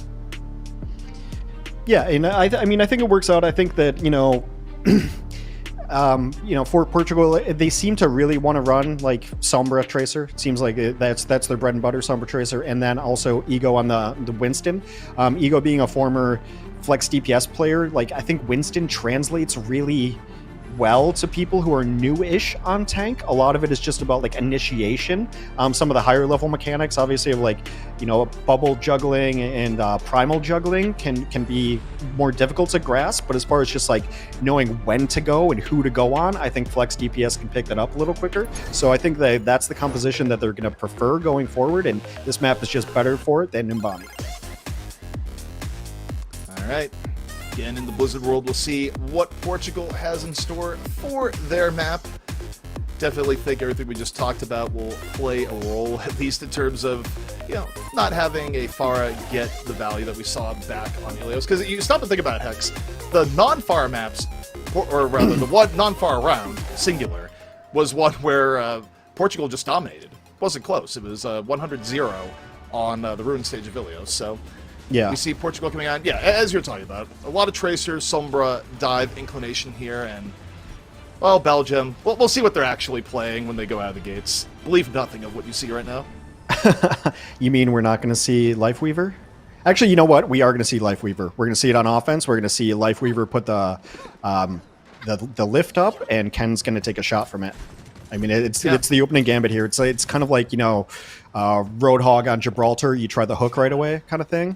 This is the opening that happens all the time on Blizzard World now. It's the only reason you see Lifeweaver played at all. Yeah, well, you also see Lifeweaver get played if a team really disrespects the other team right now, where I think both South Korea and USA have played it, unironically, but it was also in matches. Well, I where mean, it they is were not clearly unironically. flexing. It's not unironically at all. Yeah, actually, yeah. It was actually. Fair. Well, we're getting into it. We got Cassidy Tracer for Belgium. Okay, interesting. Some Cass. It seems like Ken and Logix have like a very similar hero pool, like when it comes to the ground heroes, at least. Because Cass is also one of Logix's best heroes. Well, spy check. Not only that, but just when in doubt, fan the hammer. What's the worst that could happen? As Ken, under very heavy pressure, nearly died after Bionade came on in. Yeah, the only reason I didn't love the name change is because I liked saying Mick Right Click. Mick Right Click was a valid playstyle. No, that is gone forever. But we see Belgium, quick early tank pick really gives them the edge here. I think Portugal have a chance for a recontest, but it already puts them in a pretty big hole here thus far. Yeah, pretty easy. Kimura actually caught in by Logix as he tries to recontest. They are going to throw bodies on at this point, though, so Portugal wants to come back in. Portugal stand the point challenge right now. They cannot leave the point for any reason. They do get the recontest. You see Logix dancing around looking for Flamenzo. Pulse bomb built up. Finds Flamenzo in the back as Portugal is looking beaten down right now. Belgium nice looking stick. good. The bomb just as a finisher, and that is a very quick point A for Belgium. Yeah, I'm not certain I saw it right, but I think Logix just kind of knew where that translocator was going to be. So when Flamenzo left, Logix was like waiting for him. Like that's the spot where they're going to translocate, because usually you want to hunt near packs and translocate near packs. So obviously the good read on it there. Belgium with a very, very easy first take. Well, Portugal, they are going to have some things to look forward to here, particularly on the ultimate side of things. Karama can start things off here with the bomb. EMP very close to being active. Right now, we're looking at Ken's Cassidy here in the back line. But for me, it's all about the Portugal engage. Bomb from Karama, strikes, gets Padanova. Ego right there on the Ken, and Flamenzo used the EMP in the back, still gets caught by Shaba. Yeah. But, you know, even though they'd like to have the EMP back, the rest of that went pretty well for Portugal. I mean, that's a one fight. I didn't see the exact timings. If you used it after the 2 kills, then that's like just tragic to use it and then still die to the Ana right in your face. But very nice, and this allows Portugal to set up where they want to set up, like kind of near this point, hold this corner. Yeah, I mean, the problem that they're going to run into here is that Belgium definitely has more ult to just throw down. But Nano coming out early here from Dizzle. Ken punishes Flamenzo immediately, got caught. Ego, though, just walking forward off the Nano, just mows down 2, and not just A2. The full support line gone. So Portugal, you gotta like how that worked out if you're a fan. Yeah. Being able to give the supports, then also like the wherewithal from Ego right there to just block out the Diva to keep his own supports alive. A late Primal here, but sure, why not? Yeah, I mean, I think for Portugal, just keep Belgium back, try and maintain defensive posture. Belgium, though, is going to be back up to a full 5 shortly. And, you know, we've been seeing Pulse Bomb set the momentum early in these fights. Now you just got to wonder, all right, Logix, is it your time to shine? Got a good Pulse Bomb back on point A. Well, Dizzle's all alone right now. Like, it has to drop down because there's no peel there. The peel does come up late. Yeah, Winston was off taking a coffee break. Hindered. Karama got Logix. No bomb was used, but still, Karama able to finish it. Jedi here from Ken, looking for anything. Any happy little skulls that could be available as Karama blows up Shaba. And yeah, not kind of a sad Deadeye, but you can't always expect to get value from it either. I don't think you can ever expect to get value. I think you're always surprised when you get value out of Deadeye. Yeah, it's space control more than anything else. This though. Yep. I mean, zoning Deadeye used to be a joke, but it's now actually like the best use of it. Well, Portugal's done a really good job of just making this into like a very, very long, like sometimes back and forth fight, but Belgium essentially has been stuck after getting point A. They have not been able to get any consistent momentum going. And next fight, I'm not sure is really going to change things. They're going to have to push through Kitsune. Yeah, we'll see. I mean, Portugal's done a pretty good job of like just kind of playing all over the place. There's always somebody somewhere, and a lot of that is like the Tracer and Winston have been on kind of a hammer and anvil kind of axis here, where the Tracer's behind on one side, they turn around, then the Winston's there, then the Tracer comes back. It's been really decent coordination between Ego and Karama. Flamenzo really is going same for the EMP here. Belgium all together. EMP comes in, hits 3, and Padanova is instantly removed from the fight. A very clean follow-up of that EMP by Portugal. Yeah. A long wait to get to that EMP. It's been a while. It's been a rough couple of minutes for Flamenzo, but it does come to fruition there. And now we're going to be about like $1:10 left by the time that Belgium is able to push again. Get scouting information for Flamenzo. Yeah, not really a lot of time left for Belgium to get things going. It's been a sluggish. They're gonna have both support ultimates though. They should win this next fight. Yeah, the issue for Belgium is that they're likely going to need 2. Bomb comes out. No elimination off that. Logic still has his in reserve. Flamenzo goes down. Belgium starting this off very clean. The Shaba gets caught. Karama got to the back line. Ego 1 out. Ken looking for a little bit more, but Karama still the threat in the back. The upside for Belgium, though, with Ego 1 down, they are going to get significant payload progress as Logix gets both supports. That's massive. Yeah, that's the one they needed because Belgium just ended up using both of their support ultimates. They had to nano the Brig just to keep Brig alive, and then Brig got the rally. So Belgium with a good fighting power there, but it was going to be a recontest if not for that pulse bomb. Now I think like maybe you dance around and hopefully, because the spawns are so close from Portugal that everyone's back alive. Yeah, I mean, if Portugal can stay on the point, there is a potential delay, but they lose Flamenzo really early on. Deadeye comes out. If Portugal keep this delayed, it's going to be hard. They need some pickup. They almost got Logix. You look towards Karama right now. 95% close to Pulse Bomb. This could be a massive Pulse Bomb coming up if the rest of Portugal get delay. Karama, Pulse Bomb ready to go. Looks for it. No, doesn't get anything. Ego 1 down. And Belgium going to get point B. Yeah, the cleanup there, everyone will go down eventually, so, I mean, it does come back to that Logix bomb, right? So to be able to clean that up, then it really put Portugal on the back foot, not to be in position to recontest properly, not the way they wanted. They had to kind of piecemeal it out with their spawns, and then once the fight was over, you know, they just got bad spawns, so ended up having to get cleaned up there. So yeah, Belgium with only a minute left, gonna have to be flawless if they want to finish out the map. Yeah, I mean, 1 minute left for Blizzard World, point C, not the greatest. Also not great when you lose your Cassidy that early into the fight. Belgium now ideally just wants to get a quick disengage, not really lose anyone else. Portugal, meanwhile, looking for staggers, just moving forward. Pretty nice retreat, though, from Belgium here, Hex. They don't lose anyone else. They got Ken back into the fray, and they still got 38 seconds to work with. Yeah, way to get back there. I mean, that was really important. It looked like there was going to be a big problem, but a nice sleep gets everyone. Yeah, that EMP fall-through is super clean. They get 2 off of it right away. But it's almost too clean. So, like, it's one of those like weird conundrums to Overwatch where you win a fight so cleanly that the other team doesn't get staggered, and they do get to come back in as 5 before time is up. It's, I mean, so far for this matchup, it's the first like clean fight we've seen. So I think that's you're just surprised by it.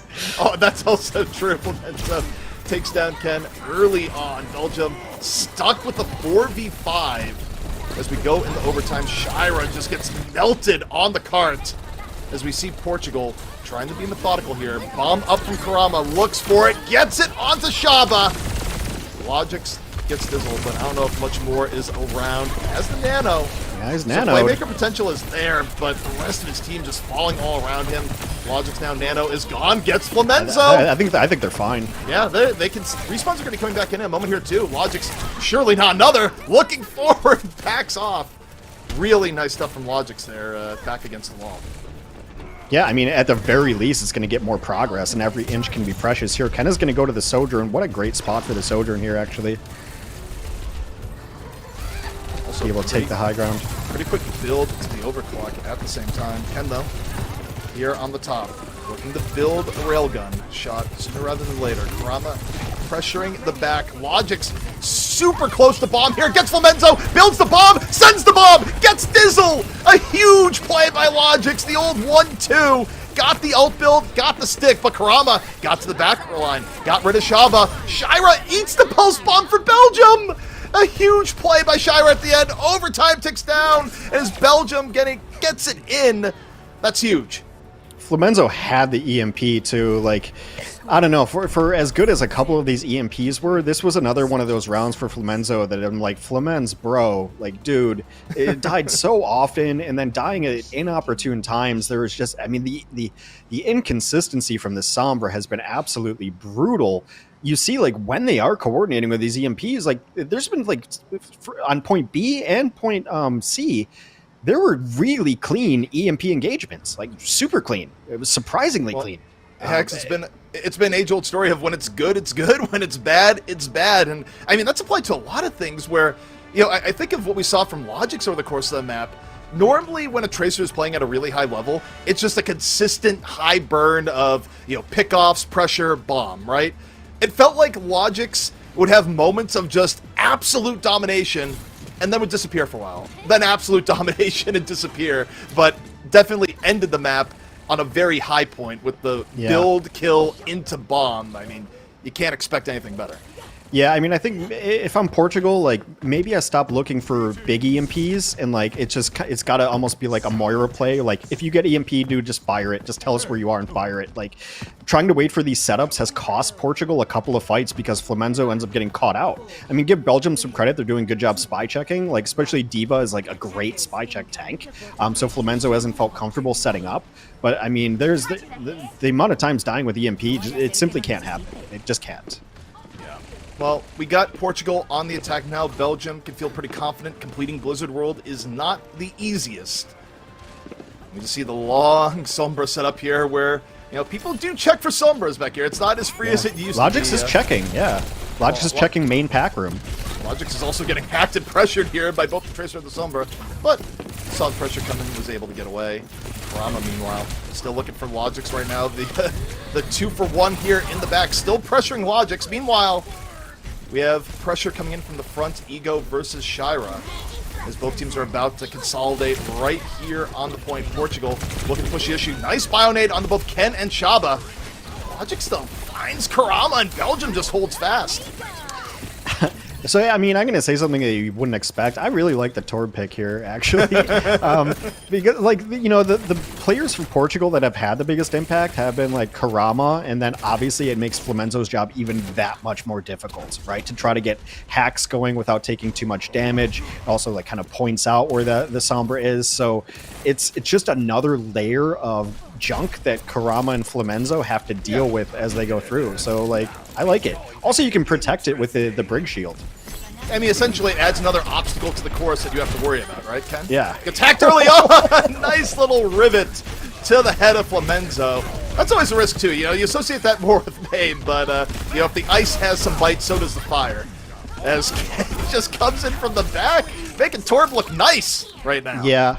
I mean, if you can play like 100% accuracy, if you could pick any hero, like main gun to pick 100% accuracy, Torb might be up there. Like, the amount of damage that headshots do, it's just that there's such a weird projectile as far as like travel speed and arc that it's really hard to master. But if you end up playing against a Torb who's good with their primary fire, especially, like secondary fire is good, it's a little Roadhog gun, but primary fire can absolutely ruin your day. Yeah, I mean, it's one of those heroes that at times can be sneaky good. You just don't see as much of it as you'd expect. But Belgium, good to go in the next fight. Let's say that bomb from Karama takes down Shaba and can immediately get a Molten Core, make an even bigger obstacle course here. The floor is lava. Yeah. Ken, though, falls. Flamenzo, 2 arrows It's a good switch and from gone. Flamenzo. Yeah, It's a good switch from Flamenzo. It's a good swap in general here from Portugal, and Belgium is in a rough start, and really, it comes down to that bomb from Karama to kick things off. You lose your Ana that early, and makes things so difficult. But Belgium, they are going to recontest here. They open with the rally. Bomb comes out from Logix. No elimination. And Portugal still does not have this point with a minute left to go. Yeah, self-destruct. Massive. That throws Portugal back. Belgium just one team fight away from getting their first match win here in the Overwatch World Cup. Yeah, I mean, wow. I guess it landed kind of on the top of the hut there. Throws people off. I thought it was almost like too high, you know? I didn't think it was going to get much there, but really... Legs. Yeah, Ken switched to the legs after his last death on Torb. Mostly to get back to the fight. I think there's probably a hero that they'd prefer, but I'm always down to see Soldier. Flamenzo's gonna have Dragon momentarily. You could definitely, you need to stay alive so you can clear off top with Dragon. Right now, look towards the Nano. Belgium has it in reserve. Shaba. Where's it going to go on? Logix is already down as Karama gets the stick. The Nano went off on the Ken beforehand, but this is going to be so tough for Belgium to hold on to. Patanova is down. Everything going right for Portugal when it needs to. 3 seconds left to go. They get point A, and they get to live for an attempt on point B. Yeah, I mean, the Hanzo is so good on this map, especially point A is really good, the Dragon can be good, but also to just check a Tracer, like, Tracer does not feel good to play against a Hanzo, especially with Storm Arrow, like, it gets brutal. Picture in picture of the same thing, so let's check it out twice. Actually, we get back to the cart. Yeah. We call that the wins can, by the way. You go back far enough in time. It's the official wins can, that's all you gotta know. Yeah. But, Flamenzo. Here, a little bit of poking on the top. Portugal looking to keep the momentum. They get Logix down early. That's a big start. More pressure on the Ken to get something done. Dizzle, though, out by Shira. 4v4. Minute 45 left here for Portugal, and they just need to keep the payload moving the entire time here, Hex. They have no room to just go for the fight only. As Flamenzo caught by Belgium, that could be big. Yeah, I mean, it's actually pretty enormous. No one is on the payload at the moment either. And you kind of need every little free bit you can take. And Belgium's going to have self-destruct again, so let's see if Shire can land another. So Shira has another sneaky Diva bomb setup. Both teams 5v5. Kitsune opening up here for Portugal as they look to stay alive. Patanova getting pressured really heavily. Belgium in general not healthy at all right now, but they are able to disengage, get a little bit more health in them. Ken under pressure goes down. The kunais and the arrows finish him on off. Belgium still have some options here. 4 left. Bomb up from Shira will be big once more. The explosion. No. Doesn't get anything from it. Dragon out from Flamenzo as Logix takes him down. Belgium looking to fight on back here. Logix moving on in. Gets Dizzle at the end of Patanova. Now looking for the Lucio. Gets the melee. And Belgium hanging on. Portugal going to have 1 fight left. Yeah, one fight going to have to completely reset. Only 30 seconds left. They are going to be able to come in with Annihilation if they want to play around the payload. So Annihilation and Beat. Obviously, they have a pretty strong ultimate advantage here as Belgium blew everything that they had. Ken is going to be ambitious, maybe hide away and hope for a Deadeye kill. I mean, Deadeye could get value here. Ramatra's not the best at deflecting it. Yeah, I mean, it's not the worst option. Deadeye comes up. What's it gonna be? Looking and looking. Does anyone get popped here? At the very least, they have to stay back. Deadeye fades. Portugal looking to keep the series alive. Moves forward. They open with the beat. Yeah. Early beat coming on out.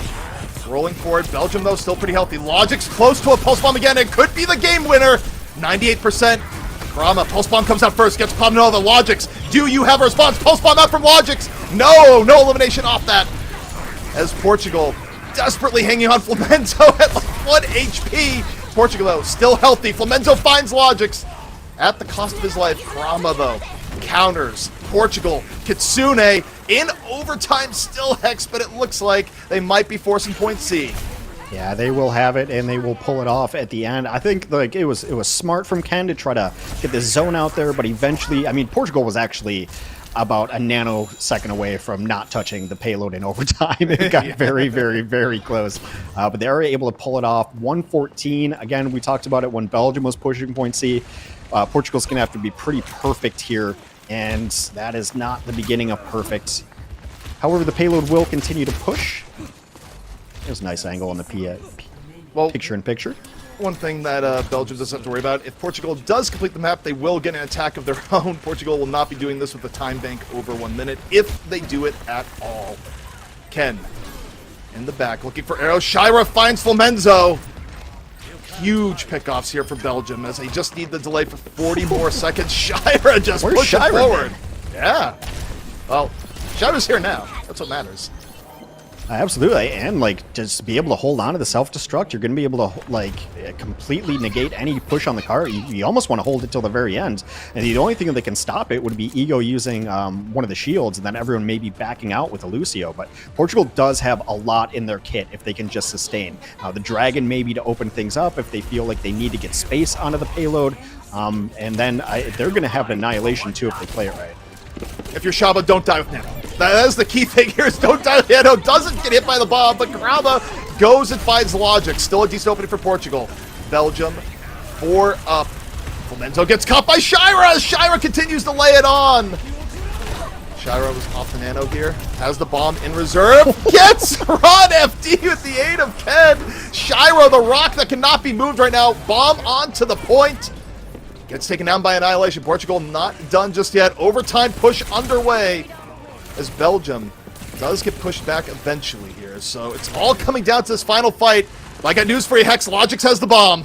Yeah, it's the only ultimate on the field. They're going to have to fight it in the neutral, but Portugal's about to have Kitsune Rush, which can be a great closeout ult right down this straight pathway towards the box of victory. Logix, can you do it again? You did it last round. Has the bomb. Going in from the back, the Kitsune about to go out. Bomb out, no, does not connect. Portugal still in the Kitsune, looking for the all-important first kill. Ken finds Karama. Karama and Dizzle both down. Portugal losing 2 members early, and Belgium might just hold this off. They get the last few, they take the map, and they take the series.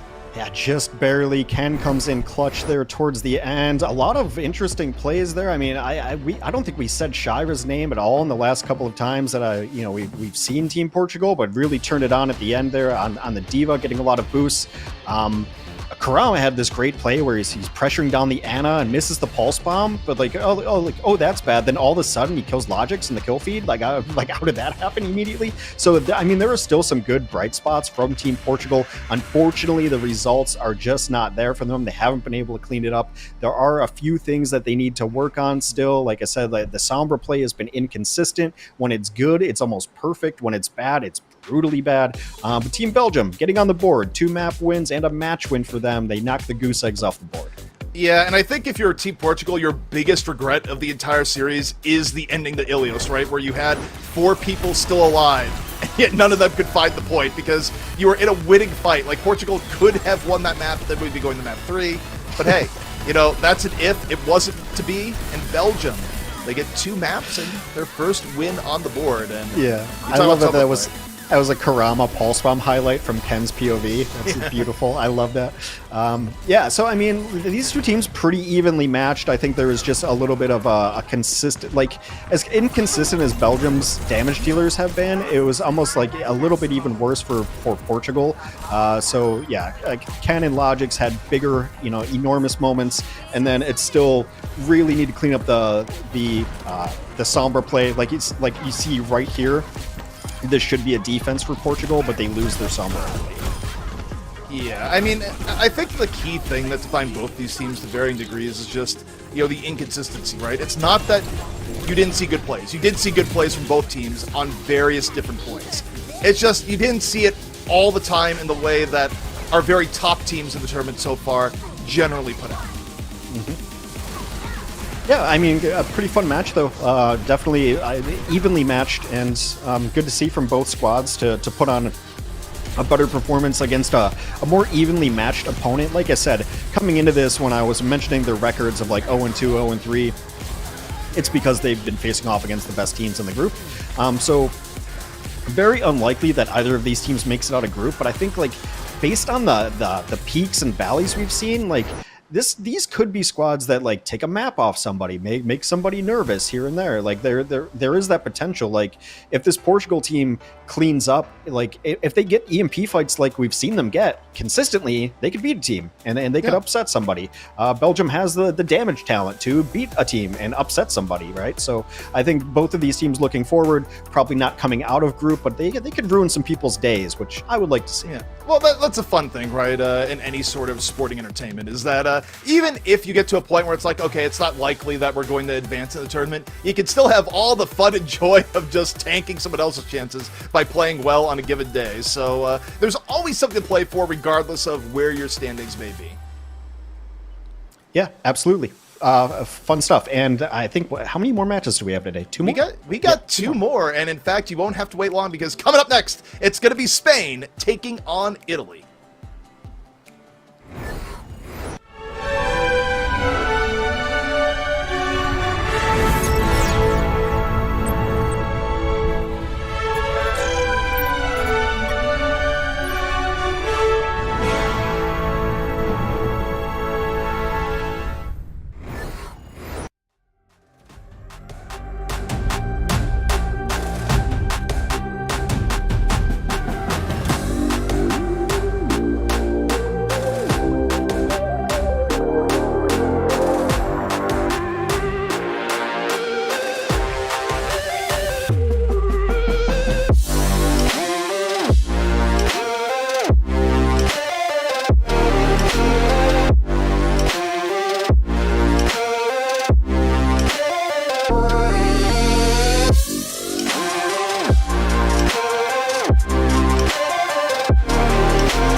Welcome back to the 2023 Overwatch World Cup Online Qualifiers. I'm your host, Jim Basco, and of course I'm joined by ZP and Hex. Post a tumultuous match between Belgium and Portugal. ZP, walk us through the recap of what just happened there. Well, the recap of what just happened is that you look at the first map and you get the stark reminder of the objective matters a lot in Overwatch. It's something that Portugal will be regretting for a while, I think, as map 1 kind of slipped away from them in the truest form of a Charlie Niner. But overall, in the course of the series, both teams had their strengths and weaknesses, and we saw the return of reasons why you should thank Mr. Logix from Belgium, particularly on Blizzard World, where, it wasn't constant throughout the map, but when Belgium needed a hero tracer play most, Logix was there. Brings a tear to my eye. When the world needed a hero, Logix was there. Thank you, Mr. Logix, indeed. All right, let's take a look at the schedule real quick and take a look ahead at the matches that we've got still for you today in Day 4. It's the end of the first week, and we've got Spain versus Italy still to come, rounded out by Denmark versus France. Of course, one of these matches is not like the other in my books here, Hex. You want to talk to us about why that may be? Well, I mean, Denmark-France is going to be like the marquee matchup of the day, right? So it's the one we're looking forward to. Both these teams are expected to come out of the group, and yeah, so stick around. Make sure you set an alarm, tune in for that one. We've got plenty to say about that. France so far undefeated. Denmark beat Great Britain earlier, so that is the one to really set up the top of Group A. Going forward into Spain and Italy, I'm actually really looking forward to what Spain can do, because Spain is undefeated so far. Spain is 2-0. They recently beat Belgium. And yeah, maybe that was an upset, maybe it wasn't, but what I like about Spain and watching the previous matches is they look really coordinated, even in the small stuff like that, the hacks into pulse bombs. There's just a lot of small things that they do, and they look really coordinated. They show some personality on that squad with Helv, kind of typing a little bit, kind of doing a little tactical crouching here and there. So yeah, it could be a good matchup. I would expect Spain, based on what I've seen, to be able to pull it off. Italy hasn't won a map so far, but they had to play France and Netherlands. I think it's really important to give context when we talk about these teams not winning a match or a map. It's who have you played? So they have a couple players who will run interesting things, like Andrew will run interesting tanks. So it could be a good matchup, but it's a matchup that I expect Spain to win and continue to be undefeated in groups, actually, at 3-0. Yeah, we're going to have to see how this one shakes out. As we mentioned before, this is a 2-week-long event, and if we are at the end of week 1 here with just 2 matches ahead of us. That being said, we'll be back next week, Thursday, Friday, Saturday, and Sunday to find out the top 3 of Group A, the top 2 of Group B. Those 5 will be moving on to the main event. So with a lot at stake here, Hex, CP, I leave y'all to it, and I'll see you guys on the other side. Alrighty, well, now we head on in here, Hex, and yeah, I mean, going in here, this on paper feels like Spain's match to lose. Spain has come out way more impressive than expected, and if there was a dark horse in this group, probably would be Spain. Also, while it's on my mind, and it always throws me, anytime you say Andrew, when talking about the player, I just think back to deep conversations we've had over the years. If you're making a really big point, off broadcast, you'll usually with Andrew. It's kind of one of those things where it's I'm gonna use the formal name here. So every time you say Andrew, it's wait, what's going on? Yeah. When you say the full first name or the first and middle name, that you're in trouble. So here's this Spain squad. Like I said, Helv has just shown up really, really big. It's been a really fun tank to watch. It seems like they want to run mostly the Reinhardt. Helv on Reinhardt has been ultra aggressive and super fun to watch. Lauren is display. I think Hero was the one who ended up playing Widow for this squad, and just a 3-piece out of spawn on Circuit Royale against Belgium, I believe, and just looking really solid. So some good players, but overall, it's kind of like what I said in our first match. The sum of the parts is greater as a whole. So it's been really, really good to watch them as a team. The coordination has been there. It's been a good squad to watch. Yeah, and I mean, a name that I look at here, it's not just the attitude Helv has shown, but Hira has also been very impressive DPS-wise. I look at Hira and go, all right, I see why Spain is doing so well. But now to the other side, we look at Italy, and again, it's been a little bit rough for Italy, to say the least, and I don't know if today makes it particularly better, but you know, I feel like we've said that for other teams and we've been surprised. So Italy, I simply say, surprise me. Yeah, I mean, so like I said, Maicon just got added to the team at the very beginning of the tournament. I think it was after day one of the tournament, so trying to integrate a new support player for this squad. Yukino, I think, if I recall correctly, had a moment or two that I really liked. And then the question with Italy is which tank are they going to play? They've got two different tanks. Rajan, I think, will play like the Reinhardt on the ground, kind of one of those types. And the last I saw, Andrew was playing, I want to say it was Ball and Orisa, maybe the Diva. So they do have some versatility on tank if they want to go with it, but this is going to be the lineup they start with. Yeah, and, you know, I think back to, I think it was Italy that was doing some shenanigans, right, with teleporting Ryan with Rajan going to the back, going for a shatter, that sort of stuff. So, you know. Yeah, also Spain. Yeah. Yeah, so. Actually both teams have been going to that well, you know, no pun intended as we go to Ilios, so. Yeah, so, I mean, again, we'll learn more about these teams as we go forward. Spain, like, you know, you can only beat the teams in front of you. So I think it's been pretty impressive what they've done as they beat the Netherlands 2-1. They beat Belgium 2-0. So I don't think many people had like Spain going undefeated in the first three matches on their bingo card, but you know, they're beating the teams in front of them. I think, like, you know, if you looked at it before you saw this team play, you would say both of those are upsets. All right. Well, we get to see what both these teams are made of here. Spain versus Italy. And if you're on the Spain hype train right now, you're looking at this, and the biggest benchmark of a team being good is your ability to unrelentingly crush a weaker team. Like, that is one of the key things we've seen in Overwatch, and honestly in most games, right, is that, you know, if you struggle against a weaker team, you may not have the consistency you need against a top-level team. But if Spain comes in here and demolishes Italy, it builds the narrative for Spain to play spoiler to some of the other teams in the group that we see as quite strong right now.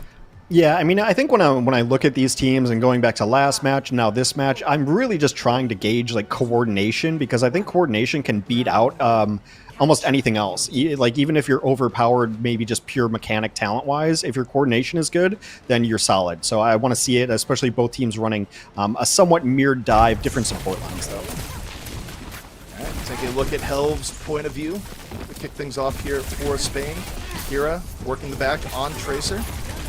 Both teams filling each other out. A lot of poke going on the Rajan early on. You see Italy just, the health bar is going down. But I say that Spain getting pretty low. Gala and Canal looked low for just a moment.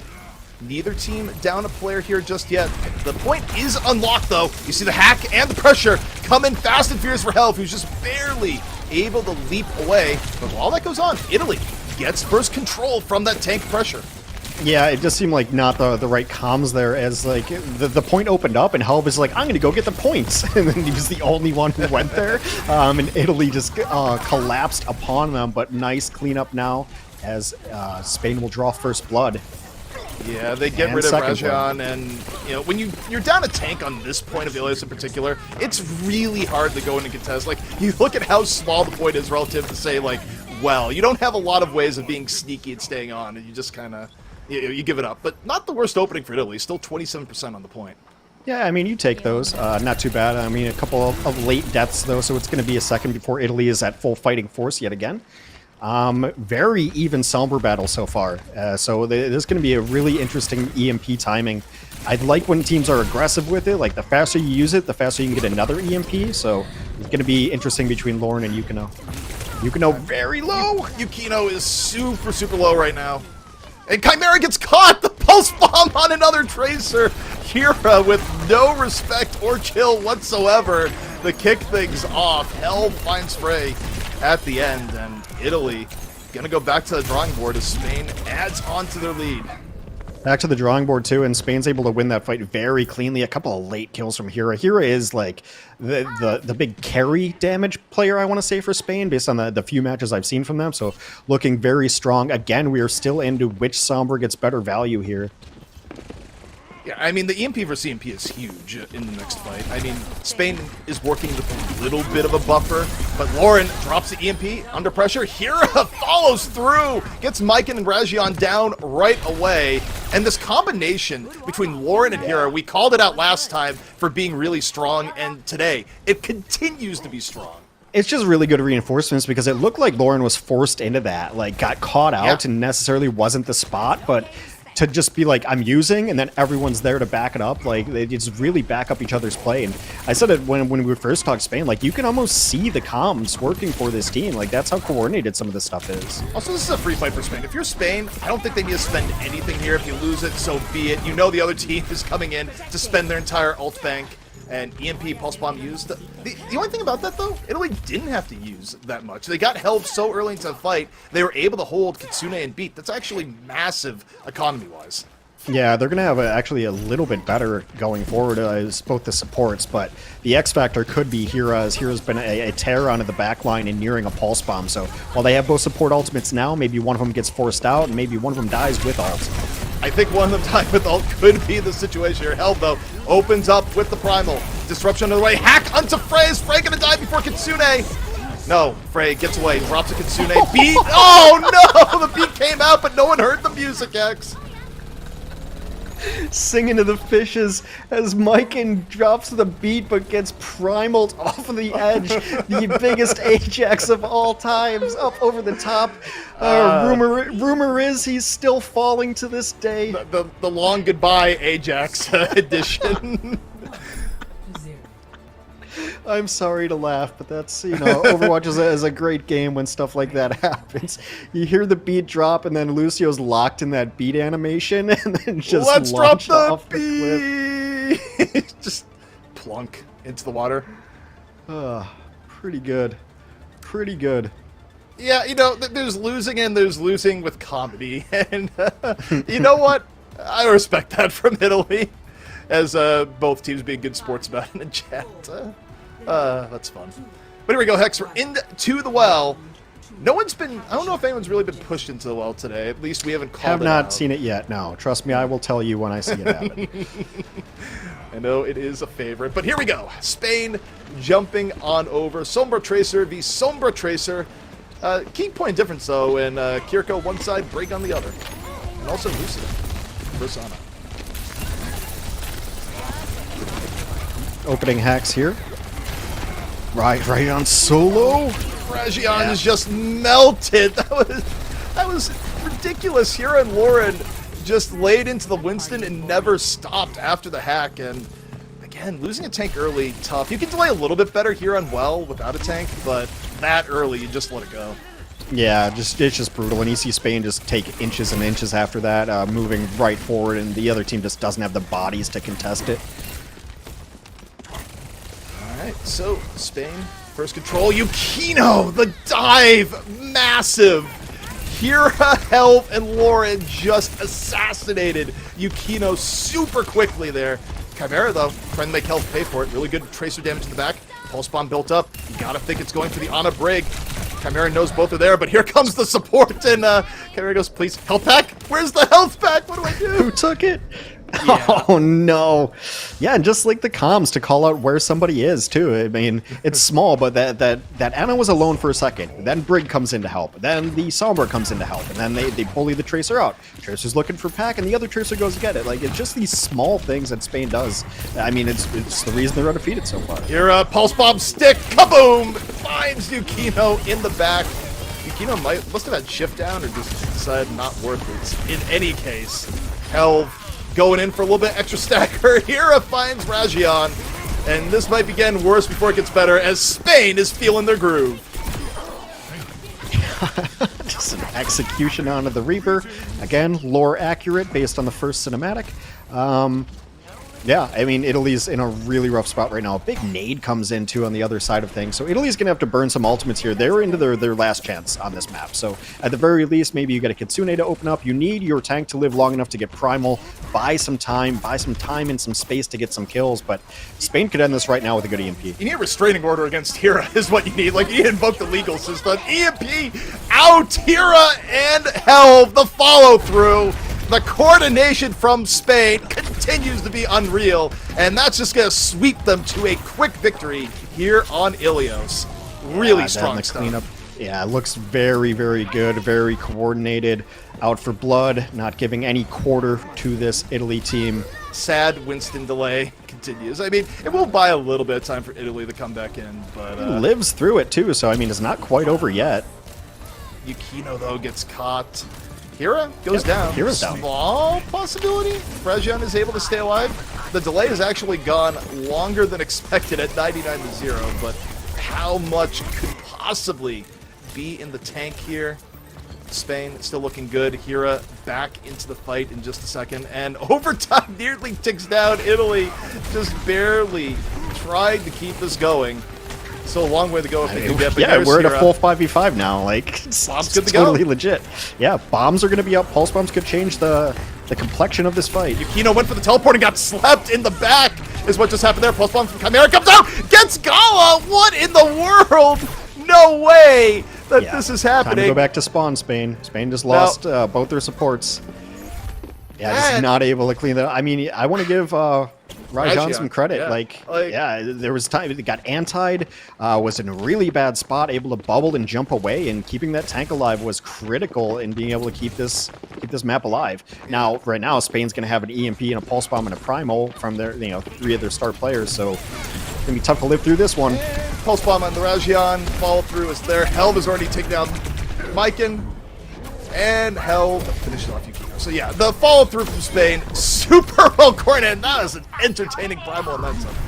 This time should truly be on the over end. We'll see if Italy can pull a miracle delay once more, but I don't know if I'd bank on it here as Myken just falls over to a stream of electricity.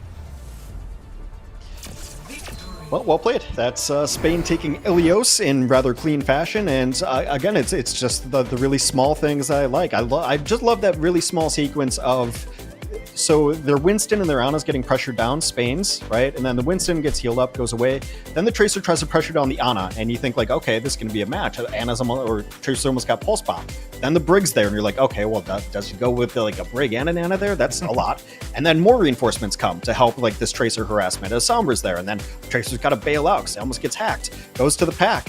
And then the Tracer for Spain goes and hunts him down. Like, I mentioned this before, but sometimes it feels like you see the comms from Spain, you see the coordination, and it's just really fun to watch. And I mean, like we talked about Lauren and Hira and Helv, obviously they're the ones on the kill feed doing well, but like, I'm a broken record again, but if you aren't saying the support's name, good job supports, right? They're doing just fine. I mean, I think the key thing you see out of Spain is that a lot of these highlights, while you could go individually, wow, great individual play, the coordination has been crisp. It has been clean. It's exactly what you expect when things are going well. It's like, oh, an EMP goes out, what do you want immediately? Your Tracer and Winston in there. It happens in a flash, like within about 1.5 to 2 seconds. Ults go out, players go down.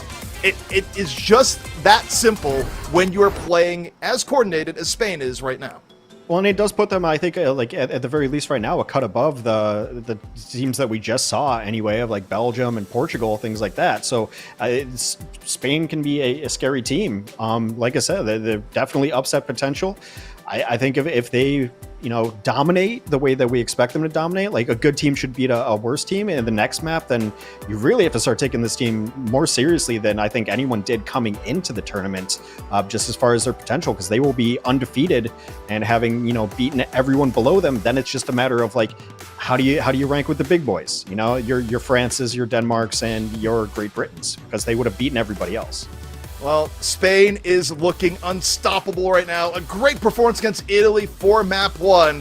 Join us in just a few if we see if Spain has more in store.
Spain continuing to be one of the most entertaining and scary teams in the Overwatch World Cup. The coordination on their dive is exquisite, and thus far, Hex, Italy has not had an answer. No, they haven't, and I don't think it's necessarily Italy's fault. I think we just maybe underrated Spain for the most part. Like I really cannot speak highly enough about this team. Maybe it's just because some of the lower end teams just have not been able to coordinate, and that's it. That's bottom line. So it's something that like it can end up being very dangerous, as you said. I think going forward.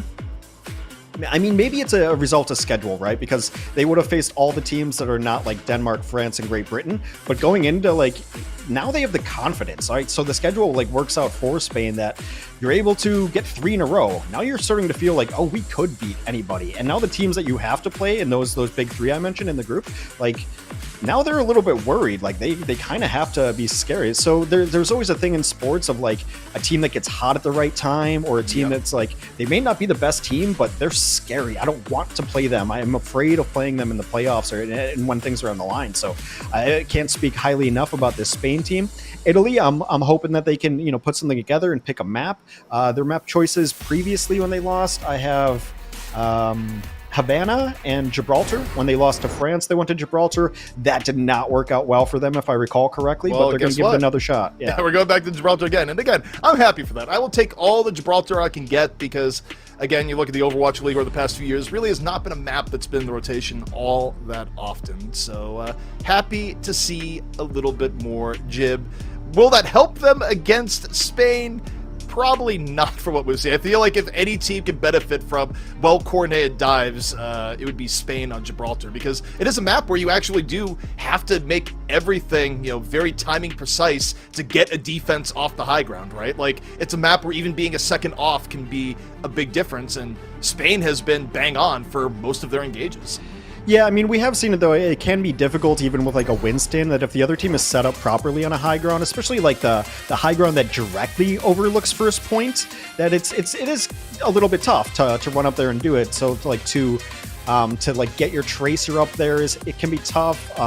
Get your Sombra up there can be a little bit tough, too. So, maybe Italy has a specific plan, a specific comp that they want to run here. I'm looking forward to seeing it. It is a fun and interesting map, I think, as far as like momentum goes and stuff like that. And yeah, this doesn't surprise me that Italy wants to run an Ashe here. Yukino probably very good at the long-range hit scan, or the Widow is their favorite hero. Getting an Ashe here makes a lot of sense, so I like it. I also like, if Spain stays on this from Gala, I like that a lot, to go with this kind of dive, to be able to get your support up with the dive. So the Winston goes in, and then you teleport to the Winston, and you're right there with them.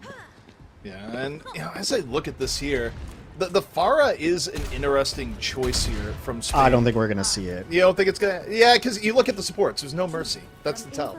Well, I mean, we've seen, like, Pharah and Echo without, like, a Mercy, but, yeah, I just didn't expect it there. Probably a Tracer from Hera. Oh, early Bionade. But that's one of those Bionades where it hits a spawn door, but there's never going to be the fall.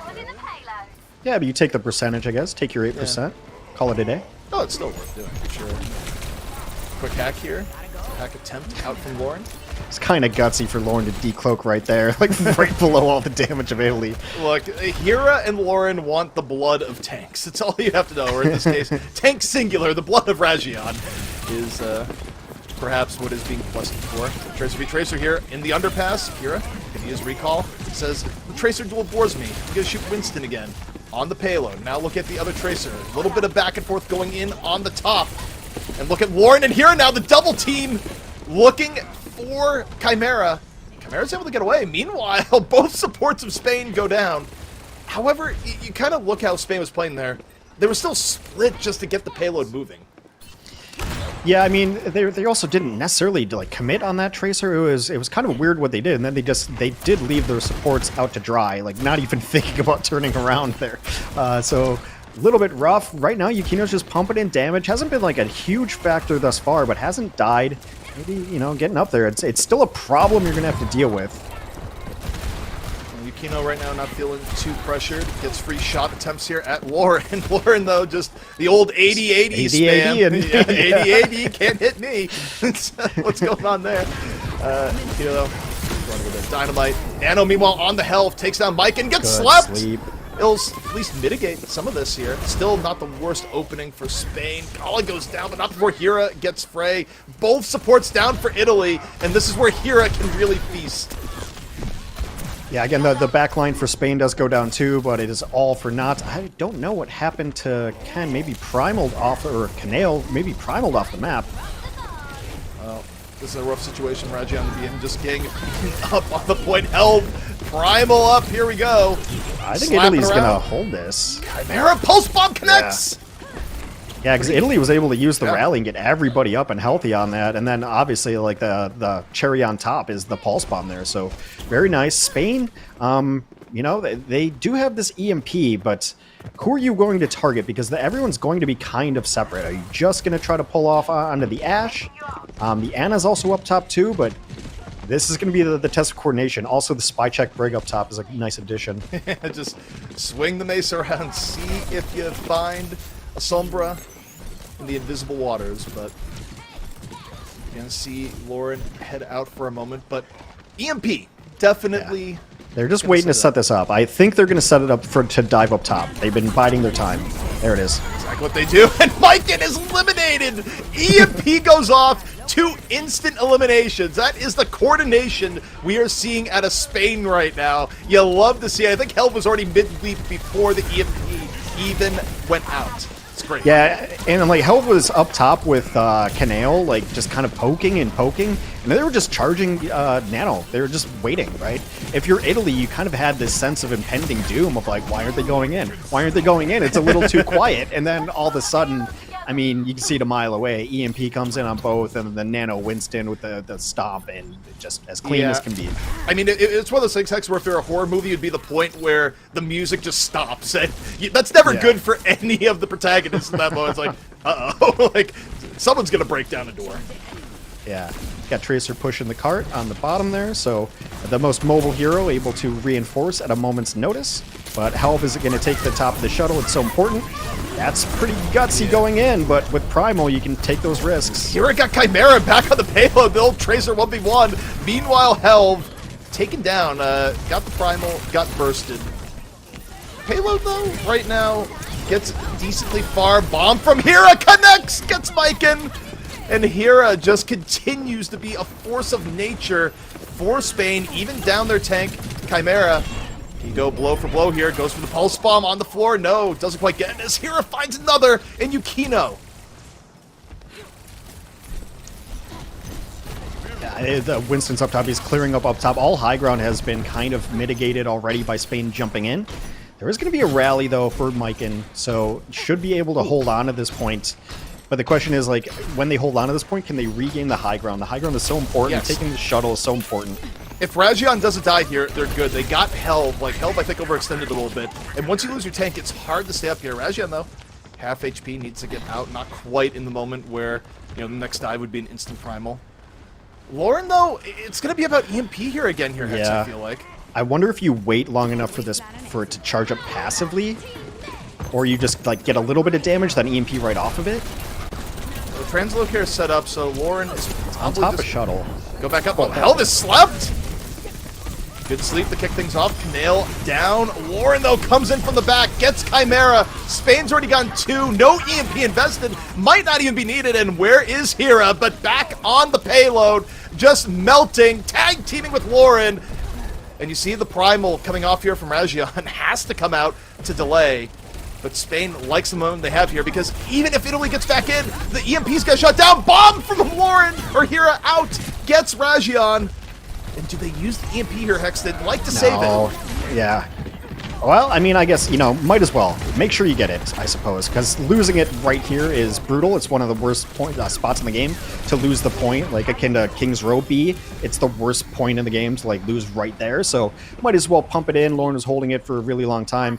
I mean, I didn't even notice the Yukino switch onto Cass, like, because it hasn't really done anything, but, like, that's the ultimate compliment as a Tracer. You make them switch to Cass. It used to be much harder, like a much harder counter, of course, when there was the flashbang, Tracer Eraser kind of thing. But even now, I mean, I think it's to deal with both Hira and Lauren, because it's also not getting a super value out of Ashe either. So Yukino have been very quiet this game. Sleep on the Helve. Helve, though, isn't bursted down, is able to get the Primal out before dying. Rajan, meanwhile, into the backline, under pressure. Gonna have to try and leap away. Helve nearly got bursted down, Primal or no.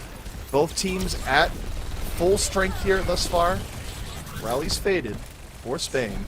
Hira, though, close to another bomb. And if you've been watching, you know how impactful that could be. 98% bomb ready. Where's it gonna go?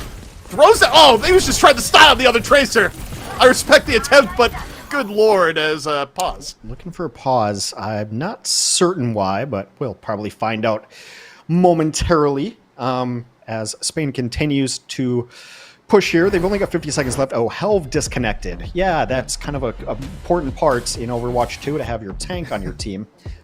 So, yeah, minor disconnection error. Helve will be coming back. And, yeah, the Spain team looks really good. I mean, you know, you put them in a really tough spots. Like, so this is Italy's map pick, right? And they wanted to run Ashe. And they almost got, like, no value out of Ashe. I can't remember, like, even a Bob getting out or doing anything. Not a big dynamite. Like, almost nothing going off of that. And then switch to the cast. And the cast, like, Flashbang was better, but, like, the new nade is pretty good. Like, hindrance and whatnot. Yeah. But still, I didn't even notice that they'd switched until, like, I saw a Cowboy on them. Until I saw a Deadeye. So it's kind of like the... I mean, I guess it's something I used to like call like a Velociraptor comp, but that's when you used to have like a couple tracers. But it's like you're looking at the tracer, then all of a sudden you get killed by the Sombra that you didn't even see coming, right? So it's always like this one side and another, and having a single cast try to deal with it is almost impossible. So, I mean, I feel for Yukino right now because the way Lauren and Hira are playing, it just feels like overwhelming at all points in time. I mean, Hira's feeling so good where if you were to go back and look at that last pulse bomb attempt, it looked like, oh, you pulse bomb nothing. But like a second after the pulse bomb went out, you saw Chimera go where the pulse bomb was. So Hira was like 1 second off from getting the Tracer v Tracer pulse bomb. That read is actually unreal, even though it didn't work. But here we go. Spain, dive on in. It's Rajan immediately, but Hira dives and the Deadeye connects, so that's a good exchange for Italy, where, by the way, I think Helve did get his ult reset there.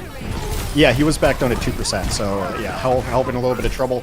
Helve decides it's time to Rhine, and this is a point that you can actually definitely Rhine on here, but it's probably just to get back to the point, charging quick enough that Canail's going to switch as well to be able to teleport to it.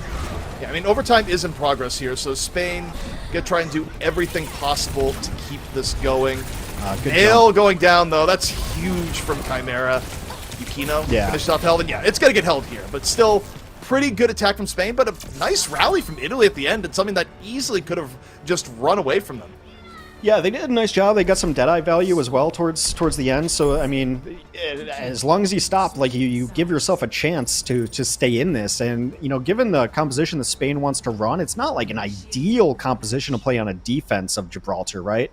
Like Sombra, Tracer, Dive. I think they'll probably force it. It's like Spain has what they want to play, and, like, they're just going to perfect it.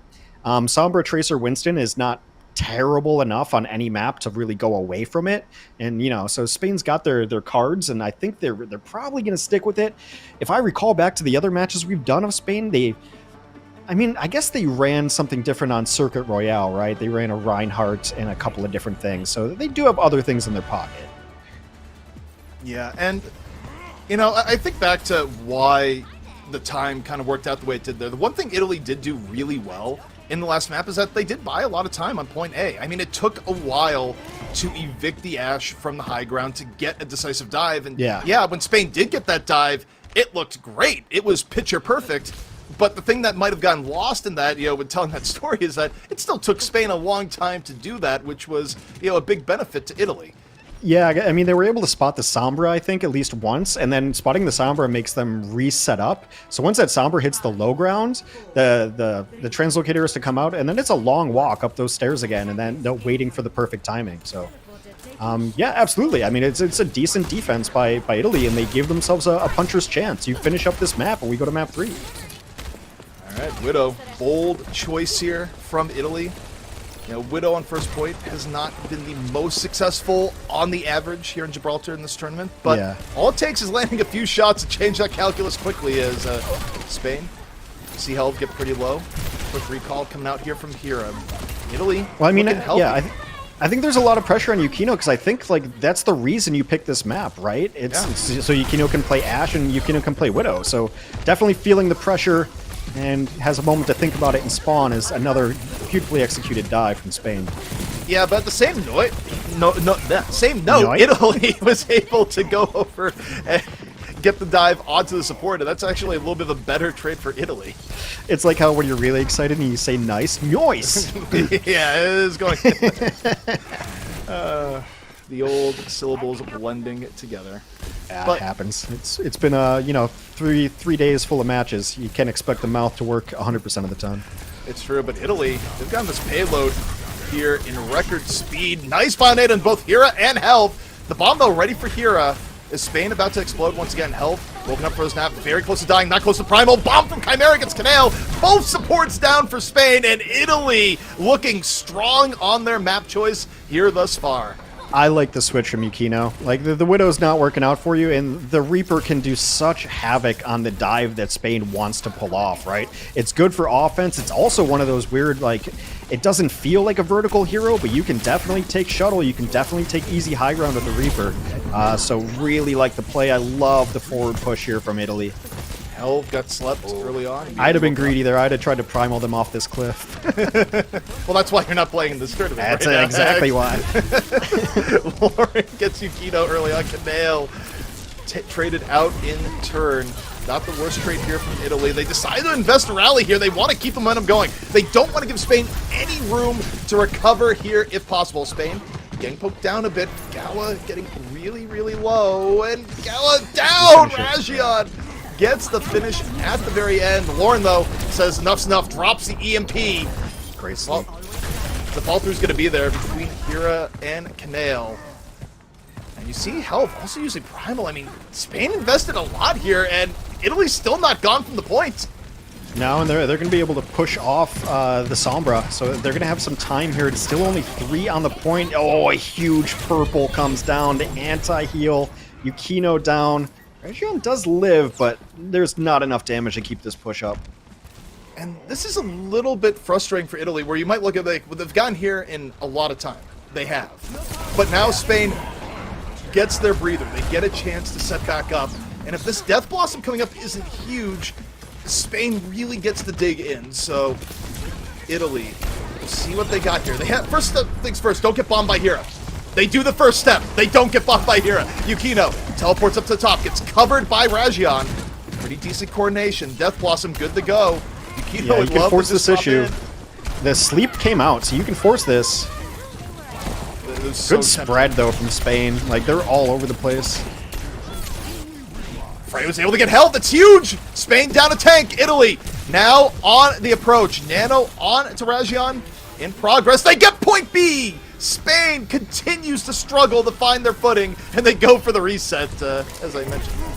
Yep, Gibraltar will eat you alive. That just happens. There's really no good place to fight if you spawn in that second spot already and you've already come out. Like, you might as well just not give them alt charge.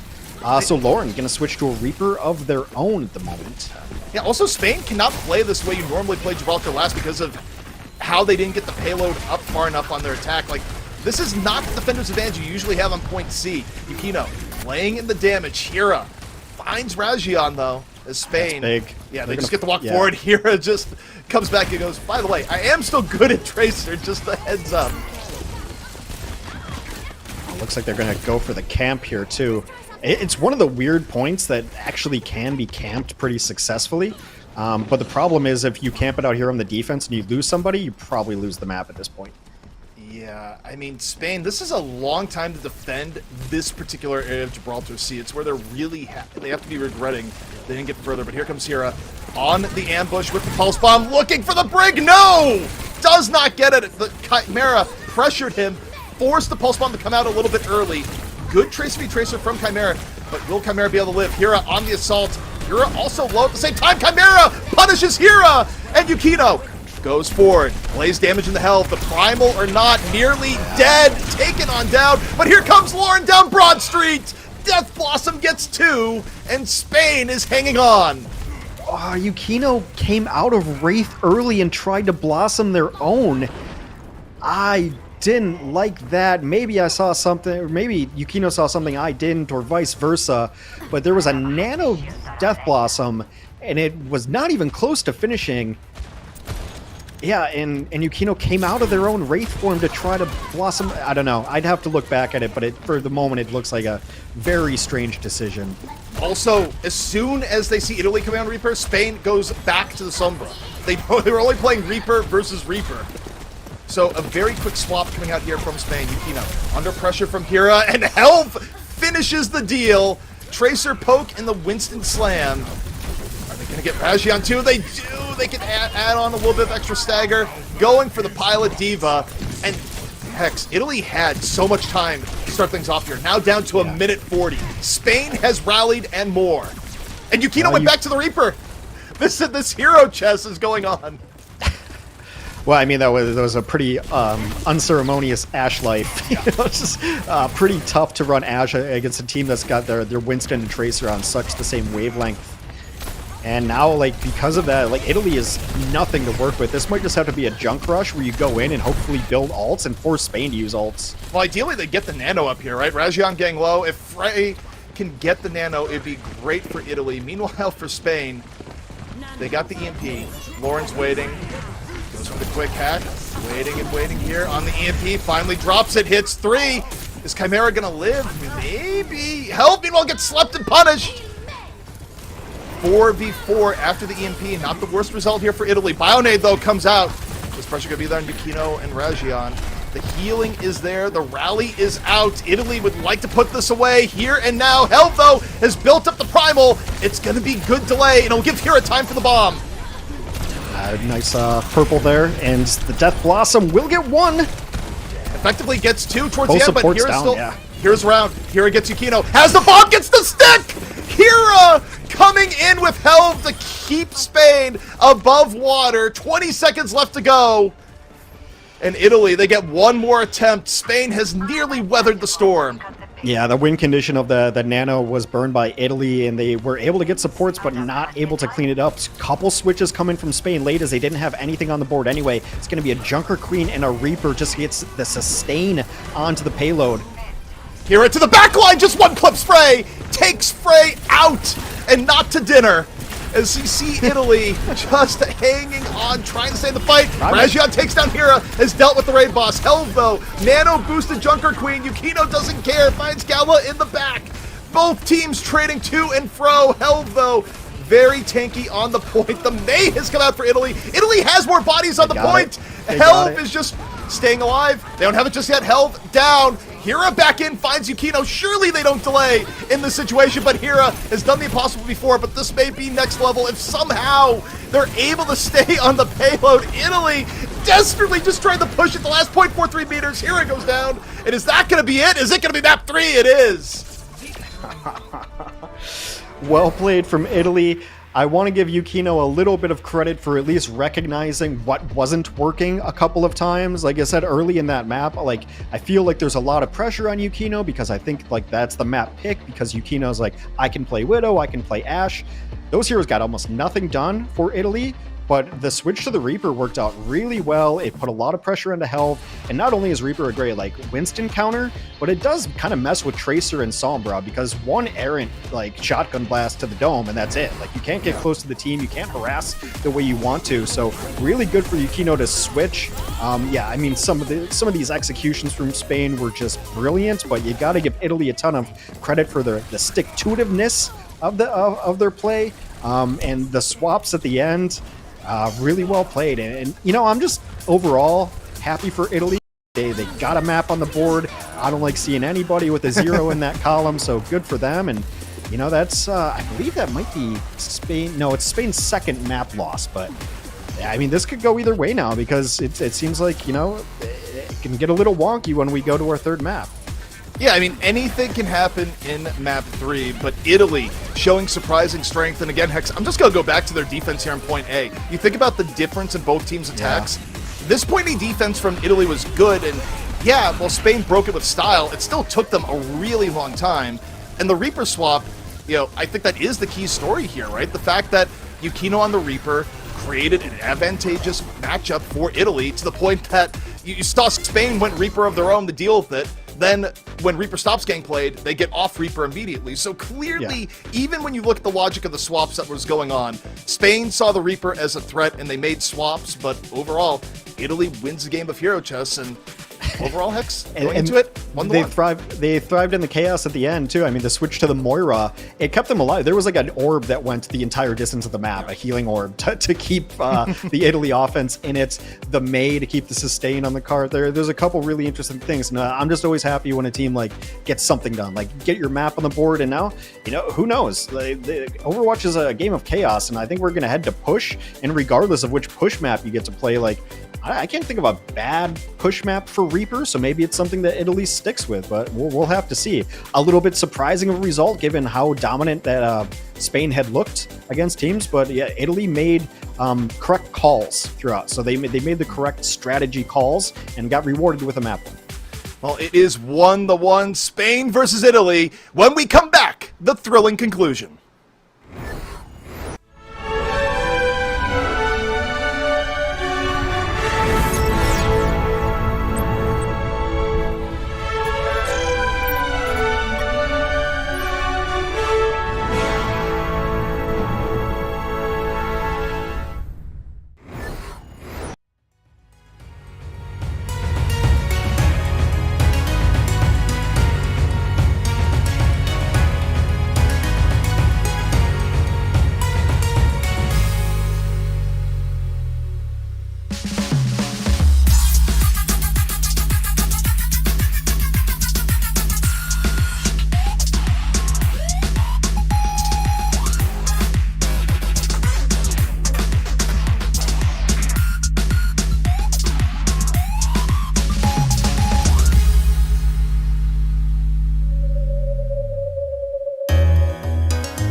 Italy showing tremendous resilience against a well-coordinated Spain team on Watchpoint Gibraltar, bringing us to yet another Map 3 here today, Hex, where anything can happen. Yeah, I don't believe, checking my, exquisite notes here, that Spain has had to pick a map 3 just yet, so I don't really have the inside track for you. But I will guess it's going to be Esperanza, and that's not because I saw it come on screen, it's just because I'm that smart. But yeah, Esperanza will be the flavor of the day for Spain's pick onto push. Yeah. Kind of makes sense. I mean, it's a little wide open. Let's Tracer, run wild. I think that, Spain has to believe that they have the overall better Tracer. Chimera has had moments, but like Hera has been just really, really strong, and every time we've seen Spain play it, also can be really good, like just for their just coordinated dives work really well in Esperanza. So it is going to be their map pick. Yeah, I mean, Hera has been a force of nature. Let's be entirely clear over the course of the game. Anytime you think, man, Spain would do well if they had a big play from Hera here, usually Hera's going to connect on it. That has been how reliable and consistent Hera has been over the course of the series. Easily the #1 threat that Italy needs to contain, but they did contain it a bit towards the end just because you run a composition that focuses more on just grounding out the other team with something like a Reaper. You can make it work, and I think right now in terms of compositions, I would not be surprised at all to see Italy come out here with the Reaper once again. Yeah, I mean, that's the question. I mean, I pretty much know what Spain's going to run, right? Like, I'd be surprised if it's not, they've switched up their support line, like, a little bit here and there. Like, Gala went to the Kiriko for a little bit instead of Brig. Like, those have been some changes. Kaneo's mostly been playing the Ana for the most part. I think Ana can be so good on this map. I mentioned it in our previous matchups. I don't expect Hera to stay on this May either. So yeah, it looks like we're going to run a mirror match 100%. In this case, I would favor Spain just because they've shown me so much more on this composition than Italy has. Yeah, I mean, I still think you favor Spain in general from how we've seen both teams play, and the fact that Italy's edge did come from defense on Watchpoint Gibraltar, which is hard to replicate on other maps. Also the fact that it came off running a lot of Reaper, which right now is absent. Tracer Sombra v Tracer Sombra. We'll see how it pans out. Health under a bit of pressure here early on. Yeah, I mean, I think the goal for both of these compositions is to get to that Ana spot. Yeah, you see right there trying to jump into the Ana, but whip shot away, and Helm goes down. Yeah, quick punish on the Helm, courtesy of a Bionade at the very end. Wasn't even the anti-healing that caused it, just mostly the damage. And it's just playbook, like, from both of these spots. Like, we saw, like, we highlighted that Ana spot in the Great Britain game where Backbone was up there. Like, it's a perfect spot on this map to play an Ana. And then, like, both Winstons are going to try to go up there. Both Winstons got whip-shotted, but Helv got anti-healed during his attempt, so that was the reason that dive didn't work. Italy's going to take it early. Spain right now struggling a little bit early on. I mean, part of it is just the fact that Helv got bursted down early. Rajian going to the back. Helv chasing. Helv gets bioed at no HP. Is the fall through going to be there? Helv is at 1 HP. Helv is healed. What in the world? Italy wasn't able to fish it off, and now Rajian and Frey are overextended and in a rough spot. Hex, how in the world did Helv survive? It's one of the great mysteries of the world. You will never quite understand it. Another, extremely important turning point, perhaps, in this next fight is going to be EMP value. Both of these teams are, I mean, they're almost dead even. 96 to 96, yeah. So this one is 100% execution. Spain has shown themselves to be the more aggressive team, so imagine smashing Qs as soon as they get them. But across the board, all ults are even. All right, EMP versus EMP. Coming on out, both teams. Chimera's able to punish Hell first after the EMP trade. It's good for Italy here. Italy's still at a full 5. Spain loses the benefit of their EMP. Hera looking for a heal. And this is going to be Italy just zooming right back, still with overall progress advantage. Yeah, definitely overall progress advantage. Just a better cleanup for Italy. Spain got 3 in the EMP. Italy mostly just marked health, but like as long as you're getting the target you EMP, then it's a better EMP. No one's counting health. No one's scoreboarding like how many people get EMP'd. Health was super low. Opens this fight with the Nano. Has the Primal in reserve. Rajian also waiting to use that. Oh no! Meanwhile, you can't do that. Spain just gives that up for free on the checkpoint. That's tough. I mean, both teams focus in the fight. Both teams have used Primal. Actually, no, Rajian hasn't used Primal. Rajian, that was just Nano earlier. Now Rajian uses the Primal. And just a little bit of juggling over here. Held out of the fight. Rajian still going to town. Italy keeping up the pressure and then some.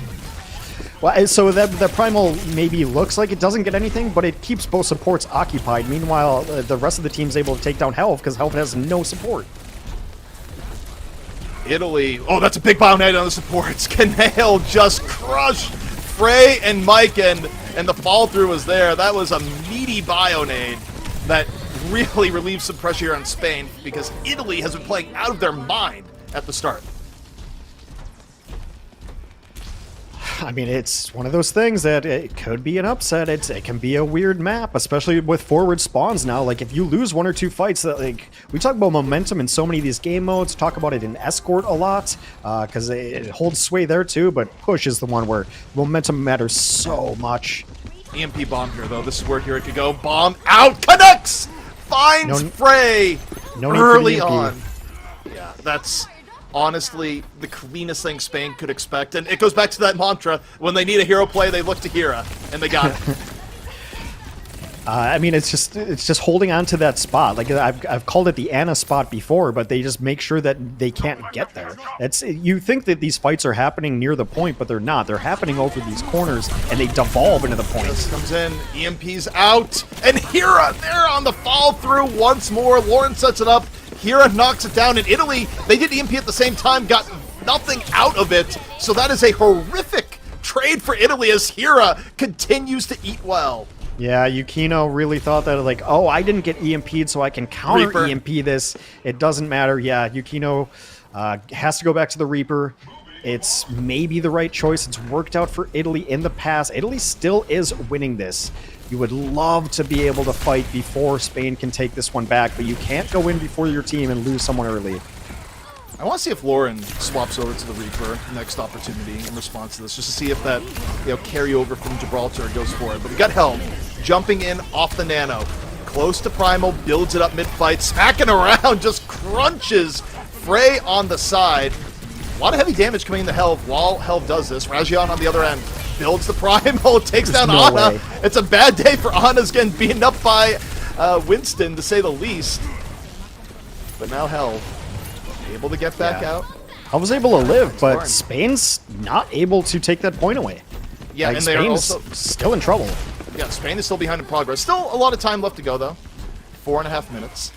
But Italy can make this, 2 fights to get back to that point if they play their cards right.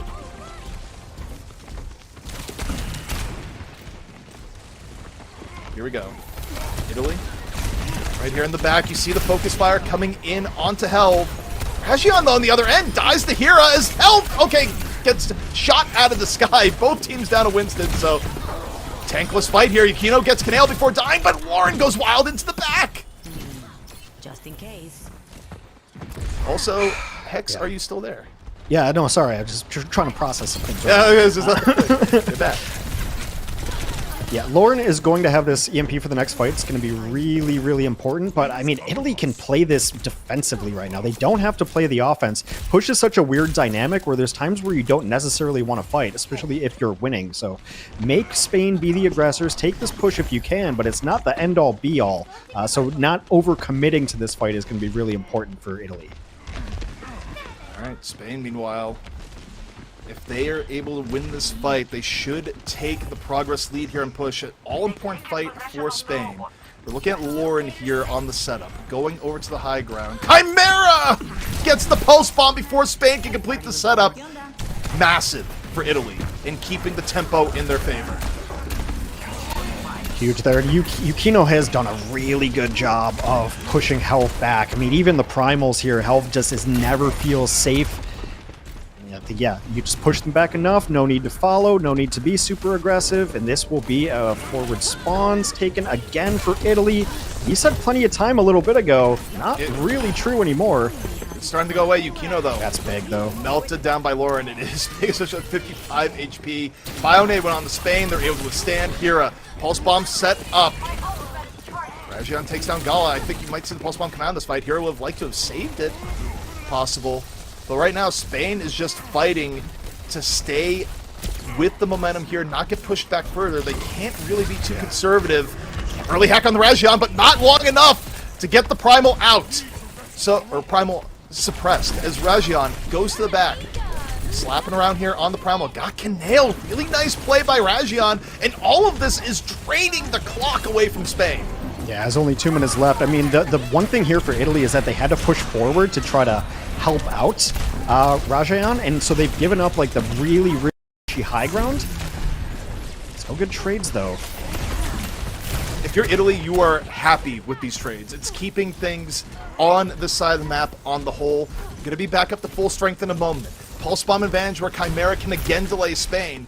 And I mean, on that note, for Spain, number one objective here, don't get hit by a Pulse Bomb by Chimera. You can't afford it anymore. Help takes the initiative, gets the Nano, goes up and over, looking for the supports. The Reaper gonna be greeting him on the high ground as Gala falls on the other end. Rajion had a way more effective dive, and again, Spain is just getting bled out. There's just brilliant peel there, too. I mean, we haven't said it enough, but like Maiken has hit pretty much every whip shot to deny the jump-ins from Helv, and then Helv is going to try to get back up there, but the antis and then the Reaper is pushing him back. We're under a minute. Spain has to win like 3 fights in a row cleanly, and I don't see it happening so far based on how this map has gone.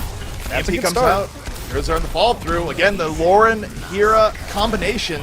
But they need to do that multiple times in a row. They're not going to have multiple EMPs. Yukino, meanwhile, just staying alive here, being such a menace on the Reaper. Even in a fight where they're going to lose, you look at the time drawn off again. You got to like where Italy is, especially when you look at the ult bank. Yeah, we'll see if they spawn, too, and they get forwards. It might just happen, but yeah, the ult bank is really strong. I mean, you might as well call it 5 check marks unless Yukino or Rajion make huge mistakes. Hero's going to have to be a hero. You need this pulse bomb to find pay dirt here. Well, here we go. Both teams setting up once more. Helv had the jump back for a moment. Nano ready and waiting here for Frey. Bionade's already been used. Pulse bomb comes up from here. It does not connect. And the Nano goes onto the Reaper. All faith into Yukino on the Reaper, walking forward. They get Canale in the back. Chimera strikes once more in overtime. That's it. Wow. Italy takes the map. They take the match. And what a rally from Italy, given how this started back on control. Yeah, 2 things. One, when your team tells you, hey, switch Reaper to deal with Winston, just point to this match as like good evidence of why that works like 100% of the time. 2, like, you know, France, Great Britain, Denmark have to be thrilled with Italy right now. Spain getting a loss down there is really tough. But I mean, all credit to them. It's just the one switch, and that switch was everything. It made everything work so well.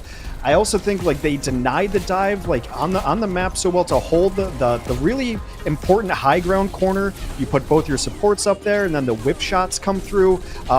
This back cap was really big. Like, we talked about Hira so much, but Chimera, not the biggest plays in the world towards the end ahead of 2K, but also just really smart of taking progress, pushing progress at the chance. So, really smart adjustment. Yukino, who, you know, a couple moments, especially on Gibraltar, questioning why are they playing what they're playing, but the Reaper switch would redefine the entire match. Yeah, I mean, that's exactly my point that I was going to get to, is that it might not be the flashiest way to play the game, but when you look at how both teams are playing and who was winning, the key difference between both teams, especially on the final map, was the Reaper swap. Once Reaper came onto the field for Italy, Spain just sputtered out. Helv had a massively difficult time dealing with it. The pressure in terms of the tanks v supports just completely tilted the other way, and all the hero plays in the world from Hira were not enough to turn that deficit. I also really like the way Yukino played the Reaper in a lot of situations. It wasn't this all-out aggression, super forward flanks going to the back line. It really helped his supports like catch the dive. If you notice, like if they missed a whip shot or if they missed an anti-heal, it was fine because Yukino was still right there pumping damage into Helv and making Helv uncomfortable. So you try to dive the support line, which is going to be a Brig and an Ana on this map most of the time. The whip shot comes in, maybe you go back up, but there was a Reaper there, and you can't say the same for the Spain composition, because there was, you notice at the Spain backline, they got dove more often. Canale was getting rocked by the Reaper like pretty often, or by the Winston pretty often, so it really was as simple as that one hero switch, and Spain was unable to adjust to it. Well, Italy shocking the tournament, definitely making things interesting. But you know what? We got more interest, more intrigue left in the day. Our marquee match of the day, the very hotly anticipated match of Denmark versus France. It's coming at you in just a few minutes.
We just watched Italy take it to 3 versus Spain in their first victory in the Overwatch World Cup 2023 online qualifiers for the EMEC region. And now we've got the match we've been waiting for all day long. It's Denmark versus France, the top of Group A. France currently 3-0. Denmark at 2-0, first and third respectively, and we're talking about this specifically because you need to be in the top 3 of Group A to move on, the top 2 of Group B. This is the end of Week 1 that we've got here, and of course, Hex and ZP are joining me. Quickly, Italy managed to turn it around in a big way after losing to Spain in round 1. ZP, break it down for us real quick. Yeah, I mean, what we saw there, round 1 in particular, it sort of met the expectations, right? We rated Spain a lot highly relative to Italy going in, and everything fit the script there, where Spain just rolled over Italy. And then you get the Gibraltar, and Italy has a really good defense on point A, and they followed up with Reaper at the end, which, Spain didn't really have a good counter for. Then you get to the final map, and it's more of the same, where initially Spain starts out pretty darn well, and then Italy, they just swap to Reaper, and you look at the composition of the tank game, it changes entirely, and Italy takes it over Spain in a way that people really didn't expect coming in.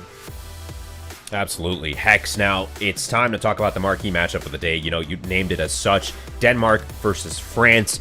Why are we so excited for this match? Explain it for anyone who may just be joining us right now. Well, I mean, I think we expected, France to get out of groups and Great Britain. I mean, I think it loses a little bit of steam because I expected maybe Spain could be this upset of being one of the three teams to get out. But I mean, in the driver's seat is France at 3-0. But the question with France is how good are they? Have they really been tested? They beat Netherlands, Portugal, Italy. Are these teams that are really testing France so far? Given how I've seen France play against these teams. No, not really.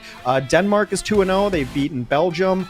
Not the greatest test, but they beat Great Britain, right? So they rightfully deserve to be in the top three. I think it's safe to say whoever wins this match is in the driver's seat moving forward. Especially if Denmark beats France, it's you've beaten the two best teams. You should have no problem going forward.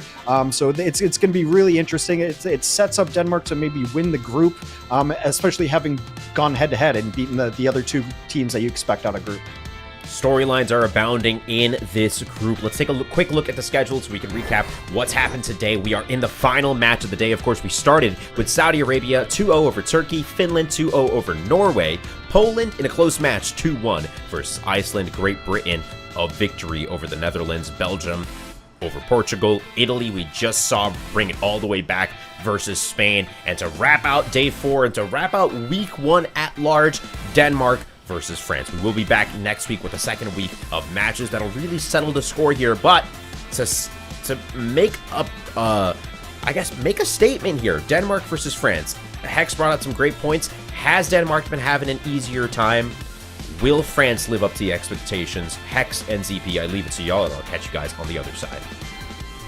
Yeah, and, look at this. I think, Hex, you nailed it when you said is that this means the most for Denmark right now, because if they win here, who else is going to beat them? Who else is left to beat Denmark right now? They have the hard part of the schedule early, and if they're able to take down France here and now, well, it should be smooth sailing from then on out. You would expect, as long as they don't sleep on anyone, you can overlook a team and be overconfident thinking that you're going to get out of groups. But yeah, I mean, it'd be hugely important. France has beaten everyone on their schedule, so you can't really begrudge their 3-0. Yeah, they're 3-0. They beat everyone they could. And also France has beaten everyone decisively. They've beaten the Portugals and the Italys quickly and pretty easily. Both these teams are really good. I think most recently when we saw France, we had a Ben Best sighting, and I talk about France of probably the best tank line as far as versatility, Ben Best and Poco. What do you want? They're two Overwatch League tanks, as good as it gets. Nico, we've known for 8 years now playing Overwatch. But I still think, as far as overall squad, Denmark's really good. The one thing I did want to note, though, is of the players who are not the Ben Best and FD gods, watching Reviews play in the most recent matchup, the Baptiste from Reviews was really, really strong. Getting windows really quickly, which means he's efficient on both healing and damage, and then using those windows well. So if you want to look at a player that maybe you don't know super well going forward for France, watch Reviews flex support. I also just love the Z at the end. It's very 90s. What's going on there? It's how do you make something cooler? Well, you add extreme. A Z on the end. Yeah. It's like to the max. And, to the point as well, maybe you don't know who Pac is, but Pac's Hanzo also crushes. There's a lot of there's always going to be focus on these teams of the players that you know, but the World Cup is also a great opportunity to see new players and see how well they're jiving with their team. And then on the other hand, when you look at Denmark, another team stacked with talent. Can't say enough good things about the coordination between Shockwave and Naga last time we saw them play, where we talked about the Spain coordination on DPS. Denmark was also on another level. Doge, remarkably solid. Kelix, where, it's weird for Kelix, where I feel like Kelix almost in a way is a Contenders Overwatch World Cup specialist, where, I mean, Kelix is always good, but it almost feels like there's another gear to Kelix that comes out specifically in competitions like these. Yeah, I think Kelix is always a good one. Like, he doesn't have to play Mercy. I think, like, with the Kelix Mercy, I feel like I can see him getting bored. And, like, there's a lot of times where Kelix will get picked off on the Mercy. I don't think it's his best hero, but sometimes forced to play it, especially when Naga wants to play the Echo. Also, Slay has been extremely good for this team. One of the better players in Contenders overall, too. So, this team is about as good as it gets. Good depth, good versatility. I mean, when you think about Shockwave and Naga, like, they can play a lot of different heroes. That DPS line is really strong, whereas like you look at the Sweden DPS line that was so highly vaunted and now like such questions, they've got a couple of good heroes, but they can only play those heroes kind of, where I feel like Shockwave and Naga may not have the peaks on single heroes, but have a wider pool to draw from. Oh, Shockwave is incredibly versatile, and in fact, there are a few signature heroes Shockwave has had over the years at different points. There is, a particular point in the game where, the hero was new, but Shockwave had one of the deadliest echoes ever, like, for a brief period of time, but also very good on hit scan, just a versatile player that, again, I kind of look at Shockwave's time in the Overwatch League and feel like this is a player where I don't know if their potential was fully expressed, because peak Shockwave is really, really good at the game, as it turns out. Yeah, I mean, I'm just really excited to see how this one plays out. It should be some high-level, clean Overwatch. We're going to kick it off on Nepal, and I mean, I just need to see what stage we go to first. I wouldn't be surprised to see really any composition from any of these teams. It really depends what stage we're going to. The Naga May could be really good, depending on where we go. We see maybe Ryan, on this map. France. Yeah, it's not as good as Village. Given the fact that you're running Ben Best here, I feel like otherwise you'd run Poco. But yeah, you see the run there. It's like, if Ben Best is playing, I feel like that does tip France's hand a bit in terms of what they want to play, just from the onset. So the tank matchup should be interesting, because Ramatra should, like, generally be getting the better of the Rhine, but I was watching Ben Best play Rhine against Ramatra in the most recent matchups, and actually kind of crushed it. So, like, when you're that good, it's definitely possible. Again, watch reviews. Baptiste here as well can be very good, but different DPS lines, and France just wants to play point. I mean, with a Reinhardt, it makes sense. France wants to play point, and Denmark wants to go fishing, courtesy of Hanzo, as Naga's just like, I think I know where those turrets are. I'm going to take those out right away. Pretty nice icicle pressure coming in from Naga at the same time. Meanwhile, I'm just interested in Shockwave. Where is Shockwave looking for those arrows right now? Because otherwise, France does have an advantage on the point. Denmark, they are reliant on the Hanzo getting value. Doge goes in. Immortality Field forced out early. Not a bad start here from France, but Shockwave! He was going fishing, and that time he found FD God. Hold him on up, sets up Denmark, but gets punished by Nico in turn. Not quite the 5v4 Denmark was hoping for after that. Helix, though, onto Nico, and Denmark starts grinding it down a little bit here. Hex in a very scrappy fight. Yeah, but France is going to get these trades, and they've been in control of the point the whole time. Dropping that shield there is actually just like, here you go, Pack, have some charge. Gets to beam down these walls, and this Symmetra play is really difficult to deal with. Denmark is going to be able to come back in, but they have to wait for Doge. The Blizzard might be able to clear some things up for him, but France in full control. Compositional win here for the point. Yeah, I mean, I think France's composition is way more consistent. Denmark is pretty much entirely reliant on Shockwave landing a pickoff, whereas France, they just need to play well and coordinate around the point. Also, the shatter could be big for Ben Best. You see the Symmetra shield going on down. Ben Best playing here on the corner, tries to charge away into a wall and ends up getting caught. No shatter for Ben Best. The wall from Naga just shuts down any hope of escape. It's funny again. Like, the May comes in, throws down the Blizzard, and Ben was like, "Well, I'm out of here." And May's like, like, "I've no, you're already not." thought of that. I have already thought of where you want to go, and you cannot go there." A little bit of a comical exchange there as Denmark takes the point back, and really only cost them like the Blizzard and maybe the window, but windows were exchanged, so not too shabby. France can be able to fight quickly with the teleporter back up.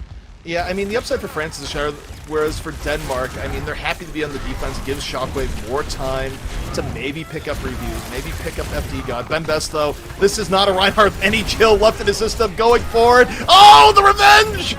can't quite finish it, though. The Ice Block comes out after. Meanwhile, France is playing without a tank on the point. And this has worked out pretty well for Denmark here as Benbest kind of getting run around a bit here in the back.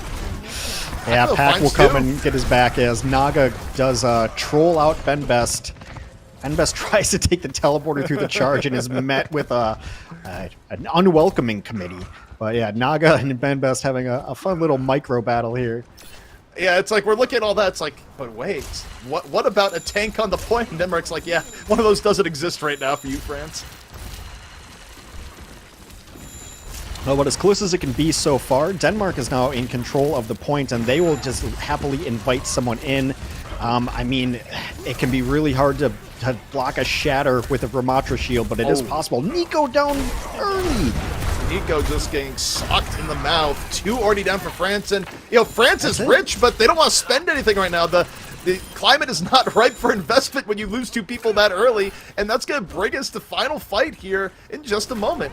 Yeah, final fights, and I mean, you can set up a wall to like get a good initiation, like wall up and then teleport behind it to keep yourself alive. And then I think this all comes down to like, can you get shatter? It's up to like Naga and Doge to be able to block some shatter value, because against a ram, it should be kind of free. Here we go, shatter from Benbest. No, it's blocked off! Naga got the wall up in time. The Blizzard from Nico tries to slow it down. FD got invest the beat. Denmark beat for beat. Nico, though, takes down the counterpart. Both days down. Both Blizzards used. Let's get to the point. 99%. France has to stand the point. Shockwave meanwhile finds the BAP. You Hanzos love when fights break down like this towards the end. And it's Slay with 2 as Denmark hang on and they take the round. Yeah, Shatter just not finding the value. I thought I saw someone hit the ground, but the wall came up and it's always going to deny the follow-up. So very, very close between these two teams. A really fun clash of styles. Hex, I think it was nearly, I'd have to go back and look, but that felt like a wall perfect, or a frame perfect wall denial, where I think the wall was still in the process of coming up, but as far as the game was concerned, it was up in time to block the shatter, because it looked like the shatter went down before the wall was up, but it was just that very pinpoint timing by Naga that came out to say that if you're Benbest, you're fuming at how that played out. If you're Benbest, May is not your favorite hero at this point in time, given everything that happened prior to that as well. So yeah, we've praised Naga's May throughout the tournament, and there is a big reason why. Looks like compositions are going to stay the same for both squads. Yeah. Kellick's in his element here, just laying in the damage over top. Doge, meanwhile, punches down Benbest. Naga trading out, both teams trading out in general, where Pack has been oddly deadly in this too. I have to say, like, especially as fights seem to break down later, Pack has charged up and makes it happen. This one into the... someone that I can get just out saw it going in the pit, yeah. Lucio. And now we see pressure onto Doge. Doge, super low, a wall behind him. The healing, though, from Slay. Gonna be keeping Doge alive. France nearly with the capture, not quite yet. FD got living on Danger's door right now, but hey, stays alive. Benbest, though, gets caught. Denmark, tank advantage. Now pushing it to the point. France didn't get that first control, and as a result, you see Denmark coming back up right now, cleaning up the rest of France. Very close fight. Yeah, FD going to try to get in here. I mean, this one's not over because it's been pretty bloodless so far. Oh, the blue pod. Yeah, finally gets Nico, and that should do it. What I'm really impressed, though, is, and we saw it earlier, and it's also happening in the previous stage, is Doge is getting these kills, like, in the neutral as Ramatra. Like, he's getting, he got Nico previously, just straight up punching. Like, it's kind of crazy. You expect, like, Ramatra to live and sustain, and maybe Annihilations come through, but, I mean, showing up in the kill feed. Window, Hanzo, always scary, needs to be respected. Naga goes down. And this puts a lot on Shockwave and Doge to keep this going. Maybe Doge uses the Annihilation here, but yeah, okay, Doge goes for it. Denmark not giving up with that fight. Pressure going to be coming on the Doge in turn. Annihilation down. Sound barrier still in reserve. France got control while this went on, so the way this is going down, yeah, I think you let the rest go here. Save the barrier for the next fight. Yeah, absolutely. You got to know when to hold him, know when to fold him. Doge will take a trip into the pit. And let's see. Denmark in a decent spot to be able to recontest here. Like, Dragon is not always perfect as far as winning fights for you, but it does get you through doorways that can be tough. And if France wants to hold right here, then Shockwave's Dragon's going to be able to clear it out, and then maybe play on the points and let Naga's Blizzard hold down. Yeah, I mean, the best use of Dragon is it's a forced movement key. However, Denmark is able to get in through the first area here relatively for free. No Dragon needed to use. Wall comes down, and they're trying to go for the isolation on the back. They're looking for Shockwave on the other end, but the counter dive from Denmark is way more devastating as Doge. You just continue to see the bicep flex in the kill feed. Baited, just baited by that Hanzo. Like, it looked, And Hanzo still didn't die, by the way. yeah, it looked really bad. Like, Shockwave, I was like a little worried. I'm like, you're out kind of in no man's land, and France hard commits onto Shockwave, and a really good response by the rest of Denmark to get over there and completely punish that. Meanwhile, Kelix weighing the drop the beat, pushing all thoughts of Ajax out of his mind, as every Lucio does before you hit the button. Both Lucios going on Doge, low and down. This time, not going to get away, and that's such an uncontested tank kill that, Denmark, what do you want to do here? You've already used window, you're down your tank. France can basically walk on to point. I think he hopes Shockwave gets a pick, but okay, you're down Kelix, now it's time to go. I mean, it was dueling windows early on, and as I mentioned in our preview, like, Reviews has been quietly a very, very strong map, and gets another kill towards the end. France is going to go for this and stagger out. Reviews shows up in the kill feed again, taking down his counterpart. Reviews with another kill. Like, I would love to see more Reviews POV, or maybe, replay viewer, Blizzard, please, watching some of this Baptiste, and just because I feel like the damage aim has to be so high. I cursed him. That's 100% The scouting arrow that also is bloodthirsty. No BAP for France. France is going to have to empty the ult bank to make this even. They start with the Blizzard to buy time. Nico hoping for help. FD God uses the beats, and yeah, I mean, France is burning everything here, but they're just getting burned by Annihilation in turn. Doge walks forward. Shockwave might be gone, but there is no stopping Doge on the follow-through. 67% to 99. France paid a lot for whatever delay they got there. Yeah, less than ideal from France, and now we are like we're nearing final fight, and coincidence would have it, it's probably going to come down to a shatter again. Alright, well, Nico's out of the fight, so the shatter is going to have to be big. Goes for it, this time knocks down two. One of them, Naga, Doge, low HP. Is Doge going to get out alive? Doge just holding up the arms for dear life. Stays alive. Shockwave, though, under pressure, caught by Reviews. The damage BAP himself. Denmark, though, they've recaptured the point. It's 99 to 99. Doge under pressure for both ends. Pack beaming on one side, and Doge is going to fall as Nico comes in for the fall through off the beam. France desperately wanting to force round 3 here and now. Denmark getting poked down. Kelix gone. Slay out. And France rallies when they need it most. That is round 3 in the cards. I don't even know who in Denmark can get back in touch, and the answer is no one. Yeah, just Reviews goes up top, gets another 2-piece. I'm always happy to be proven right. Doesn't happen very often, but I mean, it's been such a clutch part of this team for France. It's not always the names that you know. It's sometimes the players that you learn about during World Cup that are really the difference changers. But man, this has lived up to everything. Just given this stage, though, I think we're gonna see mirrors, mostly because Village is where May does the best work, right? So it's Naga versus Nico, Ben Best versus Doge, and getting the Sims on the point too. It's gonna be just a laser light show on the point. I will say, there's an old adage, both in Overwatch and just sports in general, when you have to try and just mirror and copy what the other team is doing, usually a team that does this the most is going to win. France, I feel like, has an edge from the beginning because this is what they've run the entire time, whereas Denmark are the ones that have to flex a bit here. Ben Best gets to welcome Doge into his world. No more Ram to speak of. We'll see how this pans out. Wall comes down. Looking for Doge right now is Ben Best. Takes him for a ride. However, that Immortality Field comes down. Ben Best very, very low, and yet Pack burns down Doge. France is able to disengage and stay alive, even when Denmark nearly had him on the ropes. That was the biggest value Immortality Field I think I've ever seen. Like 4 people down to the absolute threshold of the Emo field. really well played. Ben Best going to look for a little bit more out here. Don't want to overcommit. Teleporter will go down, but yeah, France in strong control. Already has a window up for reviews. Slay's going to match him too. So really just again, the question about how does Denmark re-engage? Do you try to teleport in? You try to just rush in? Do you speed boost in? Well, I think they teleport in and sim ult immediately is probably what's going to happen there. But if you're France, you really like this. Yeah, that's exactly what happens. They teleport, sim ult, and Daga got Nico. What? Nico just got caught at the super beginning of the fight.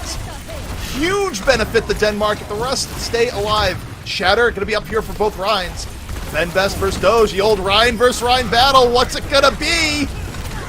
Holding and waiting. Doge goes for the slam in the back, but Ben Best goes for the shatter. Knocks down 2. And Pack there on the cleanup. The damage from Pack, unreal after Ben Best sets the table. Yeah, I mean, this is the microwave gun. I've always said, like, my favorite skin would be a Beekeeper, where Pack is, like, Symmetra's just shooting hornets out of the gun, and there's an angry swarm. Yeah, I got stung on the head the other day. That actually just makes me shudder. That's right, I bit. forgot you told me that hornet story. Didn't mean to reignite your trauma there. I crumpled to the floor on my knees like my favorite team just lost a match after it happened. It was bad. I'm wearing a hat anytime I go outside from here on out. So Denmark trying to get back in here. They're going to take the high ground, and oops, Blizzard over top. Blizzard over top. I don't know if it's going to be the most effective. We'll see. Shockwave goes down immediately. Hefty Gut just comes off the side. Again, Pack is Mr. Consistent right now. Constant damage coming out for France. Of course, dies as soon as I say that, but Hefty God more than willing to pick up the scraps. 85% to 17%. Denmark running out of time here on map 1 as France is looking remarkably solid. Yeah, they're going to get back in, but I don't think it's going to be perfect necessarily. I think they used Teleporter just to get to this point. Okay, they're going to try up top again. They need somehow to get, like, really, really good window value. Like the best window value ever. Window comes down. Blizzard still being built as we see the wall out from Pack, and the wall just gives France a huge edge in the fight as Pack continues beaming it down. Yeah, a nice beat there too, and then they go to the back line and take out Slay. That's like all of the healing, and most importantly the immortality field, the utility of that. France with Ben Best on the ground, winning the Rhine games on Village when it has to go down to Rhine, when they have to mirror each other. I think you're right. Like, France just has the heads up in that, you know? And you're right. It does go like every sport of, like, do we play a 3-point shooting game? That's not really our style, and you try to mirror it and you're just not as good at it. So it kind of comes down to the stage there too, because that is just the best comp to play on that stage, period. It just is. I think it's undisputed that that's the best comp there. Well, that's why Denmark ran to it, right? Like, Denmark had a preference for other compositions on the other 2 rounds, but you get to the Village stage, it kind of forces your hand. It's like, uh-oh, we have to play the composition that France has been running the entire map so far. That's not good. It wasn't good, and France flexed on them with their superiority in that particular composition. Yeah, I mean, this is living up to the hype. I mean, I'm just really happy we talked about reviews and Pack before we got into this, because they both played really well, like almost flawless games for the most part. Like Shockwave Symmetra, I don't think we said his name once in the Village phase. It was just Pack beaming people down, and Pack, like, just playing it to the edge. There were so many times we're on Pack's POV and it's like 10 HP, and somehow is able to play it. The immortality fields from reviews were getting so much value. The first immortality field in the very first fight, like, everybody was down to the threshold. Like, that's how important it was, and really close matchups here. I actually, obviously I wouldn't be surprised if this goes to 3, because next map pick is going to be Denmark's. Yeah, this is everything we hope for. This is the top echelon of the group. This was a super entertaining match. I mean, the first 2 rounds, 99 to 99. The last round, not as good, but look, we already laid out the reasons for why that was. You know, Denmark essentially had to play in enemy territory there. But look, Denmark is a team that is anything far from done, but this France team is looking incredible. Is Denmark going to be able to play better on their map choice? Stay tuned. We'll see you soon.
Denmark and France giving us a show on map number 1, back-to-back 99 to 99, with France exerting a little bit more dominance as we went to the village because, frankly, it played to their team comp. It's the best comp on that. Like, it's just how you win it. So pretty much Denmark needed to win before we went to village. They kind of got the RNG that village was going to be last, right?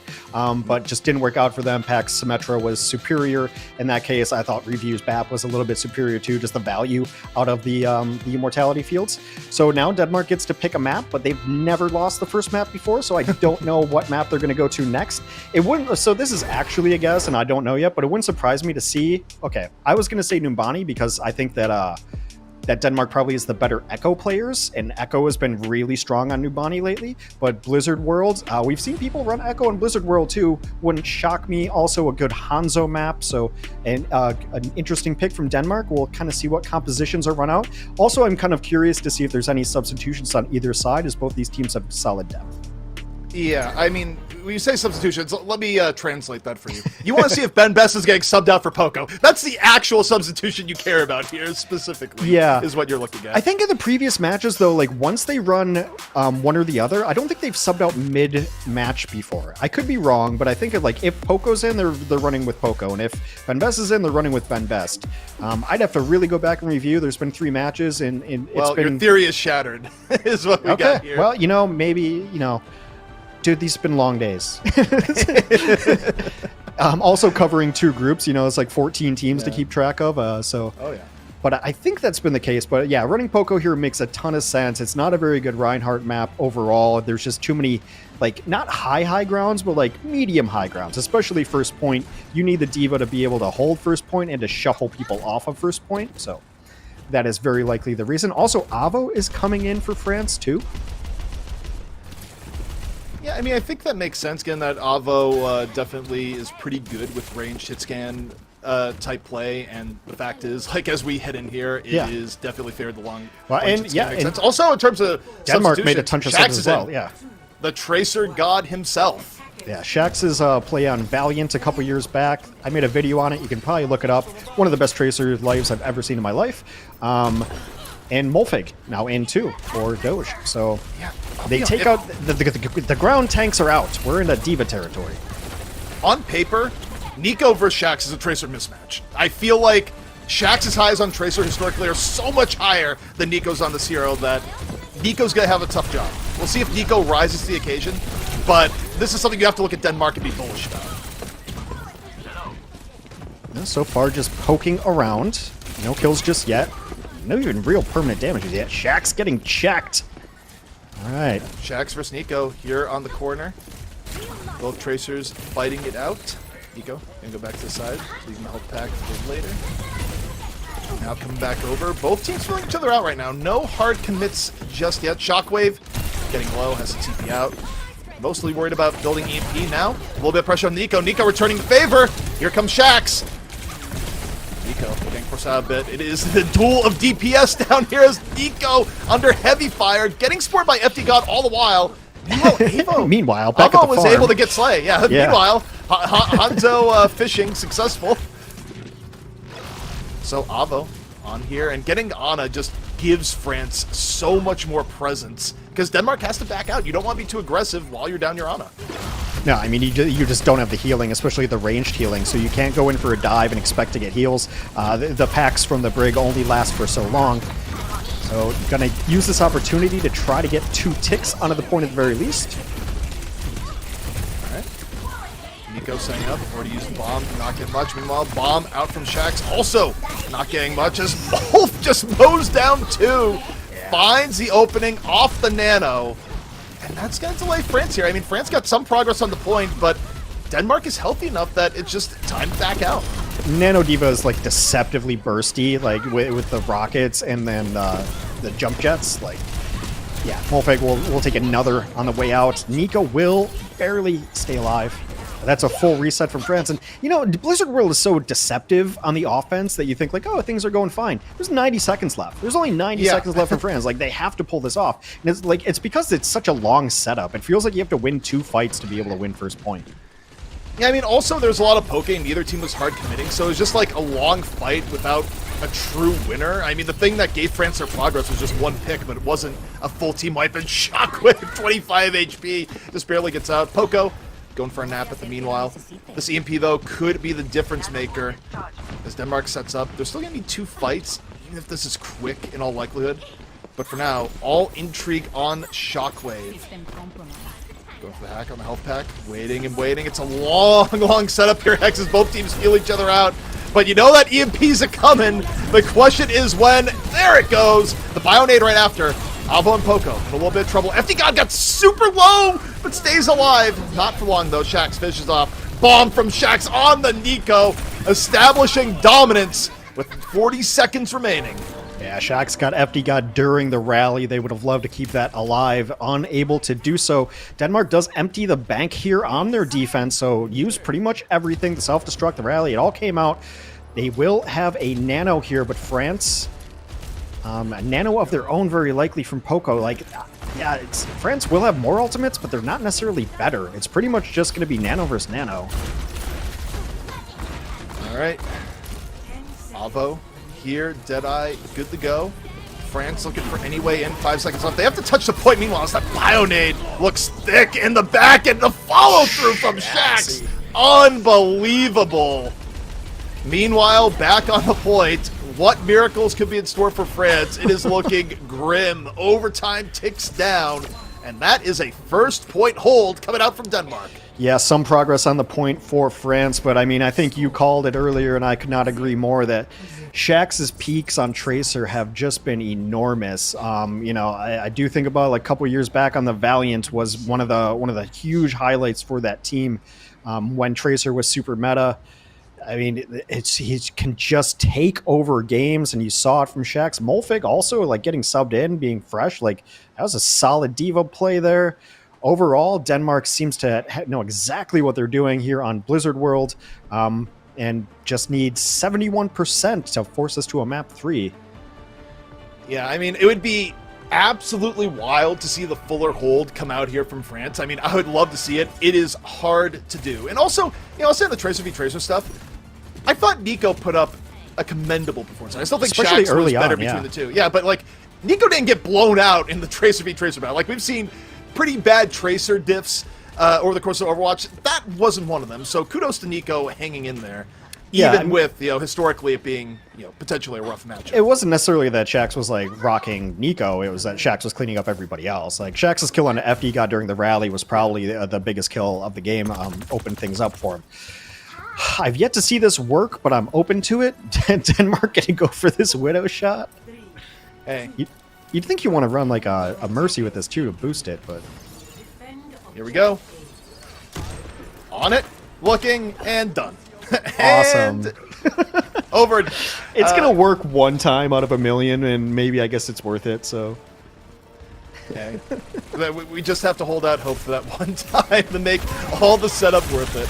But we got the May Sombra, kind of a interesting setup. It's kind of makes sense though for Denmark here, Hex, where remember they only need point A and they don't even need all of it. So you can run something that's a little bit slower and hope to just get that one consistent fight. It's a rush sustain, so they're going to rotate around and just try to like bully onto this high ground rather than like dive onto it or launch logs from a distance. You see also the Sombra setting up on behind, so like when they do get a hack, they might boost into this. Going to wait out this anti-nade though. Yeah, the fall-through's not going to be there. Also, the fact that they get EMP eventually, I feel like Denmark is just set up for the long game here. Not to say that they couldn't win this first fight outright with Poco in real trouble, loses the back, isn't able to get out in time. However, already 50% to repack. Poco deadly at the Pilot Diva. However, with no tank in play, Avo goes down, FD God gets caught, and Denmark says, yeah, the long game is all good, but have you heard about winning first fights? It's a really nice setup. You can tell it's a set play. The big rotation to the right side and then the waiting it out. They got antied a couple times. It didn't really matter. They waited out, then they speed into the top and speeding in with a May and a Ramatra, just able to take over the top. They catch Poco out and with no tank there, and then it's just easy cleanup for the Sombra. So just a beautiful set play. You see exactly why they chose that map. Defensive difference, but also like the offensive set play perfectly there. Two different compositions on offense and defense, and Denmark played it perfectly. Like that was a great map from them. Yeah, and I mean, I mentioned it mid-cast, and obviously they didn't need a longer fight, but you stop and think about how the alt play would have played out in that. I don't think that would have gone a whole lot better for France, because they would have had to survive an EMP Blizzard fight at some point, and I don't know, like holding on to 70% the entire time, it was going to be tough, and it didn't even get to that point. Yeah, I mean, it was just perfectly set up. I think they might have gotten the hack onto Poco there before they rushed in. I mean, because the Sombra was behind and just harassing, getting hacked. So really good setup. Obviously, Shaxx on the defensive tracer was really, really strong here, but it does really seem, you know, sometimes when the team gets to pick a map, I think they just pick it like willy-nilly and they're like, whatever, it's good for our comp. But this seemed like a very strategic choice of, we know what our offense is going to look like at the very least, and the defense looked very solid. And as expected, we will go to a map 3, you know, for the top spot in this group, really. Yeah, in some ways, it doesn't quite even feel like a map 3, because that was about the quickest you could ever do on a Blizzard World. One team full hold together, but Denmark, they strike back, even up the series 1-1. Denmark and France, they're taking it to the limit. We'll see the finale right after this.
Denmark versus France, bringing us to 3 maps as expected. Second map, blink and you might have missed it. Denmark putting up a thrilling defense that France did not have the answer to. And Hex, I'm going to bring it back one more time, is that with France's propensity to run a decent amount of Tracer, if you're Denmark, do you leave Shax in?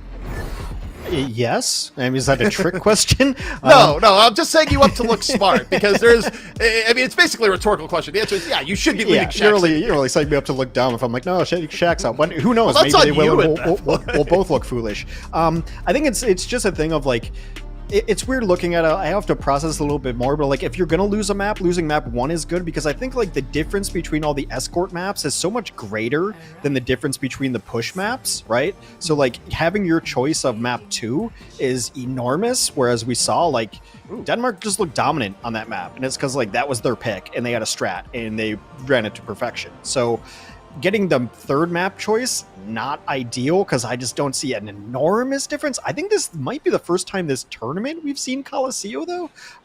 It's definitely a rarity that we see. No, never mind. We've seen it a little bit. The match 7 on my screen says we've seen Coliseum. But yeah, it's definitely not one of the most favored of the push maps, but I think they took Shax out, so we're both wrong. Crazy. Well, yeah, but I think the reasoning here is that this is a map that you oftentimes want to run Mei. It's up close and personal. It makes sense because you're not going to put Shax on to Mei. You would have to do something weird when you put like Shockwave on the Mei. Yeah. Naga is the best Mei player for Denmark. And the fact that we go to this map in particular that has so many good spots for Mei makes sense. Right. Meanwhile, you look at what France is running, they brought Ben Best back in. Again, up close and personal map where Mei is good. That means Ryan is good. So these swaps make sense. Let me eat all my words and be like, yeah, this actually does totally make sense for France, because it is the most closed in of all of the push maps. Like you think Esperanza is wide open. This is the exact opposite, especially this hallway. And that was the double. It is also a map where like high ground and long range hit scan can come into play. So Shockwave on the Ashe is going to be interesting, but it is less consistent value. But yeah, I'm completely wrong because it's been a long day, but this makes perfect sense for France and France's playstyle. Also, that was the twofer there. Pac and Nico just combined for the super quick pickoff on Naga. Gave France the initiative here to start things off. But now, got a little Hanzo versus Ashe on the outskirts. Payload moving forward. Denmark wall already down. I like how France is playing this year so far. Denmark, though, they're going to pick a moment and just dive in. Although, as I said that, what about France picks the moment? It goes on in as Ben Best catches Shockwave. It was with the help of Mei from Nico. And it's not the flashiest engage, but it's enough to set the tone, and they get Naga! Huge from France. Another kill on the way out, as they should be able to clean up Doge here, and Pac will escort him out with an arrow, and this might end up just being forward spawns right away, just based on how staggered those kills ended up being.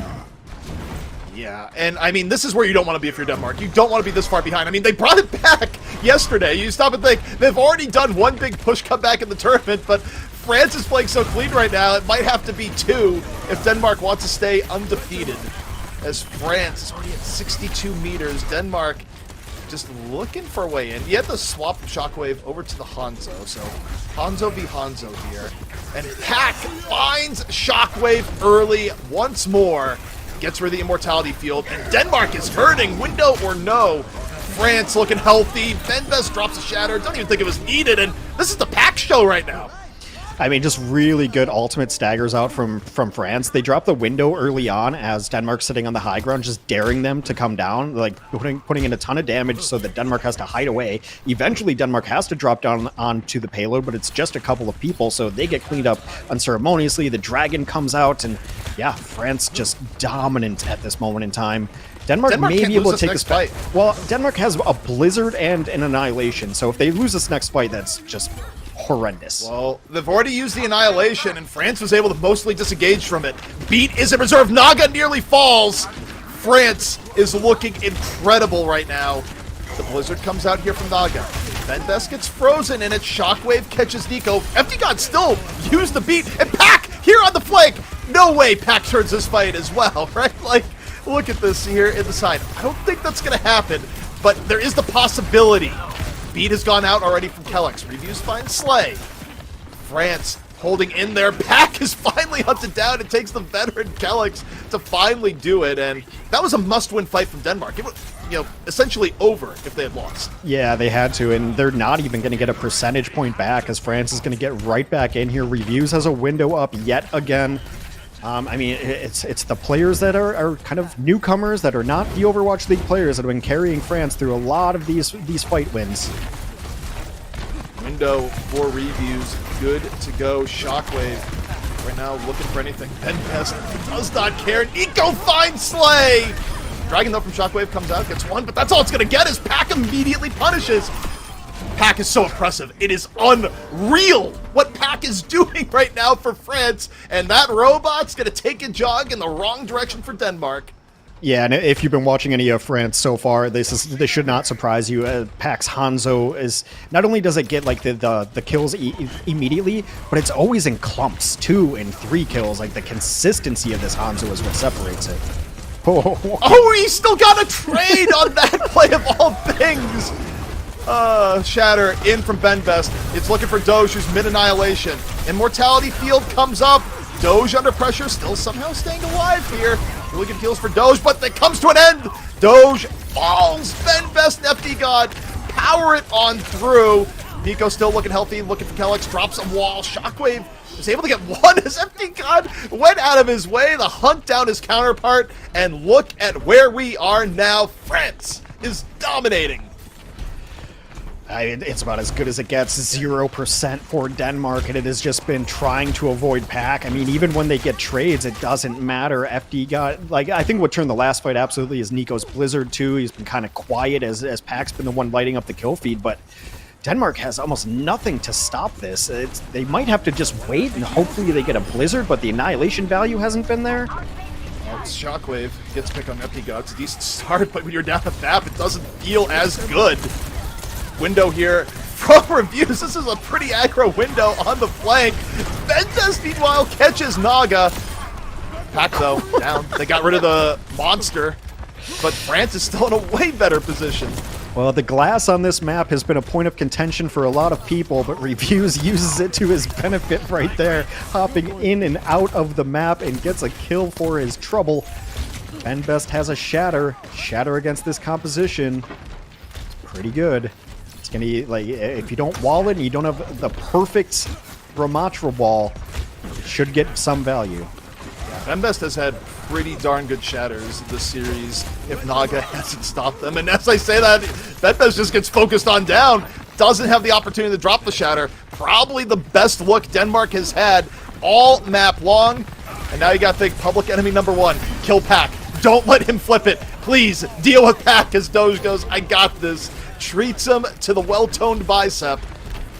And we got Denmark back in it. Their first points on the board here, Hex, with only 3.5 minutes left to go and a long way to go. Yeah, first progress on the board for Denmark. As you mentioned, 3.5 minutes, but it has been all France so far.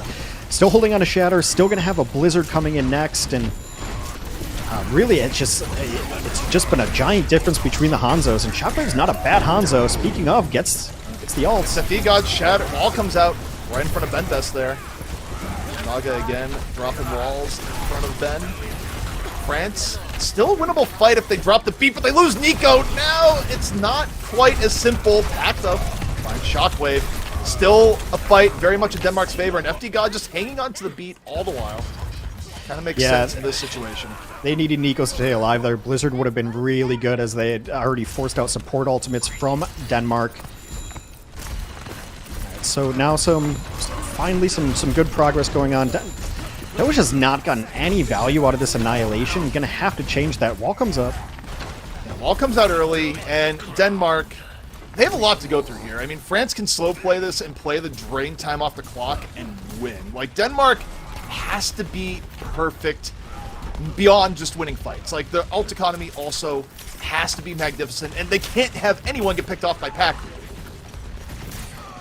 No, not at all. And you see this from France. They know they don't have to push forward. They don't have to be the aggressor. They're just chilling right now.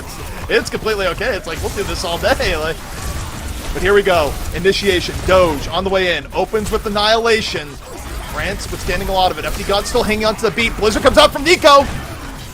Gives his life for it. Shockwave finds reviews. Pack, though, still a threat, has found one, and it's Pack again!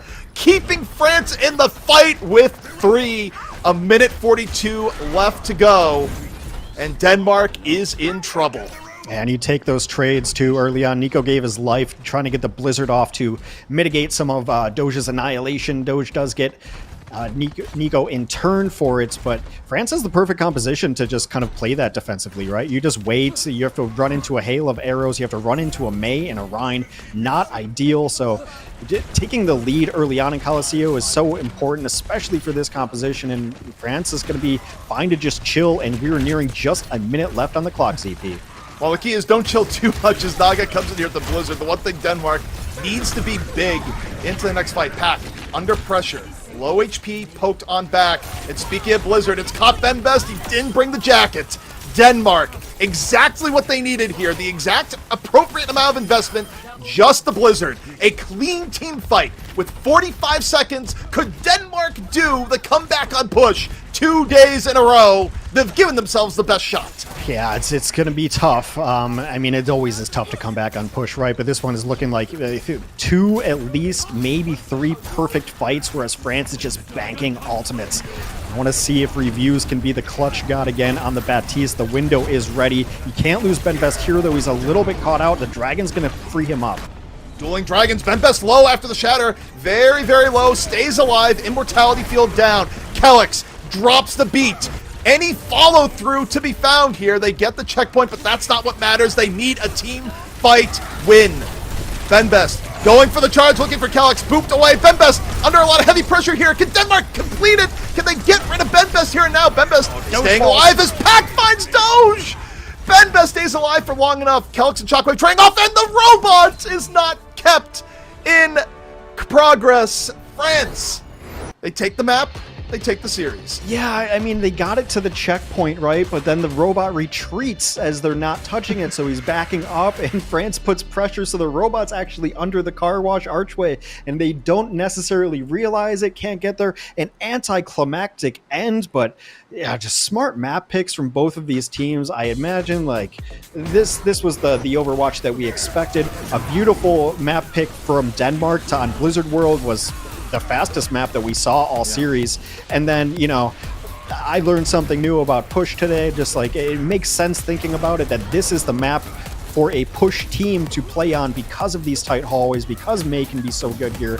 And really, I mean, you know, as wrong as I was about some things today, I was right that it is the players on France that you're meeting maybe now for the first time in the World Cup in Reviews and Pack, who I thought played just out of their minds today. Reviews, especially the Baptiste in map 1, which France won, and then Pack today just shows you the power of the Hanzo. It's not just the 1 kill, it's the 2 kills, it's the 3 kill that we see right now. Yeah, I mean, you cannot understate the importance of Pack early on in this map to give France the lead that they were able to sit on for the rest of the match. So and again, that's just the nature of push. Yeah, I mean, you saw at the very end in our replays there, you saw like the bot gets the checkpoint and you hear the noise and you feel pretty good. But then all of a sudden, since Denmark is a little bit over here, France is holding the point, the bot starts creeping away from it, and it's the robot you have to stick with, not the little block he's pushing there. So you saw desperately at the end, Naga tried to get to the robot, but a little too far away, about as close as it gets. These are the cream of the crop, but France remains undefeated on the tournament so far. They did drop a map, but not a match yet, 4-0.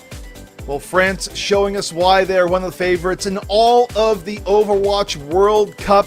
But we're not done quite yet today. We're going to take a quick break, and when we come back, we should have an interview.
The final day of Week 1 of the Overwatch World Cup 2023 online qualifiers for the EMEC region is over. I'm Jim Basco, that's CP, and that's Hex. Let's take a look at the schedule, and we can talk about some of the matches there. Let's recap what just happened in our last one. We just had Denmark go down to France.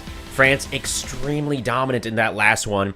Italy over Spain. Portugal and Belgium went head-to-head, but Belgium came out on top. And, of course, the rest of the scores throughout the day are on your screen there. We will, of course, be back on Thursday with Week 2 of the action. But, Hex, ZP, talk to me. What happened in this France versus Denmark match that made it look so close until it just really wasn't anymore? I mean, I think you see the value of the format with the map picks. Like, it really did shine through today. Like, that Blizzard world, like, the shortest possible Blizzard world because Denmark just had it figured out. Also, like, just the kind of map RNG in the first stage, like, really favored end up being like Rush towards the end to play Village. Like, we knew immediately, like, playing this brawl rush style is going to favor them. And also even in Coliseum, where me and ZP were just so enamored with Shax because he's great, but like, you know, a Tracer can be good on Esperanza, even on New Queen Street. Not so much on Coliseum, where it is kind of enclosed and you do want the Mei and you do want to brawl a little bit. So definitely you saw the interesting part of the format and like how map picks, especially at these high ends when teams are that evenly matched, are really going to come into play. Yeah, and I just want to say on top of all that for throughout the day, bad day for 2 Overwatch. Good day, though, for great Overwatch. Today has been awesome, and Denmark and France, get them to put on a show to close things out. Yeah, really fantastic. This was a stacked day of matches, and like I said, it's a 2-week event, right? So this is the end of Week 1. We'll be back Thursday, Friday, Saturday, and Sunday with 4 more days of straight matches, and that will be determining who moves on to the main event. The top 3 from Group A, the top 2 from Group B. So congratulations to France, man. Currently in the standings, they are 4-0 so far and have lost only 1 map in that entire time. So they are dominating Group A at the moment, followed by the United Kingdom. Denmark drops down within the rankings and should still be around that 3rd place as well, if not tied with Spain. That's what the top 4 looks like on Group A. And if you're looking at Group B, you've got Saudi Arabia and Finland in the top 2 spots, looking to make it out, with Norway in a close 3rd. So stacked for sure across both sides. ZP, you know, from the day overall, what was your favorite moment, favorite match? I think favorite moment just has to be what we saw in Spain versus Italy, because it was just completely off the script, right? And it's also one of those very rare times in Overwatch that you actually saw a team that got pummeled ruthlessly in the first map, a team that was not favored at all, come back and win the series. I'll tell you, I've casted a lot of Overwatch in the last 7, almost 8 years.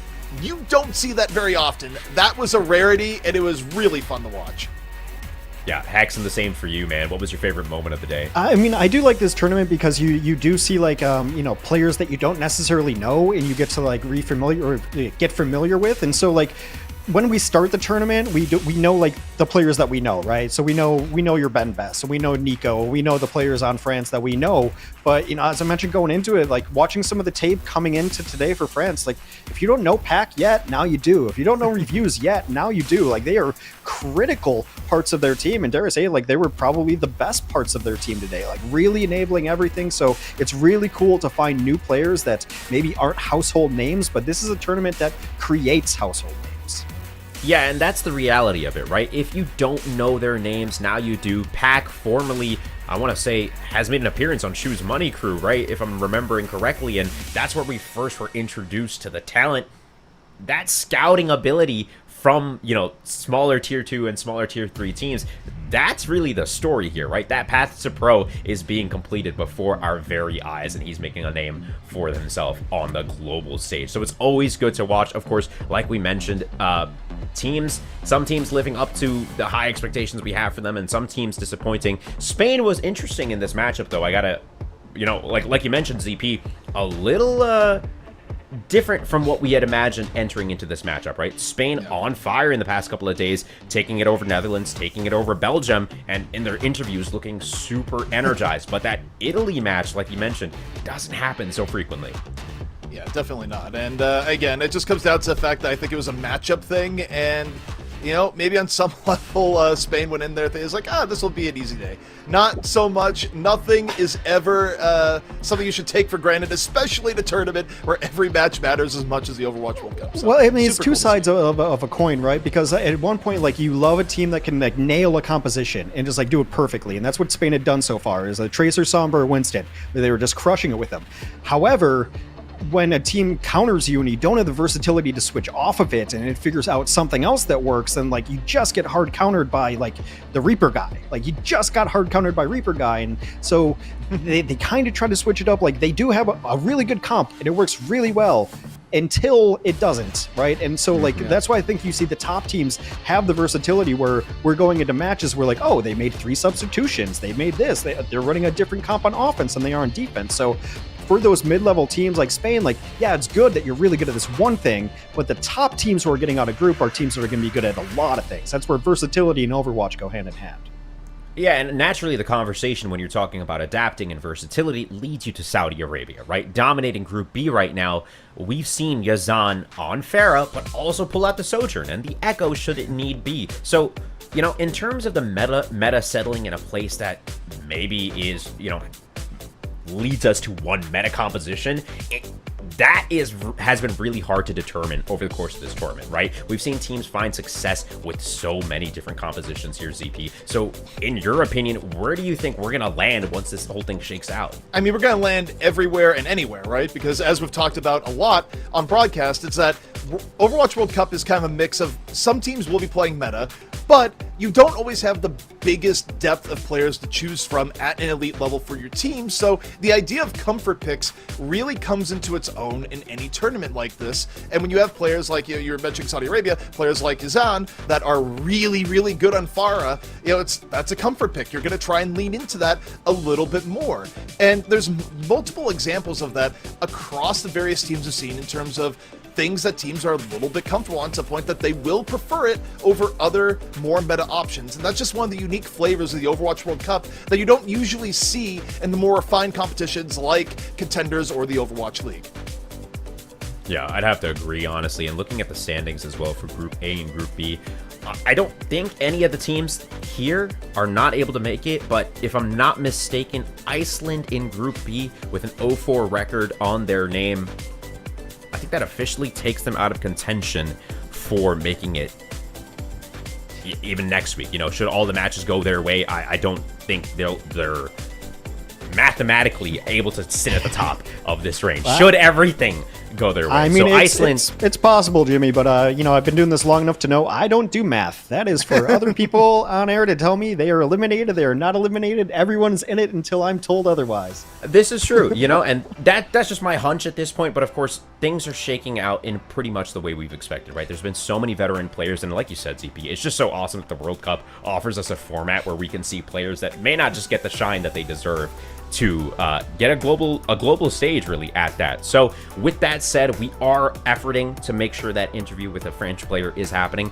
and should it not, of course, we heard from Get Amazed yesterday, so it was awesome to hear about their boot camp and preparation leading up to these weeks of competition. So looking at next week just briefly, you know, day 5 leads us with tons of competition. We'll start that first half of the day with a couple of Group A matches, namely 3 of them, and end the day with 4 more Group B matches. Norway and Saudi Arabia being one that I'm looking at will be a banger for sure. And it looks like we've got that interview ready. So ZP Hex, I'll join you back in just a second, but we've got Ben Best from the French team. Let's hop on with him.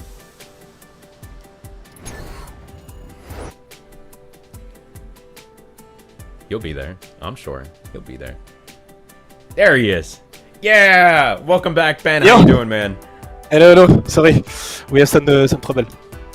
All good. How are you feeling after that match? That was a close one, you know what I mean? 2-1 in that match against Denmark. They are a strong opponent. Talk to me about it.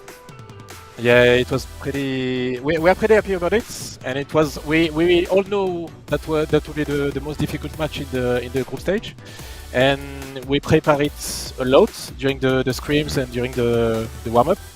So yeah, we expected to be that hard, but we managed to do it. So we're happy.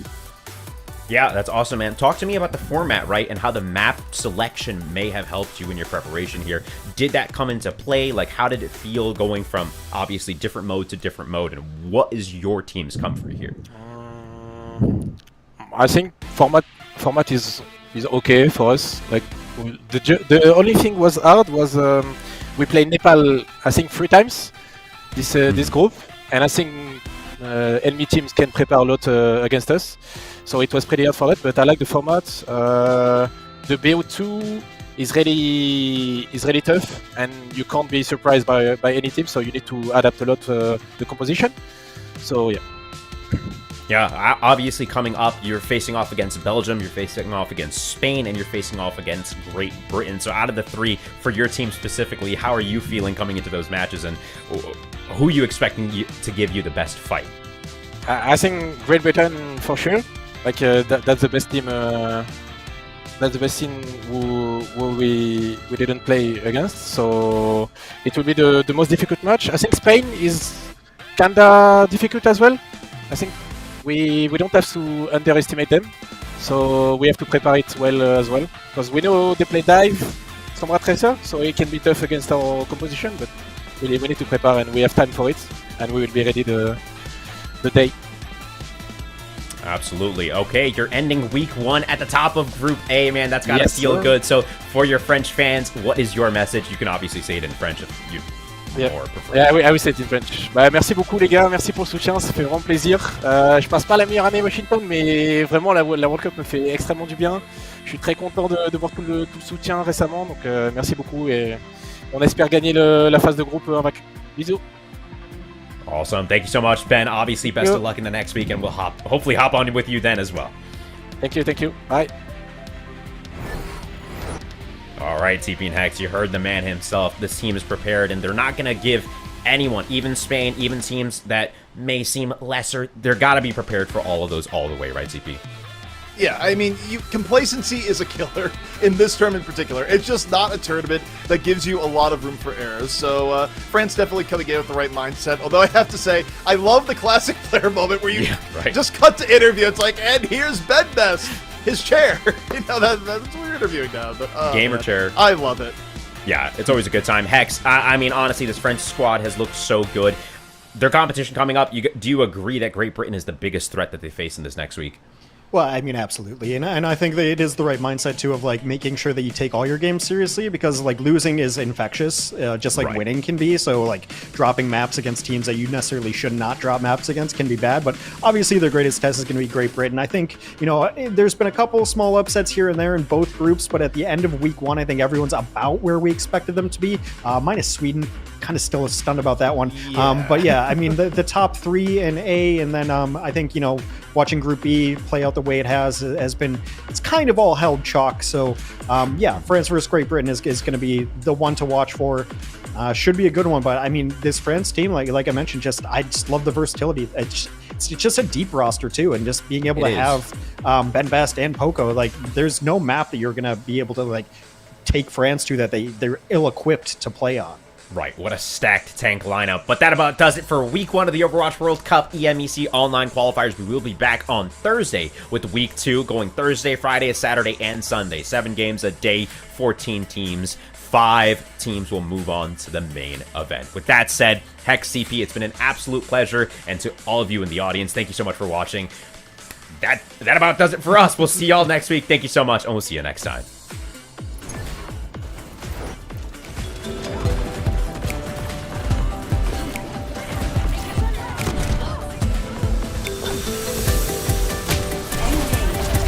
Revanche.